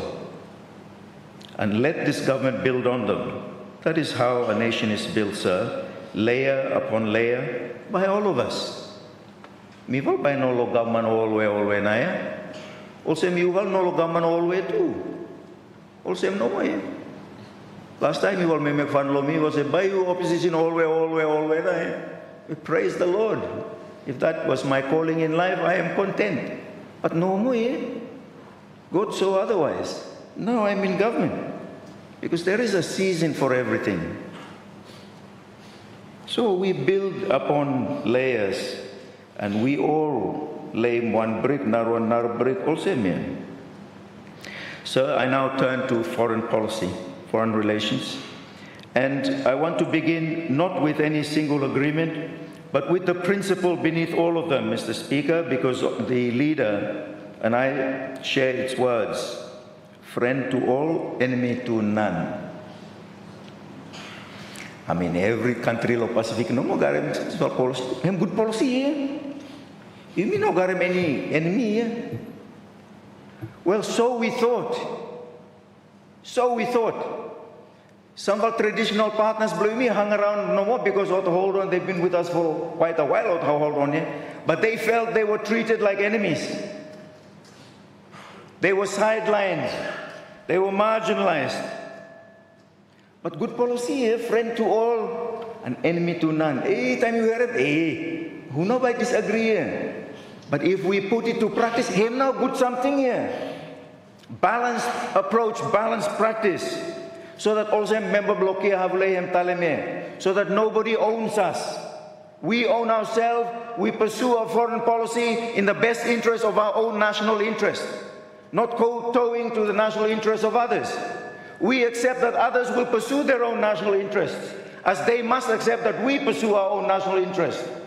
Because if we don't, we are utterly, utterly idiotic, and we are utterly, utterly useless, and we utterly give up on our own national interest now. Mr. Speaker. So this was statement, good one. Em also angka ya. Em angka now ship here.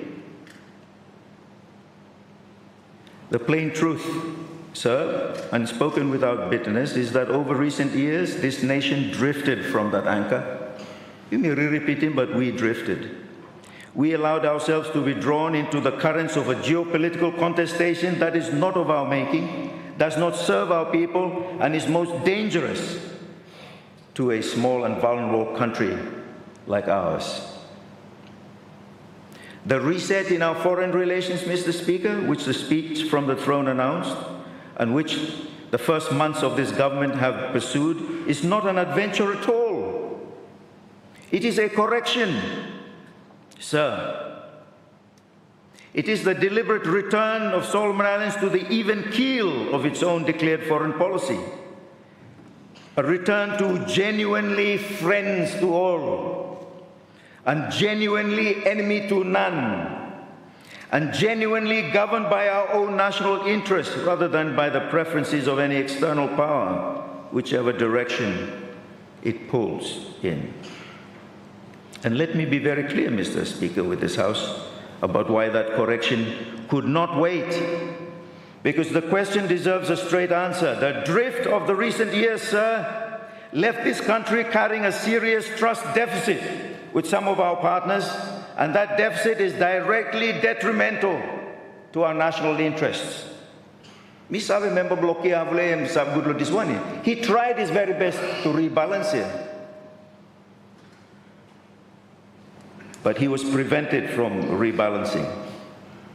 Trust, Mr. Speaker, trust is the hard currency of a small state.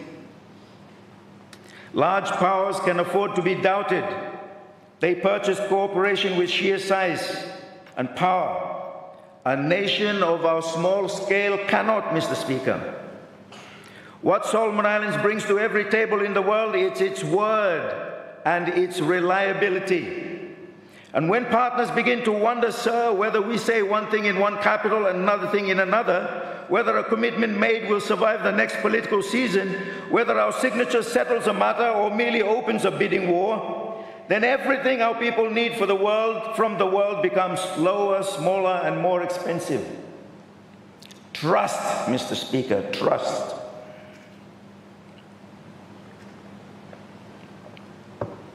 The first 90 days where leader Moke Miloheme was offered in the pursuit of restoring trust, Mr. Speaker, of overcoming the trust deficit. Sir, it's not an obstruction.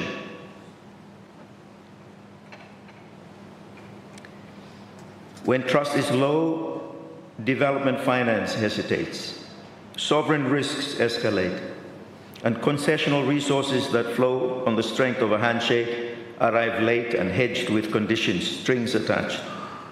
Infrastructure that our provinces sorely need sits in pipelines while partners seek reassurances. Member Blokia Havule Savlo this one here. He sought to overcome this deficit, but was prevented from doing so. Sir, labor mobility schemes, which put real wages into the pockets of our young people, and remittances into our villages, expand cautiously where they should expand generously for the lack of trust. Investors price doubt into every project, and that price is paid in jobs our people never see. And security cooperation, on which the surveillance of our own vast waters depends, becomes transactional when it should be dependable. A trust deficit, Mr. Speaker, is a silent tax on a small nation, levied every year on our health, our schools, our infrastructure, our security, and our people have been paying it without ever being asked. The reset is the deliberate retirement of that deficit. It is not conducted to please any partner, and it surrenders nothing to any partner. It is conducted to restore the credibility of Solomon Islands as a nation whose word is bankable, is reliable. Because a country that is believed is a country that is invested in, and a country that is doubted is a country that is managed. That's been the posture of many of our partners. And this government, Mr. Speaker, intends Solomon Islands to be believed, to be trusted. That is why the reset is key to our national interests, Mr. Speaker. Not sentiment, not emotion, not a wish for overseas trips, no more. It is but the self-interest of our people, soberly judged, soberly understood, and soberly pursued. Sir, the Honourable Leader spoke of 90 days around the world. Well, I will tell this House what those 90 days were, Mr. Speaker. They were 90 days of repair of damage he inflicted on this nation's foreign relations, Mr. Speaker. Relations with our nearest neighbours and oldest partners, relations that have been allowed to strain, have been mended in less than 100 days, Mr. Speaker. And the proof is not in the photographs, it is in the outcomes. It will be when the budget comes, Mr. Speaker. The chairmanship of the forum, which the leader rightly said belongs to the nation, not to any government, has been taken up and discharged. Doors in Canberra, Wellington, Port Moresby, Suva, Washington, and Tokyo that matter to our trade, our security, our labor mobility, and our development finance and people-to-people relations are open and working with much greater ease and definitely greater trust. Mr. Speaker, I make no apology for that schedule. The talk of a Prime Minister who should spend his first 90 days at his desk is, with respect, sir, the counsel of the status quo business as usual. And the status quo business as usual, Mr. Speaker, is precisely what the people of this country voted to change. Napu na, napu. Holding on to the way things have always been done has been our story for way too long, Mr. Speaker. And it has delivered too little to the lives of our people. We need capital to invest in this country. We need markets. We need partners.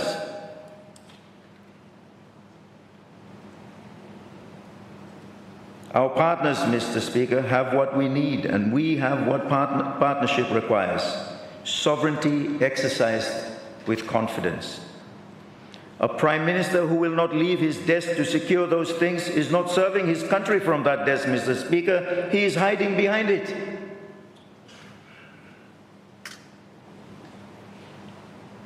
And Mr. Speaker, since the Honourable Leader raised the matter of Bougainville in his reply, I must pause here, because on a matter of this sensitivity, the record of this House must be set right.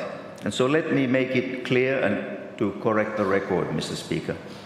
It was not Solomon Islands that placed the Bougainville on the agenda, on the table for bilateral with the Prime Minister of Papua New Guinea. No, it was not me, Mr. Speaker. It was the Prime Minister of Papua New Guinea who, himself recognizing the close ties between Solomon Islands and Bougainville, raised it directly with me in order to update me on his thinking going forward. Bougainville is an internal matter for Papua New Guinea, and we will support whatever resolution both come up with. That is the correct record on the issue, Mr. Speaker, and I place it before this House so that no other version of it survives this debate. This kind of emotional lie and no one's good. Those ties of kinship, of geography and of history, sir, are precisely why our nearest neighbor keeps Solomon Islands informed. And it is a mark of the repaired relationship I have described that he chose to do so. For my part, Mr. Speaker, it was I who then raised and we discussed together the situation in West Papua, because this government believes the concerns of our Melanesian family are not whispered behind the region's back. They are discussed face to face between friends, between brothers. That is what those 90 days were for, Mr. Speaker. The leader also spoke of the domestic in-trade, Mr. Speaker, and of medicines in the wards of the number 9. Well, let me answer that with care, because behind that point are real patients and real families, and they deserve better than to be a debating point for other side. Sir, the state of medicines, the stock of medicines, stock levels and medical supplies in this country was in distress long before the 15th of May. Every member of this House knows it, and the honourable members opposite know it best of all, because the shortage matured on their watch. I do not say that to wound. I say it so that we can stop pretending the problem is 90 days old, because a misdiagnosed problem is never cured. What I will say on the record of this House, sir, is that this government will set it right. The supply chain essential medicines, traceable items is being addressed as a priority of the highest order. And I invite the House to hold this government to that undertaking, not at 90 days, but at every sitting from now until it is done. We aim to hold about 120% of stock levels of traceable items. So we accept there'll be a 20% write-off, expiry and so forth, so that we never go below 100%. 80% is not good enough. What happens to that patient who needs something in that 20% where you mean a holemir? Certain death, that's what's going to happen. It's not good policy. And since we are speaking of medicines and of records, Mr. Speaker, let this House weigh the question of legacy honestly, because legacy is what this debate has been about over the last 3 days. The honourable leader's legacy is the stadium facilities. And you may switch, then China build him a nice stadium on top of it. They're really nice facilities, I'm not complaining about that. And our athletes and young people enjoy them from time to time. We don't begrudge him or his government then for achieving that. But the House must be honest about what they cost. The country sacrificed the medicines budget for that legacy. Today, the upkeep of those facilities is $60 million a year. It's in the budget, higher than the allocation for medicines itself, when you deduct all the long outstanding debts over the years. Remember, not walkana no em come him this apum budget for clear him every long outstanding. If him no more, hey man, you be trouble, eh? Sir, the arithmetic behind the empty shelves in our wards was written long before the 15th of May. When the leader raises medicines against the Great Coalition, he should look in the mirror. Same little bit of it, you know, same now, yeah. Sir, the legacy of the Great Coalition will be of a different kind.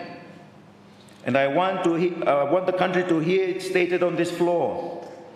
The Great Coalition legacy will be universal education, free education of the young people of Solomon Islands, to equalize access to opportunity for every child of this nation, Mr. Speaker. Legacy Blem Stadium, legacy Blo Great, the people of this wonderful, beautiful country.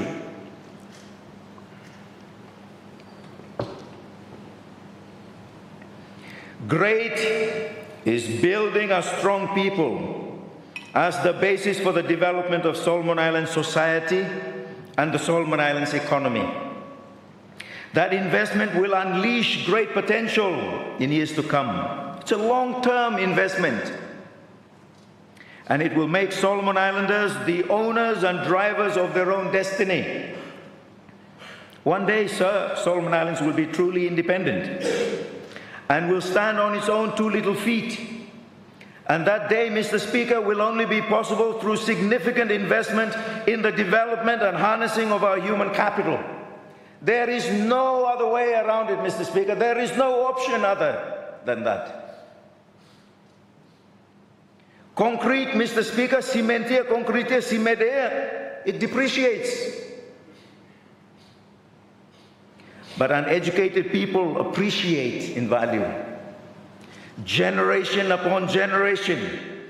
That is the difference between the two legacies before this House.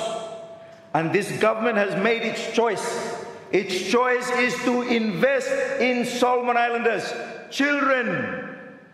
That's the choice the Great Coalition has made. We build a great nation by investing in its great people. That's what the Great Coalition has chosen, Mr. Speaker. Before I leave the domestic front, sir, let me deal directly with a matter that has been raised in this debate, my absence from the second appointed day celebrations of Guadalcanal province. Let me state plainly, sir, there certainly was no political intent in that absence, none whatsoever. I made a judgment, since both the Minister for Provincial Government and the Deputy Prime Minister were going to be present. I decided, after some discussion with them, that this was adequate representation of the government. I obviously, Mr. Speaker, misjudged the feeling of some in this matter, and I therefore unreservedly apologize. I truly am very sorry. I offer that apology without qualification, because Guadalcanal is the province on whose land this parliament sits, and its feelings are owed respect, not management.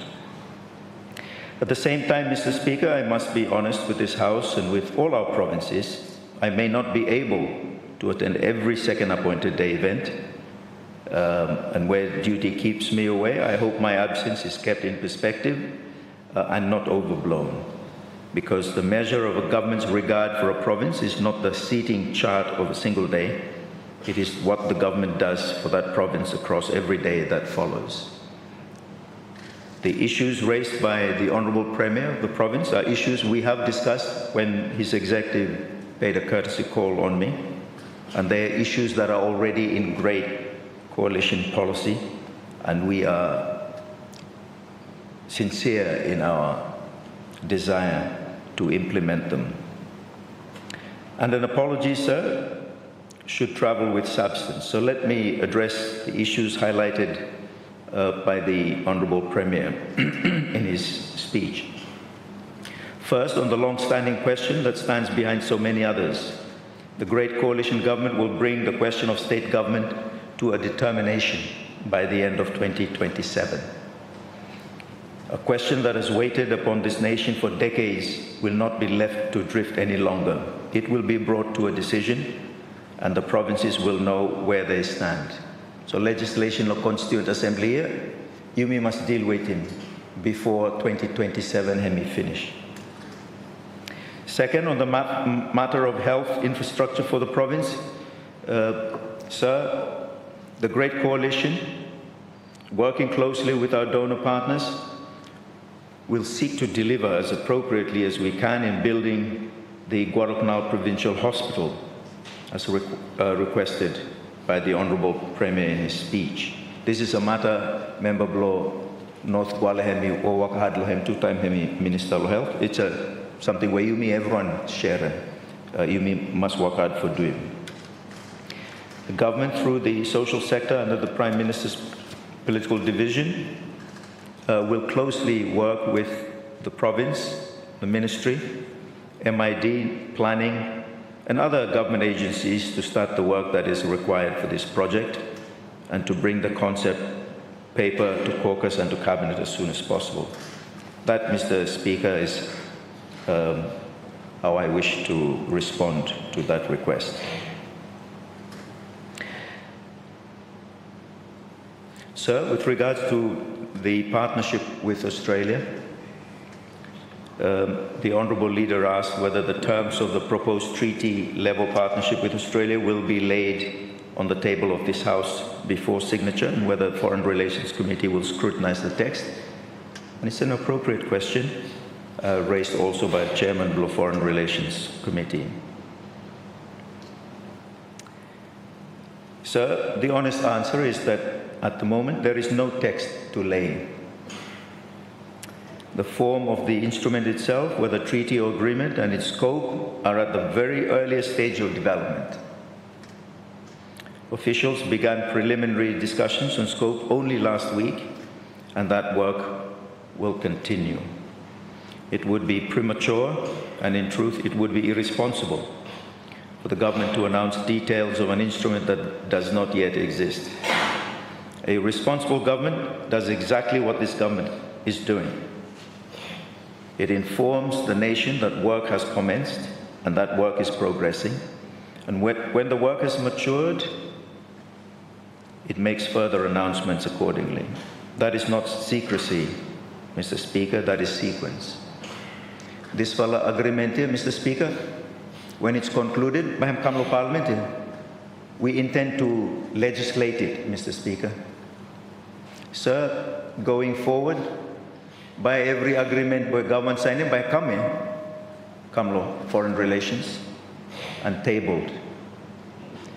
Government's already been working, Mr. Speaker, on new protocols for treaties, agreements that must come lo Parliament, and Foreign Relations Committee is going to be very busy. We are doing this not because you asked us in the last 3 days. It was already decided 2 months ago by caucus and cabinet. That's how we do things going forward. We do not believe that any agreement should be kept secret. We do not believe that there should be a non-disclosure clause in any of our international agreements. We are doing it not to respond to the calls from our side. We are doing it because of who we are. We believe in transparency in these matters, and we will practice it. So I welcome the commitment by the Chairman of Foreign Relations. Let's work together on how we make that protocol effective by changes law, terms of reference law committee.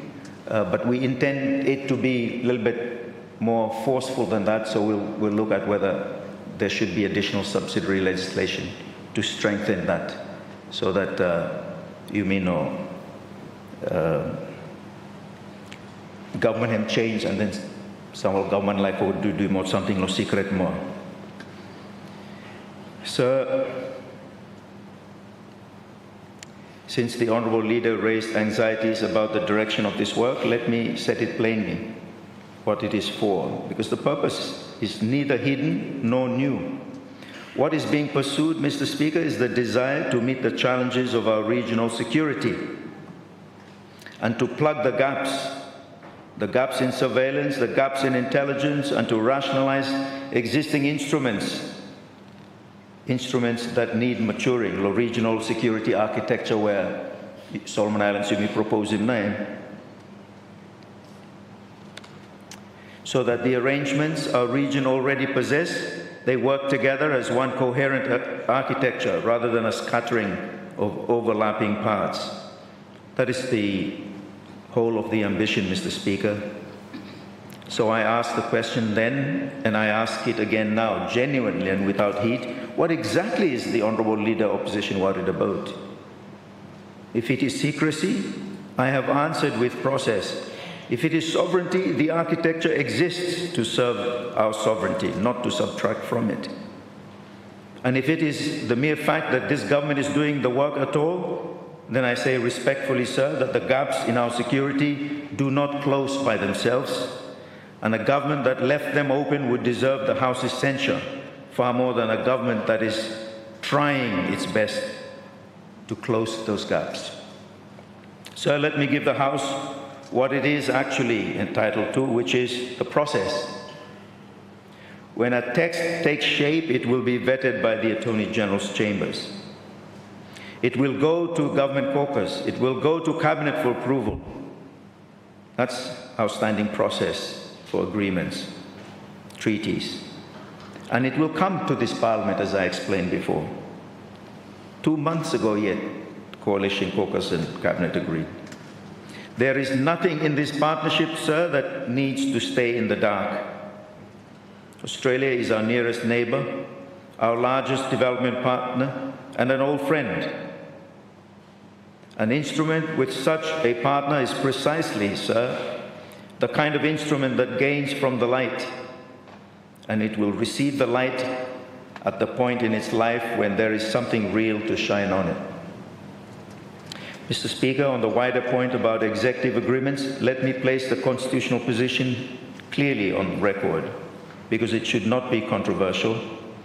The negotiation and execution of treaties, agreements, and MOUs is and always has been in this country an exercise of executive power conducted through cabinet. Legislation is brought to this House whenever implementation requires it. That's the current practice. We're going to change that in line with the sentiments expressed by the Chairman of Foreign Relations. But this has been the unbroken practice for every government of Solomon Islands, including the 4 governments that the Honourable Leader himself led. The Security Agreement of 2022, with its non-disclosure clause, an agreement that the last and this government inherited, received a text only on the eve of travel. Let me just look in. It was never tabled before this House. I do not say it to reopen old wounds, Mr. Speaker. I say it because a standard is only a standard if it binds its author. Different standard for Mival, different standard for Yuval. What? No, same here. Yuval, everything do him in secret and hide him. Yo, little bit too, anointing was him now. You know, private business blow Yuval, man. We're running a country. But because of who we are, because of the values we hold dear, and the principles not only announced, but the principles we practice, we are going to change it.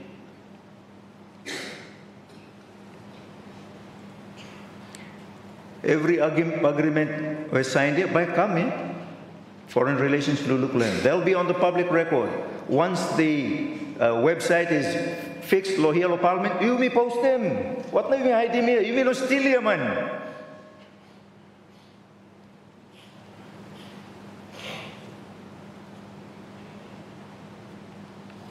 Be surprised, eh? Over 10 years or so, and 4 prime ministerships, leader of opposition, never once tabled an agreement in this House. Me, 4.5 terms now, or 5 terms now.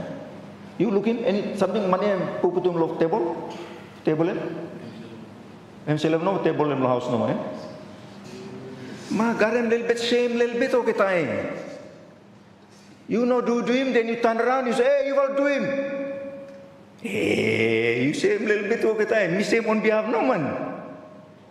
What kind here? Ooh, Mr. Speaker.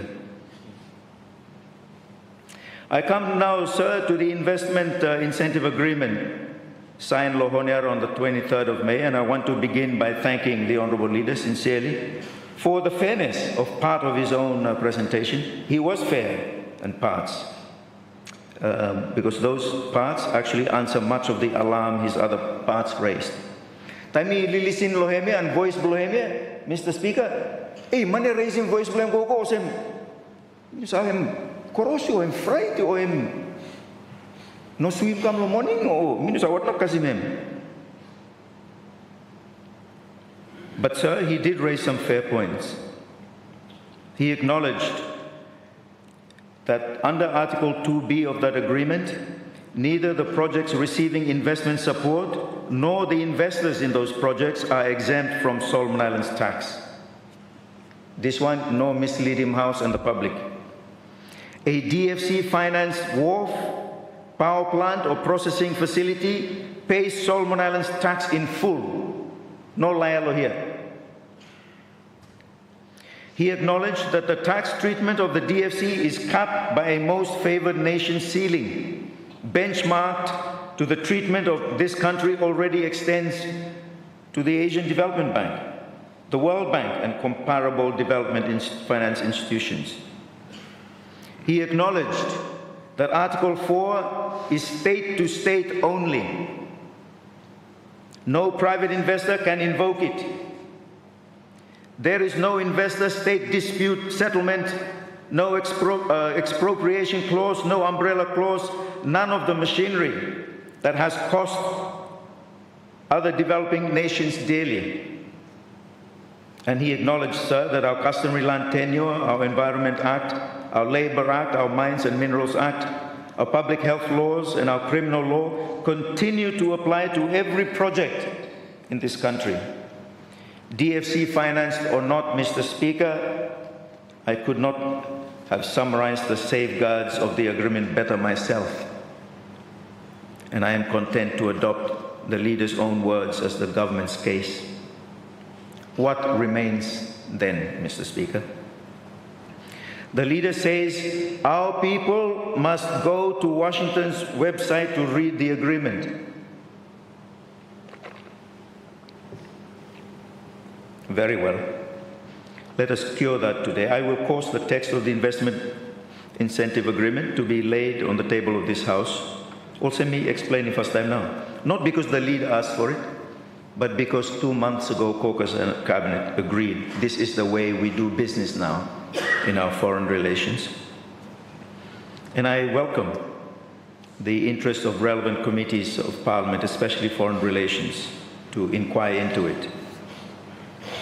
An agreement that can survive scrutiny loses nothing by receiving it, Mr. Speaker. Now the questions of record. Was Cabinet informed, Mr. Speaker? I'm asked. Yes, Cabinet was more than informed. Cabinet approved the signing of the agreement before it was signed. The agreement was executed on Cabinet's authority by the Honourable Minister for Foreign Affairs. And I invite the House to notice what that fact does to the constitutional argument the Honourable Leader constructed later in his reply. The Section 37 direction he read to this House assigns treaties and agreements to the Minister for Foreign Affairs. The investment incentive agreement was signed precisely by that minister, sir. So, on the leader's own constitutional test, this agreement was signed by exactly the right person.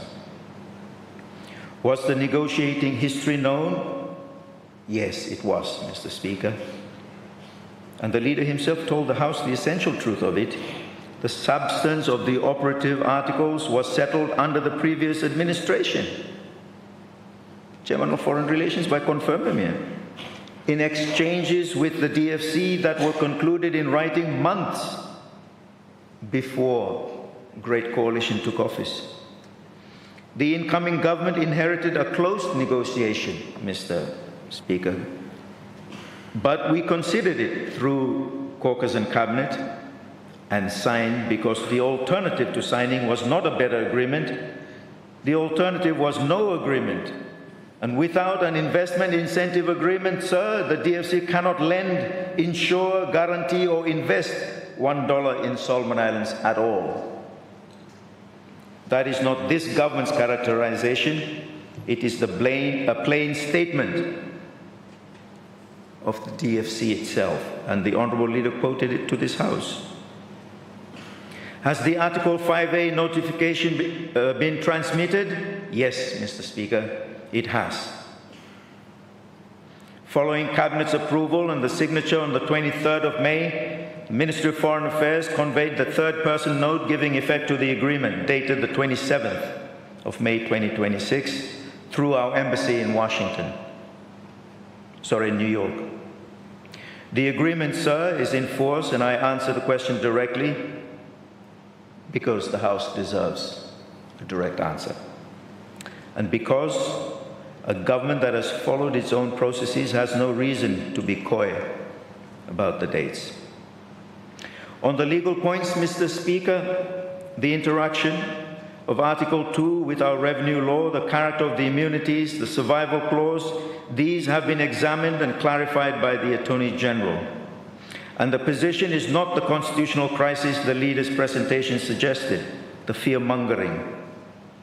The immunities and tax treatment extended to the DFC under this agreement are of the same species this country has long extended by international agreement to the World Bank, the ADB, and other international development institutions.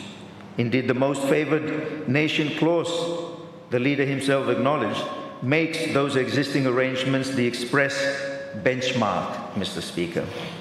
That is a different creature altogether from the discretionary ministerial tax exemptions granted to private commercial operators by MOUs. The leader knows a lot about that. But this is what the Minister of Finance terminated on the 17th of June. 17th of June, sir, decision closed the back door on private tax favors. It did not and was never intended to unwind the ordinary treaty-level treatment of international development institutions, which every member of the international community, including every Pacific nation in our region, extends as a matter of settled practice. To conflate the two, Mr. Speaker, is not legal analysis. It is the collision of two different bodies of law that were never in the same lane. And on the 25-year survival clause, Mr. Speaker, let the House hear precisely what it protects. Not politics, but transactions. It applies only to investment support already outstanding at termination. Common sense, no way.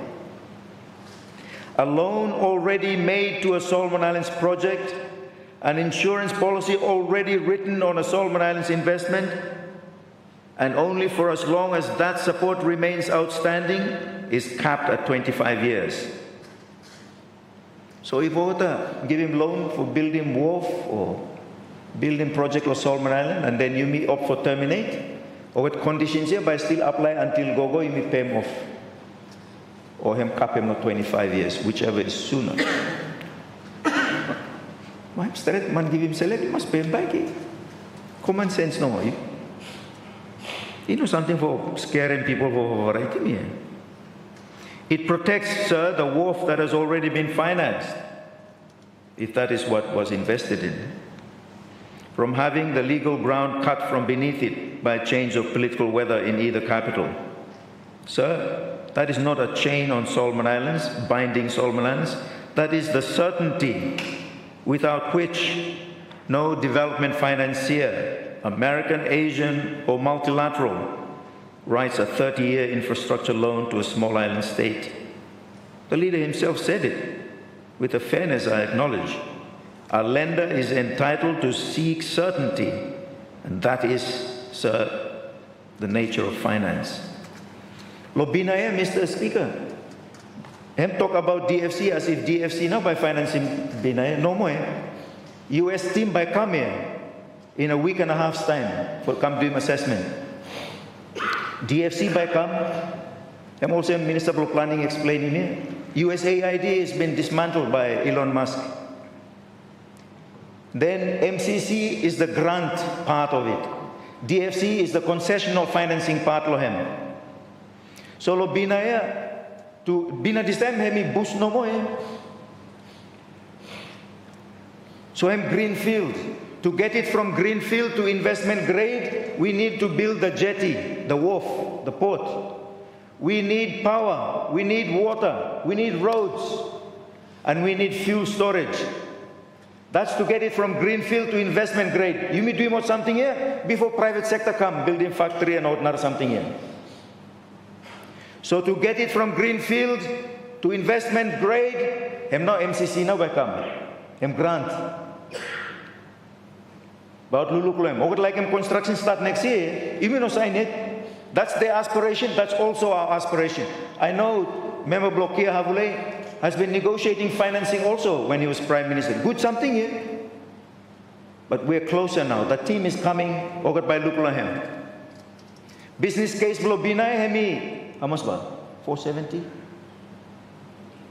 470. High band 470 million US dollars in. So we think roughly maybe 200 million US is to get it from greenfield to investment grade. So about come to look lohem. MCC here, you mean no qualify for what consider me will boarded until December next year, 2027. Yeah. We negotiated with them. They have brought it forward to December this year. So if this assessment, let me go ahead and you may tick him all the boxes, it's still their taxpayer money, so we still need to meet their boxes. We intend to meet those boxes. We can meet those boxes. They are keen for us to meet those boxes. We're keen to meet those boxes. When we do, in December, a decision is made, then financing agreement next year, and work hopefully can commence, Mr. Speaker. Time work I am finished, and private investors ready, DFC am kick in now. Also, Minister of Planning am explaining me. Hard for any private investor come sell ever here. By needing insurance for invest, you talking about another 270 million, maybe 300 million US here. What kind of come invest them nothing unless insurance cover mogeta? DFC now by give him. Then I would need him loan. DFC now by give him concessional loan. That's how the two fellow organizations here work. And we met with the leaders of both organizations, Mr. Speaker. So for me, inform him good house here. Make a new one of a right, or any kind something where leader totaleme. Sir, this agreement is not an exotic instrument designed only for Solomon Islands, also municipal planning and say. It is the standard framework the US maintains with partners across the world. And on the record, a leader himself, him talent too. And inside our own region, sir, Fiji, Papua New Guinea, Samoa, Tonga, FSM, Marshall Islands, Kiribati, Nauru, Tuvalu, Vanuatu, and Palau, ogat sign me. You mean now was in last low region below you mean? The question this House should weigh, sir, is not why this government walked through that door. It is why our people were left standing outside that door for so long, while our neighbors' wharves, cables, power plants were financed within it. I know under his prime ministership, member Blokia Havule wanted to sign it. He was prevented from doing so.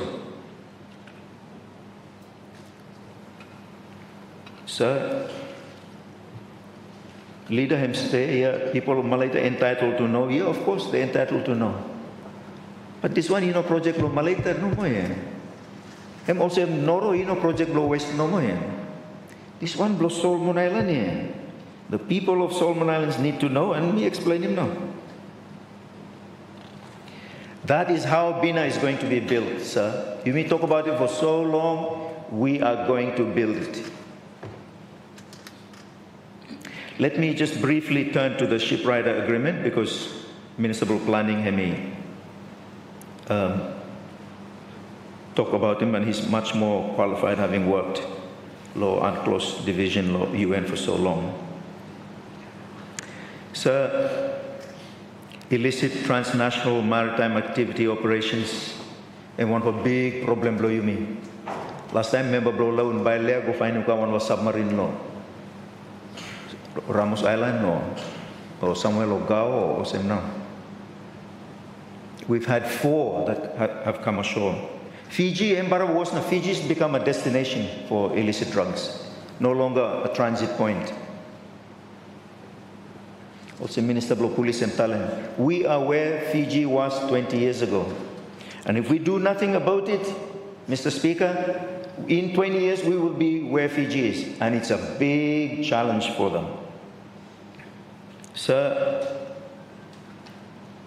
shipwrighter is precisely that. Law enforcement Blue Me go ride on their ships to enforce our laws. No more, yeah. But what no more, like make him something else and go complicated or you will lose him sovereignty. No more. Sovereignty Blue Me not law go for enforce here.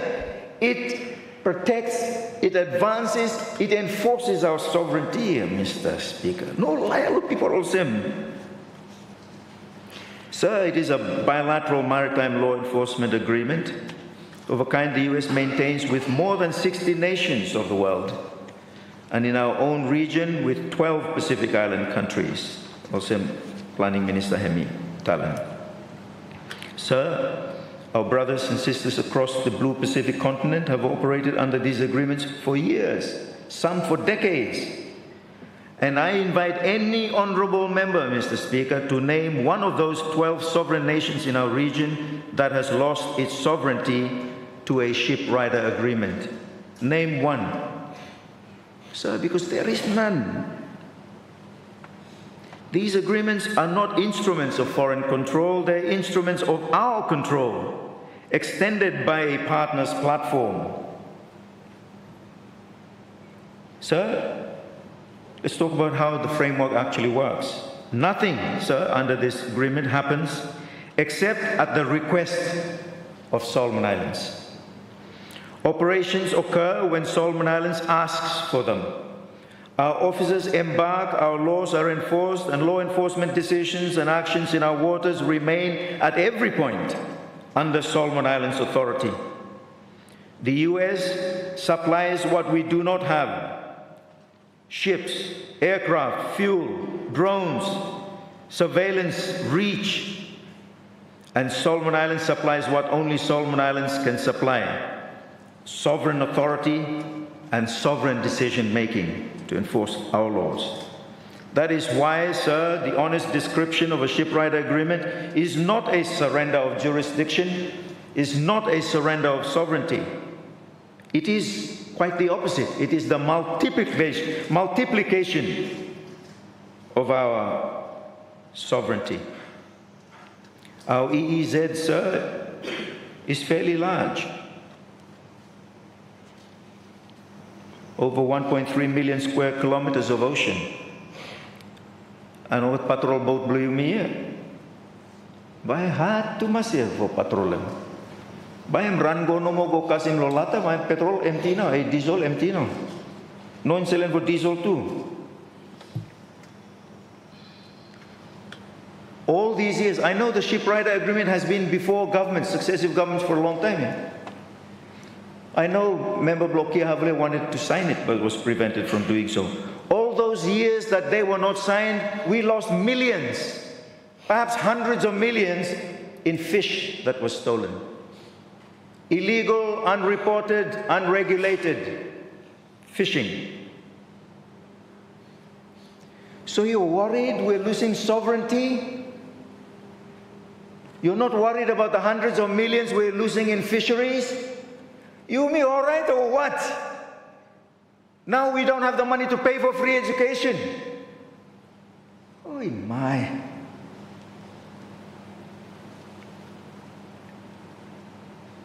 Sir,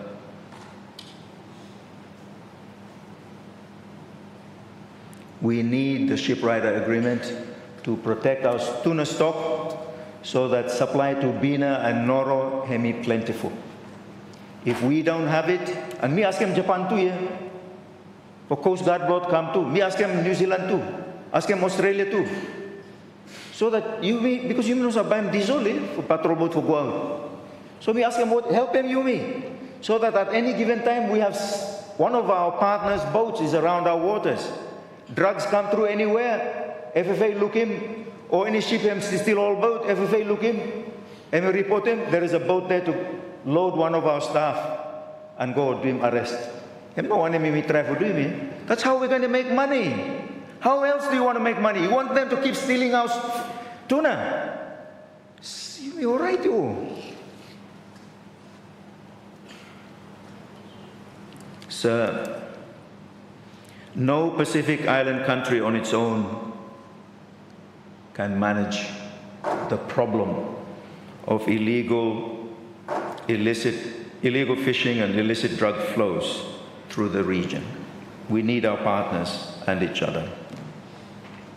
None of us, even PNG is the largest of us, sir, the largest or the smallest. That is not a confession of weakness, Mr. Speaker. It is the honest geography of the Blue Pacific. It is exactly why our region has built its security on partnership. Our leaders have proclaimed a Pacific Ocean of peace at last year's Noro Summit, led by Member Blokier Havle and Chairman Bloc Foreign Relations. But that carries a particular duty to give that proclamation meaning. No what you mean proclaim dry, no more anointing. So let us be honest with ourselves, sir.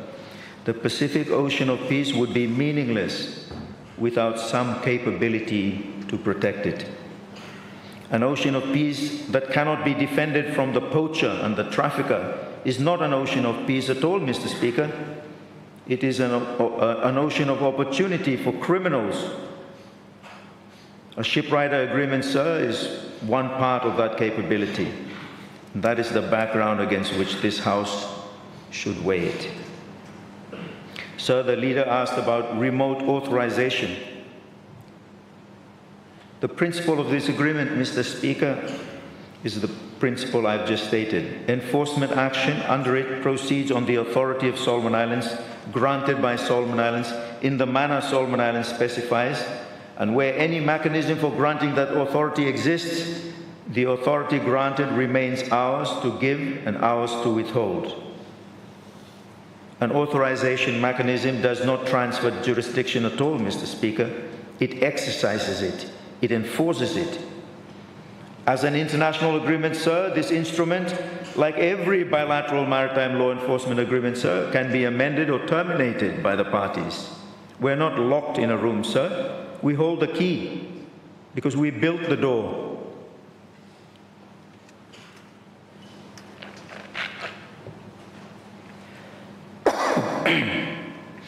On the constitutional question of signature, Mr. Speaker, let me answer it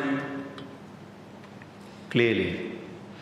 It is, sir, a settled rule of the law of treaties reflected in Article 7 of the Vienna Convention on the Law of Treaties, that a head of government represents his state for the purpose of concluding a treaty by virtue of his office. The signature of a Prime Minister on an international agreement, sir, is in international law beyond question.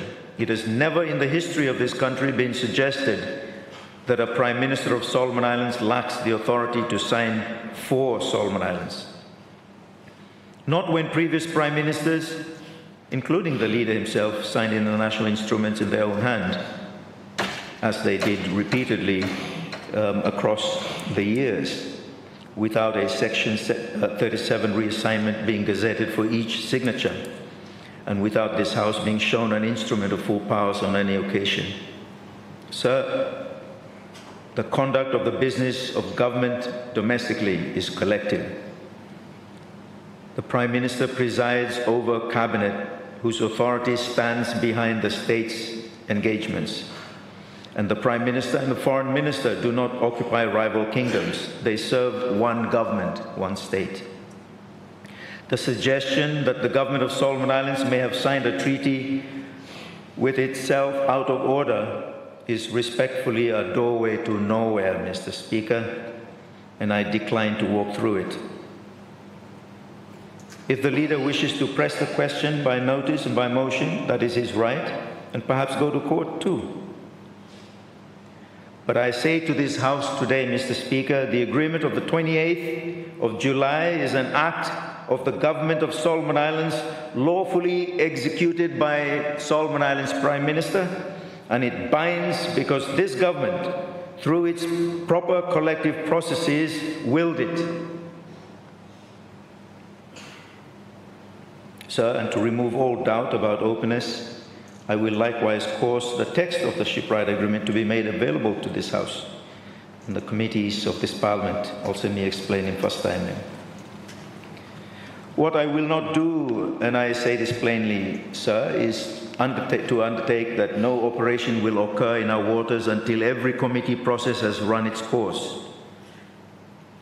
because that would allow poachers to steal fish in our economic zone. It will allow drug runners to continue to transit through our islands. Every day and month of delay is measured in stolen fish, lost revenue, and emboldened criminality through our waters. So scrutiny and enforcement are not rivals, Mr. Speaker. This House can examine the framework while that framework works, is in operation, protects the ocean. Both can be true at once, and under this government, both will be. Sir, the gravest charge in the Honourable Leader's reply was reserved for the 1991 agreement on the US Status of Forces Agreement, which he told this House amounts to a standing waiver of this nation's primary criminal jurisdiction, and which, combined with the Shipwright Agreement, is said to create what he called a distributed access regime. Shipwright Agreement Daddy Minister of Planning now signed him when he was Foreign Minister under the Prime Ministership of late Solomon Mamaloni. Tuval money, you know Tuval, huh? Under who? Oh yeah, Status of Forces, not Shipwriter. Status of Forces Agreement. Time late Mamalon Prime Minister and Olman belong Minister of Planning now in Foreign Affairs, so in Foreign Affairs now sign him. You know Tuval light fal money, Mr. Speaker. O get a bottom leader blow you me now. Tuval no sign karaglo anything here. Then Tuval no hide him too. Status of Forces Agreement and public document. No, 1991, yeah. So to lay this charge at their foot, Mr. Speaker, is to trivialize the decision-making of our founding fathers with regards to this matter. Sir,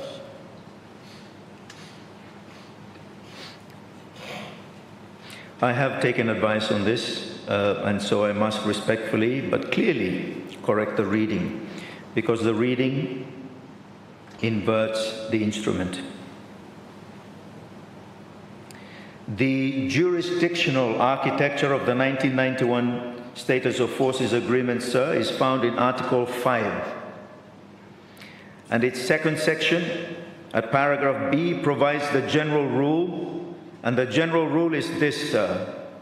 The authorities of Solomon Islands have the primary right to exercise jurisdiction. That is the default principle, sir. Solomon Islands jurisdiction is the rule. The exceptions in paragraph A, under which US authorities have the primary right, are the narrow and standard categories found in Status of Forces agreements across the entire world, Mr. Speaker. Offenses solely against the property or security of the US, or solely against the person or property of its own personnel, and offenses arising out of acts done in the performance of official duty. No more law get that exemptions here. And the succeeding paragraphs, C and D, far from stripping this nation of authority and sovereignty, they set out the authorities Solomon Islands retains, including the machinery by which the state, whose right is primary machinery whereby himself exercising, and by which waivers may be sought and considered case by case in the ordinary way of allied nations. To read that article to this House as a blanket surrender of our criminal jurisdiction is not, Mr. Speaker, with respect, a reading of the article. It is a reading of half of it, with the other half that protects Solomon Islands left in the folder. Perhaps it is deliberately so, done so. And there is a prior point, Mr. Speaker, which dissolves this distributed access regime argument entirely. The 1991 Status of Forces Agreement applies on its own terms to members of US forces temporarily present in Solomon Islands in connection with official duties authorized by the government of Solomon Islands, Mr. Speaker. Authorized by the government of Solomon Islands. The gate of the 1991 agreement is in our hands, Mr. Speaker, as it has been in our hands for 35 years since 1991, through every government of this country, including the 4 led by the Honourable Leader, none of which found the agreement so alarming as to serve the 180 days notice that would end it. Sir, if a 35-year-old agreement, terminable at 6 months' notice, operating only upon our authorization, and preserving our primary jurisdiction as its general rule, constitutes a military base by stealth, then it has been the quietest base in the history of the Pacific, Mr. Speaker.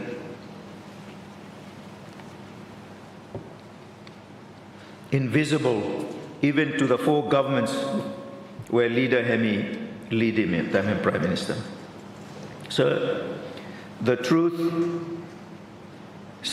is simpler and less cinematic. It is a standard instrument of friendly nations. It is engaged only when we say so. And this government, Mr. Speaker, which is undertaken to review the security instruments it inherited, will review this one too, sir, with the same open eyes, and will keep this House informed of the outcomes. Before I leave the subject of our foreign relations, sir, I must respond to the standard which the Honourable Leader of Opposition placed before this House.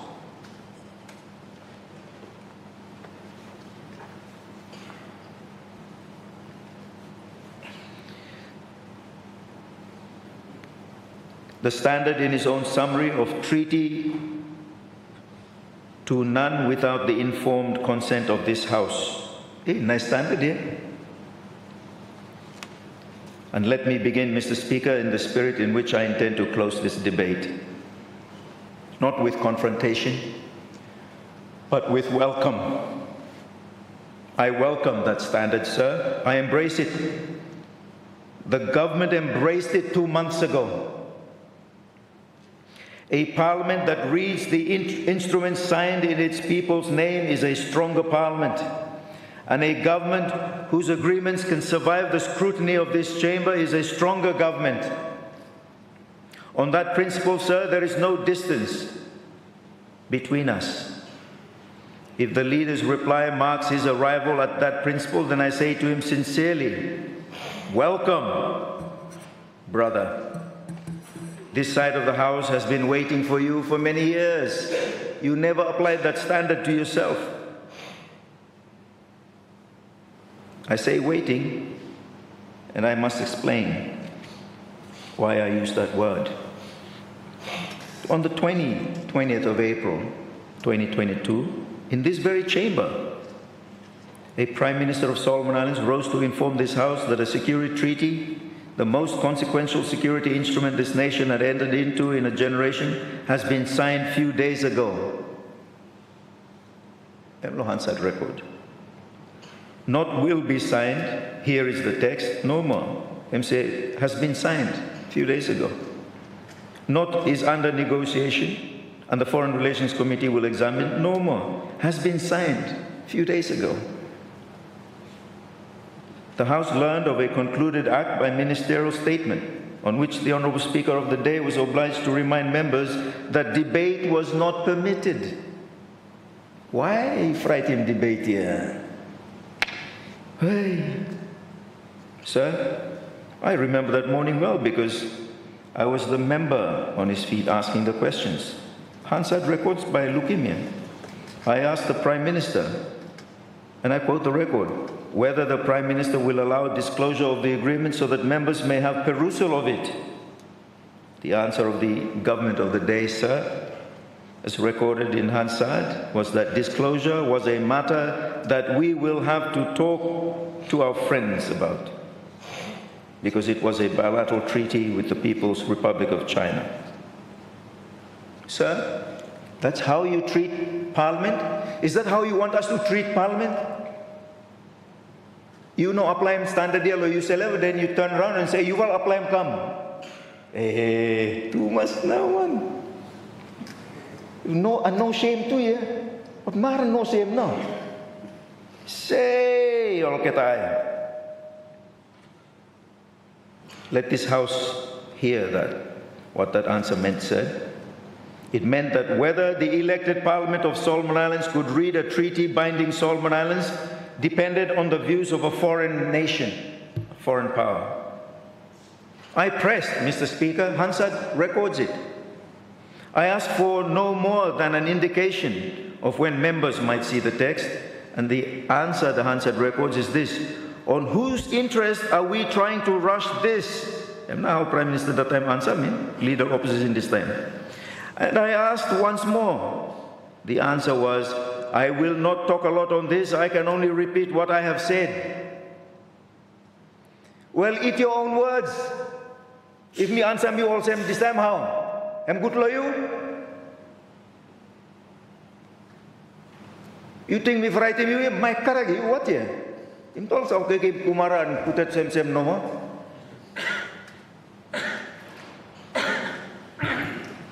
No timeline was ever given, Mr. Speaker. Government Communication Unit at that time, in its release of 1st of April 2022, stated the doctrine of the government in plain terms, that matters of national security is for the government to decide on, noble Parliament. But now you say Parliament. You've seen the light, you've woken up. Shame on you.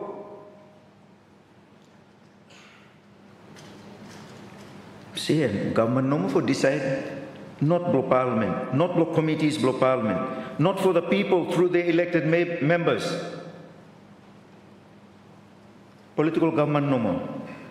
Sir, this House knows how that story ended. Because the leader of opposition himself told us in his own reply on the 5th of August, that agreement, he told us, contains a non-disclosure clause. 4 years on, it has never been tabled in this House. It has never been published. It has never been examined by any committee of this Parliament. Should we now submit it to the Foreign Relations Committee? Sir, when the people of this country changed their government in May of this year, I can confirm this to the House from my own experience. I received a copy of that agreement a day before leaving for Canberra. 1 day, Mr. Speaker. Me asked for him, but even I could not get a copy as Prime Minister. The deep state wanted to keep it a secret, Mr. Speaker. My what?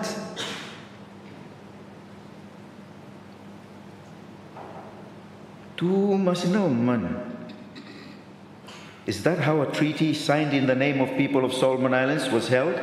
Not merely from this House, kept from this House, but from the legitimately elected government of Solomon Islands itself? Hey, you missed that copy somewhere where you may should not copy him now. A democracy respects democratically elected governments. Sir, I do not place this record before the House to score a point. I place it before the House to make one. The Leader of Opposition asks this government to table the Australia Treaty before signature. He asks it of a treaty that does not yet exist, for officials began preliminary scoping discussions only in recent weeks, and I have already assured this House that it will pass through the Attorney General's chambers, through caucus, through cabinet, and through this Parliament before it binds this nation. By executive, by signing him, once me will look him and me will happy, but by take him come pass him law, and if House him defeat him, well, it doesn't bind us. We will bring it to this House. He asks this government to table the investment incentive agreement with DFC. Its full text is published today for any citizen to read. It's on the US government website. You don't have to go, you just click. You tell them go, as if you go to plane more, you go, no, but you don't go ask for one more file where we try to hide him from Prime Minister for looking, no more. You just go online. He asked this government to table the shipwrighter agreement. an agreement that follows a model already operating in public view across our region, 12 countries, sir. Every one of those requests, sir, will receive a serious answer because every one of them rests on a principle this government accepts. Mitalan finish now. But the House will note the shape of what is being asked. The leader demands of this government a standard of pre-signature tabling and committee scrutiny. When in office, he declined post-signature disclosure of a signed text.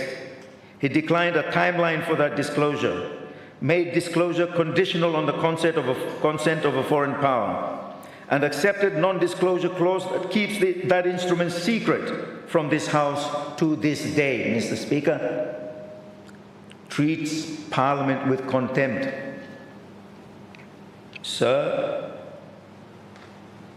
in 2022, the doctrine was that the government's decision is the sovereign decision. In 2026, Mr. Speaker, the doctrine is that sovereignty resides in the informed consent of Parliament. Surely both doctrines cannot be true. Which one's not true? Everyone cannot be true at the same time. It's hypocrisy, Mr. Speaker. Shameful hypocrisy. And I want to say to the leader, in all sincerity, I believe he was wrong then, and I believe he is closer to right now. That's what this government has decided 2 months ago. Growth is not a sin, Mr. Speaker, it is a virtue. This should not mock a member for arriving at the right principle. It should only ask him to apply it. The principle he never applied to himself and his government is a principle we hold dear. We're going to do it, not because he asked for it. We can see his hypocrisy. No, we're doing it because that's who we are, we believe it. And so, that is precisely the invitation I extended today. From here on, governments concluding international agreements, putumkam, foreign relations lulukulem, leave him in public document, publish him, everyone look him. Sir, the government does not ask this House to choose between the leader's doctrine of 2022 and that Emdestalem Nomolo 2026 here. We simply ask him to choose. And we ask him to apply his choice first to his own signature.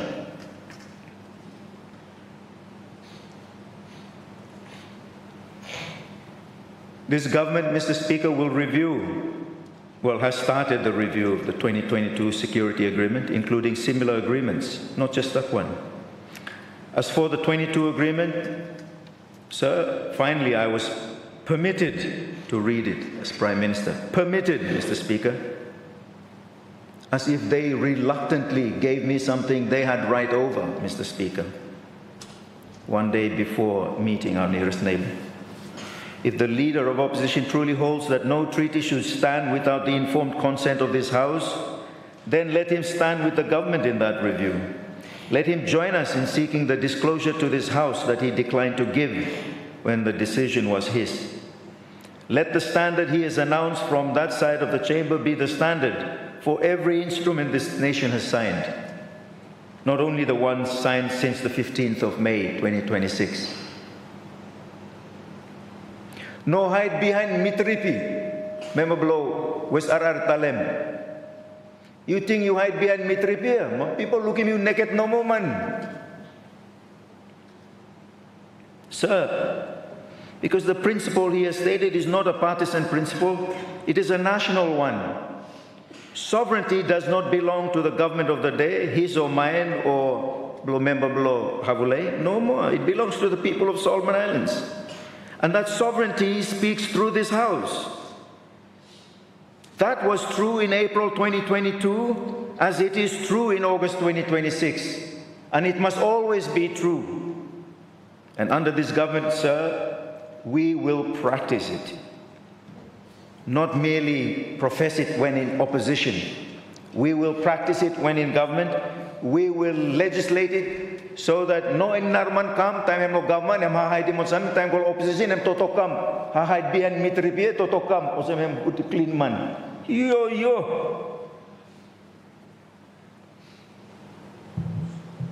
so the government's position is the one I have held on both sides of this chamber, in office and out of it, friends to all, enemies to none, and secrets from this house on the instruments that bind this nation. Never again, Mr. Speaker, never again. Certainly, because I finish. I turn to the public service and I begin by embracing without reservation, sir, every word the leader endorsed from the speech. A capable, ethical, high-performing public service founded on merit is the cornerstone of national development. The speech said it because this government believes it. On the matter of senior contract terminations, let me place two facts calmly before the House. The first is that Clause 22J, the provision permitting termination upon a change of government or of government policy, was not drafted by this government into their contracts. It is a clause of the standard senior contract this government inherited and written into that contract under previous governments with a purpose its own authors evidently considered wise. It is a wise clause. This government has acted within an instrument it inherited lawfully, and it sits uneasily to be prosecuted on the floor of this House, sir, for the operation of a clause that the prosecuting side helped to place in the contract. That's the first fact. The second fact, sir, is the constitutional one. And here, again, I agree with the Honourable Leader. The Public Service Commission holds the constitutional responsibility for appointments and discipline under Chapter 8 of the Constitution. And that responsibility is not this government's to invade. We will not invade it, undermine it. No more threat now. Acting appointments have been made so that the essential business of the state continues without interruption. Substantive appointments will follow through the Commission's processes on merit, sir. This charge that, oh, you finish him over at PS here and all same here, him undermine him ministry here. I my what? Ministry run lo one for money no more. No, in the government all same no man.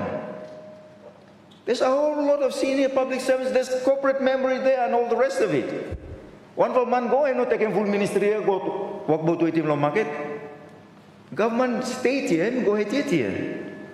No misleading house, no misleading public too. No anything all same now. As if we're being irresponsible. Time for change here. By change come here. Some change by painful here. First day it born him announcement now. Masama pain kakamit here.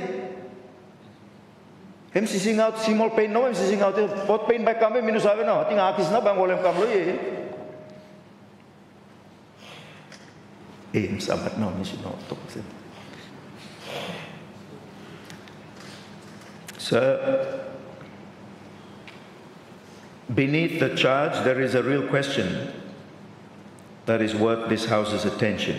How should a mature Solomon Islands protect the professional continuity of its senior public service across changes of government? The leader proposed that this Parliament consider a statutory framework for senior executive tenure. Sir, I will not dismiss that proposal just because it came from the other side of the House. That is not how the great coalition intends to treat ideas. If the opposition brings forward its thinking on such a framework, the government will engage with it seriously, alongside a review of the standard contract, including the very clause in contention for the contracts of the future. But make no, you must know, gloss over, Mr. Speaker. When government changes, policy direction and change, government should be able to implement. And if I'm looking, senior leaders for public service are going to stand in the way or not implementing, government has the right to make changes. Let me true here. A public service that serves the state rather than the political government of the day is a doctrine this side of the House holds as firmly as that side. but you be careful, will want me to tell him earlier. Sir, and if these 90 days end by producing a durable bipartisan architecture for senior public service tenure, then this debate, Mr. Speaker, will have served the nation better than perhaps was intended. On constitutional amendments, Mr. Speaker, I want to correct the record on intent. Sir, the Honourable Leader described as the gravest of all, the gravest of all, the intention signalled in the speech to bring constitutional amendments before this House to secure political stability in Parliament. And here I must be direct, Mr. Speaker, because the leader did something in his reply which, in an otherwise careful presentation, was not careful. He told this House what the government's amendments will contain: restrictions on motions of no confidence, extensions of tenure by operation of law, the elevation of a Prime Minister's survival above his accountability, and then he opposed the contents he had himself created. Mr. Speaker, the opposition is entitled to oppose the government's intentions, but it is not entitled to author them. That work, hem start here.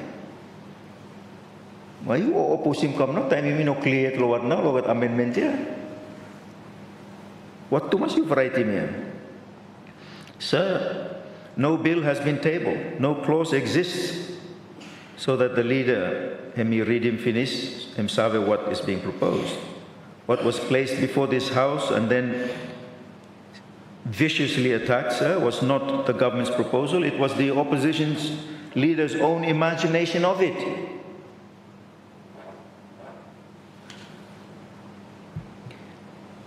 Let me therefore, Mr. Speaker, state the government's actual intent.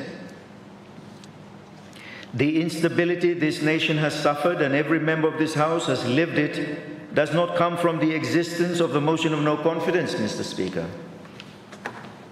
And this government has no design upon the conscience of any member or upon the constitutional accountability of the executive to this House, Mr. Speaker. On the contrary, the instability comes from the political culture around it, sir. From grasshopping, the movement of members across the floor untethered from any mandate their voters gave them. From political parties too weak to hold a program together between elections. And from the manner in which the highest office in the land is contested through a politicking that is too often influenced and financed by business interests that stand entirely outside the electorate of this country, Mr. Speaker. What issues here?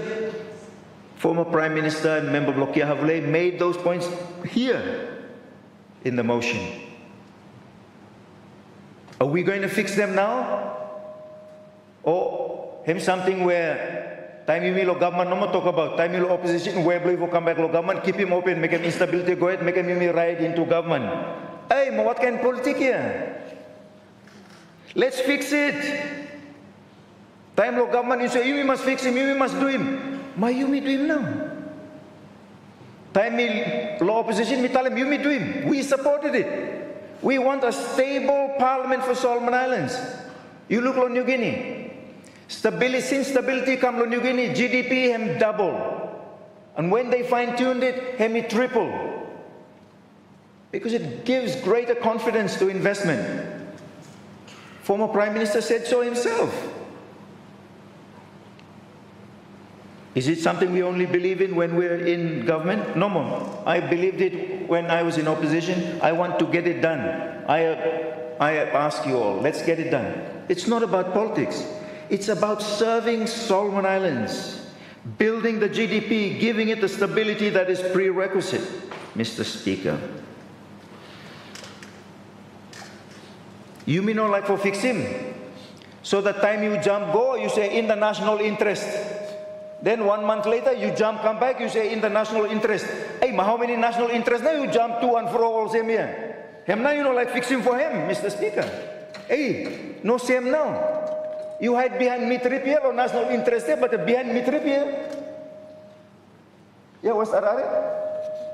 You think say you hide time, you tell them national interest, then people will say, oh, true naman, national interest there. Oh, yo. It's no same now. Sir, the strengthening of our political parties and the great integrity of party affiliation and greater transparency in the election of Prime Minister, including whether secrecy currently prescribed in Schedule 2 of the Constitution should continue, or it's something where we must look. Stability designed to be operated through elite capture is not stability, Mr. Speaker. It is captivity with good manners. It is precisely what this government intends our institutions to outgrow, Mr. Speaker. And we must tell them this was a sickness here, this was disease here, this was cancer here. We must tell them clear, Mr. Speaker. You will serve everyone no more. Because our politics has spent too long treating only the symptoms, not dealing with the Baharava root problem here.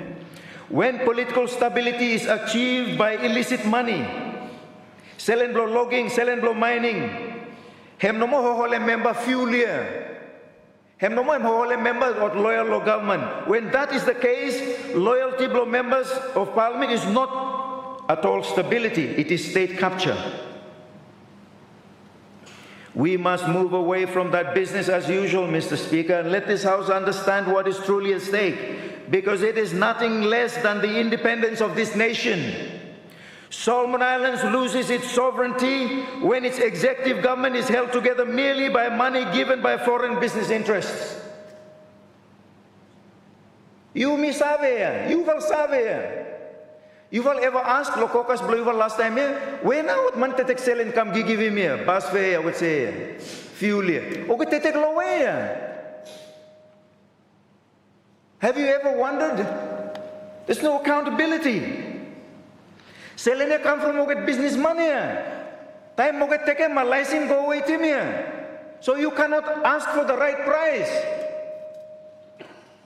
Moget PM come no country. Because you take finish. But you take him 30 pieces of silver no more, a mineral license here worth hundreds of millions of dollars. Ay, karage. Go, 33 shipments, you know what him now.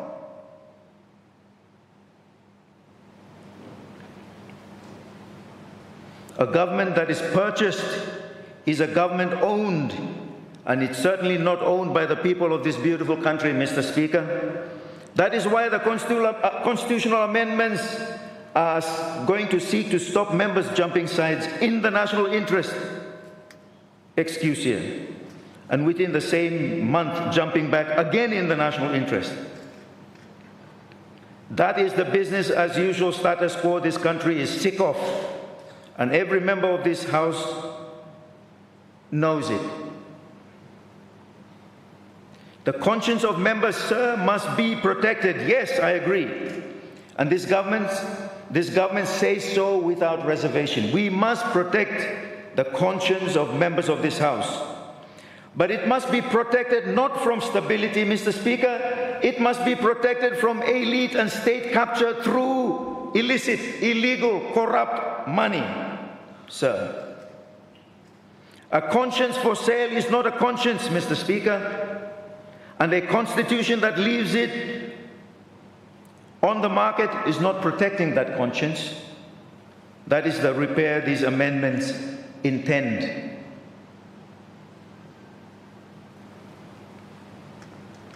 Sir, this matter, Member Blogella, you talk about consultation, Lord Constitution. Bartrui, me happy to much as chair of Constitution Review Committee. These matters have been consulted on for over 10 years now. And people telling me about something, you know. But you may go more, but I would say, you will all right or what? You will tell him you will not go send him now. But you may excuse, make him go back more. Make him next year, same more. Make him time you may come back, lobbying him, go ahead. You may look at him out mining company and log him more, give him sell income more. Him no more, why out less lot amendments here, that's the simple fact now, eh?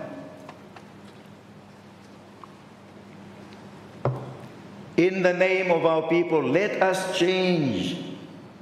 None of us is perfect, but let us all change this.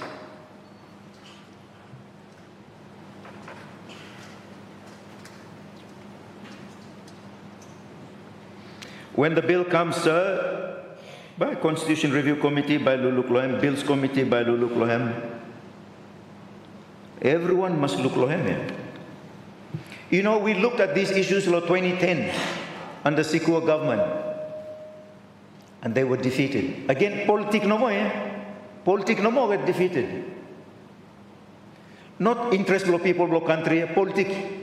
Politik to say, how no misave, little bit, oh, same go me go, Prime Minister. He am not defeat him, or constitutional amendments. And then, of course, time you mean like for Prime Ministers too much, this was say, you will take him go, move go say. This was say, not like him too much, or like him say too much, so go ask selling all boat. Time out ask selling all boat is selling near who could go inside now. Him sing down, go inside bell now, you cannot come out. That's why 33 shipments go, no one have anything about here.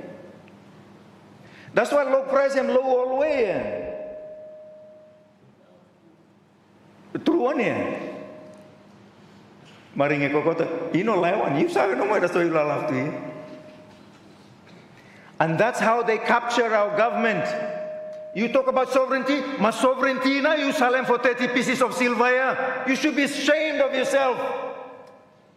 A lousy 30 pieces of silver. Hey, I'm sabat now, mission no, sit out.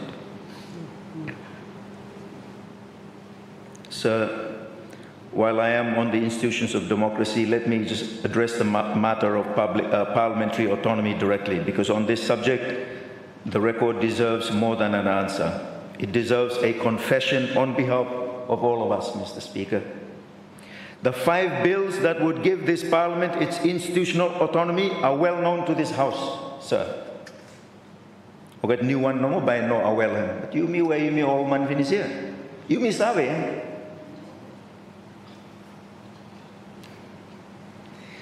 The constitutional amendment bill to give effect to autonomy here, him come 10 years ago yet here, Mr. Speaker. Along with the Parliamentary Service Commission Bill, the Parliamentary Corporation Precincts Bill, the Public Financial Management Amendment Bill, and the Parliamentary Evidence Bill. Everything had come more than 10 years ago, I think 10 and a half or 11 years ago. You may workshop him, minus how many times you may workshop finish. You may agree him too. Yeah, I'll good something for doing here. And then not do him. Because you may not like lose control, you may like him parliament, him rubber stamp all the way.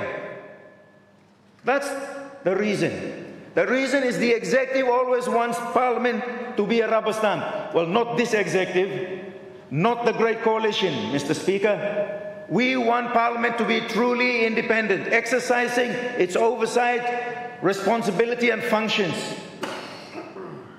By Mival no less for doing just because you are opposition, no more. We're thinking about generations in the future, Mr. Speaker. And independence of parliament can be pivot on 2 issues: control of human resource and control of finances. These are matters we've been discussing across how many governments finish here, and none of those governments have inside policy block it, but never one took it seriously. More than 10 years, Mr. Speaker, House Committee has been consistently pushing successive governments. I've been in the House Committee more than 10 years. Because of rotating inside House Committee, you know. Meeting after meeting, parliament after parliament, not a single government, sir, not one was remotely interested. That's the honest record, sir.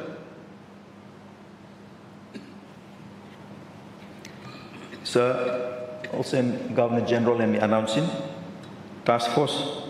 By him, look billion and updating. Some issue inside him a little bit out of date. We've learned more because of our experiences. You may update him to really work.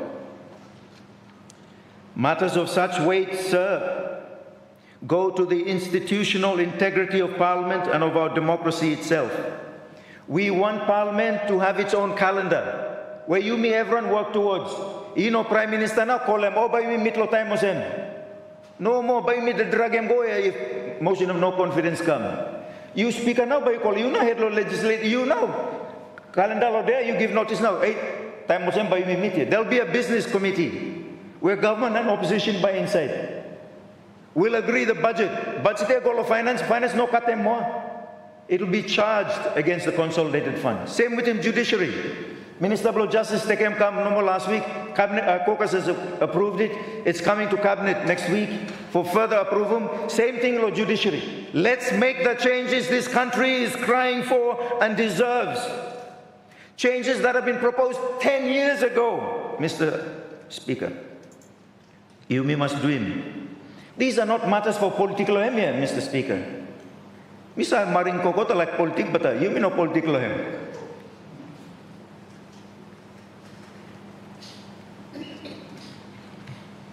No good time you mean opposition no more. You may say, oh, something you may do him. Then time go to government, you less.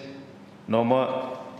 Government, opposition, we are building Solomon Islands. We want a great Solomon Islands. We want a great democracy, a great parliament, an institutional capacity, and now we must build it.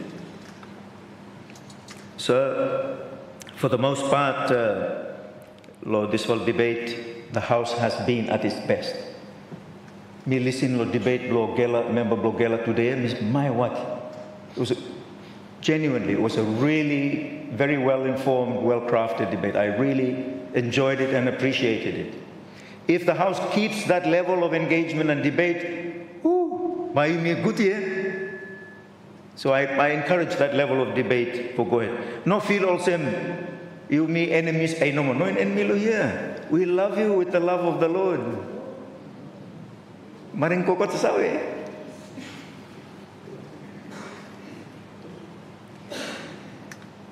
The opposite side, sir, has done its constitutional duty.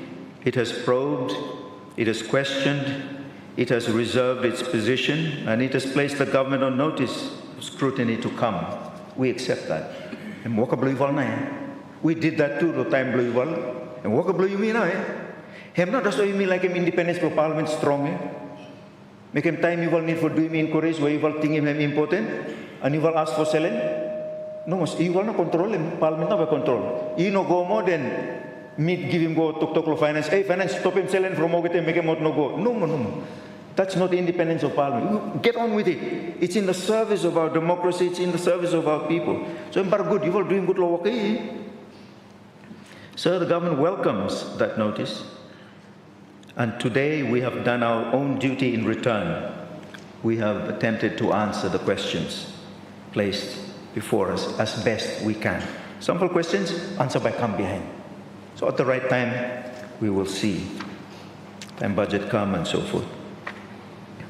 Sir, the government has answered on the fiscal framework, which comes with the budget at the end of the year. On free education, whose design, legislation and costing the House will hold in its hands before the policy holds a single child through the doors next year. But good issues have been raised on that policy. We will take them into the design of it with Ministry of Work and Task Force. Sir, the government has answered on the investment incentive agreement with DFC, whose safeguards the leader himself read into the record, whose approval Cabinet gave, whose signature the constitutionally responsible minister supplied, and whose text by Yumi lame before this House. The government has answered on the shipwrighter agreement, sir, which 12 of our Pacific neighbors already operate for many years, which acts only on the authority of Solomon Islands and which guards the very ocean wealth on which this House's shared ambitions for being a harbor depend. The government has answered, sir, on the 1991 statement of Status of Forces Agreement, whose general rule is Solomon Islands jurisdiction and whose gate is in Solomon Islands' hands. The government has answered on the public service with an inherited clause used lawfully and an open hand extended for better framework that opposition had proposed. Let's work, let's explore all those. And the government has answered on the Constitution, sir, whose accountability to this House this government has no intention of touching, and whose political culture this government has every intention of healing. They only seek to stop those who want to hide behind the mitrip. Sir, before I close, let me speak one plain word about the obstacles. All the obstacles and challenges the Honourable Leader has cited in this debate have long been the excuses for the status quo. The cost cannot be borne. One fal excuse. The capacity that does not exist, nara excuse more. The risk that must be avoided, nara excuse more. The time that is not yet right, nara excuse more. Sir, this country has heard every one of them for a few decades now, especially in the last 10 years, as the defense of business as usual, as the defense of the status quo. And of course, those excuses have always been dressed up as prudence, as being responsible.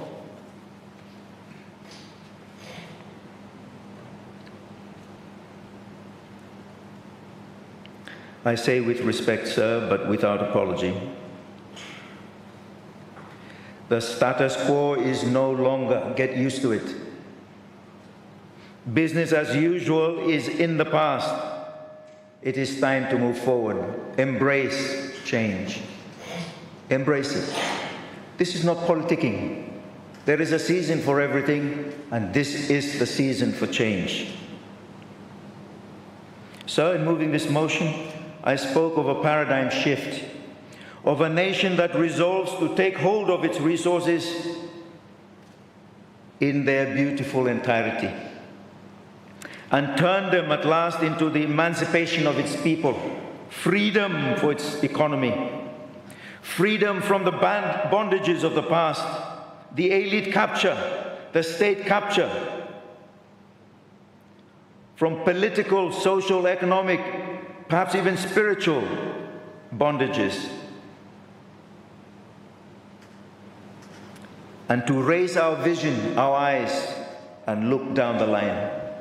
In 10 years, 15 years, no good to us, but like no good to us, in a generation, 25 years, Solomon Islands can be, Mr. Speaker,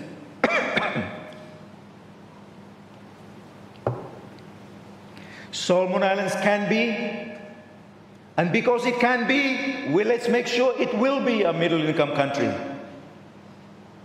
where there is good income for our people. They don't need to go to foreign shores to earn good money.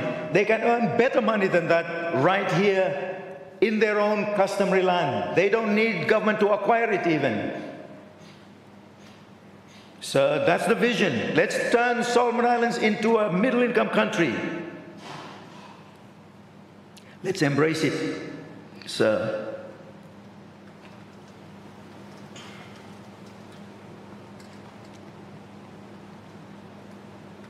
I have been impressed with the quality of the debate, sir. The preparation invested in the debates is very good investment, very good investment. That's what this nation needs. It is what this House deserves.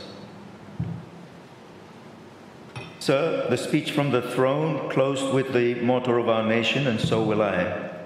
To lead is to serve. The Great Coalition accepts that standard, sir. The opposition has promised to enforce it. This is great. We have a great meeting of minds. The people of this country, sir, will judge us, both sides, by it. And as we approach the 50th Golden Jubilee of our independence in 2028, a jubilee that belongs to no single political government, but to every Solomon Islander, let it be said of this Parliament, the 12th Parliament, sir, that it thanked its head of state with its words and honored him with its work. Sir, I thank His Excellency once more for gracing this chambers and for the speech he delivered. and I beg to move. Thank you. Thank you, Honourable Prime Minister. All members, it was proposed that an address be presented to His Excellency the Governor-General as follows. We, the National Parliament of Solomon Islands, have assembled, beg leave to offer thanks for the speech which has been addressed by you to Parliament on 4th August 2026. All those in favour, please say aye. Aye. Aye. Against say no. I think the ayes have it. The ayes have it.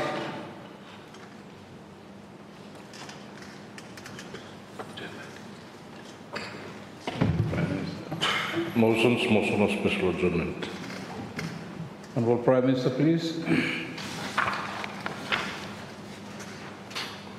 Thank you, Mr. Speaker. I move, sir, that at its adjournment today, Friday, 7th August 2026, Parliament shall adjourn to Thursday, 13th August 2026. The reason, sir, being you may allow Public Accounts Committee for Holland inquiry into both the 2025 Supplementary Appropriation Bill 2026 and the 2026 Supplementary Appropriation Bill 2026. The chairman has assured me that August schedule an inquiry and they are able to place the report before the House at least by the latest by the morning of Thursday, so we should be able to proceed on it. But we see how we go, and then if we have to adjust for more time, we can do that. Thank you, sir. Thank you, Honourable Prime Minister. Honourable members, it is proposed that at this adjournment on Friday, 7th August, today, 2026, Parliament shall adjourn to Thursday, 13th August, 2026. Any member wish to comment on the motion? Thank you. If not, I will put a question.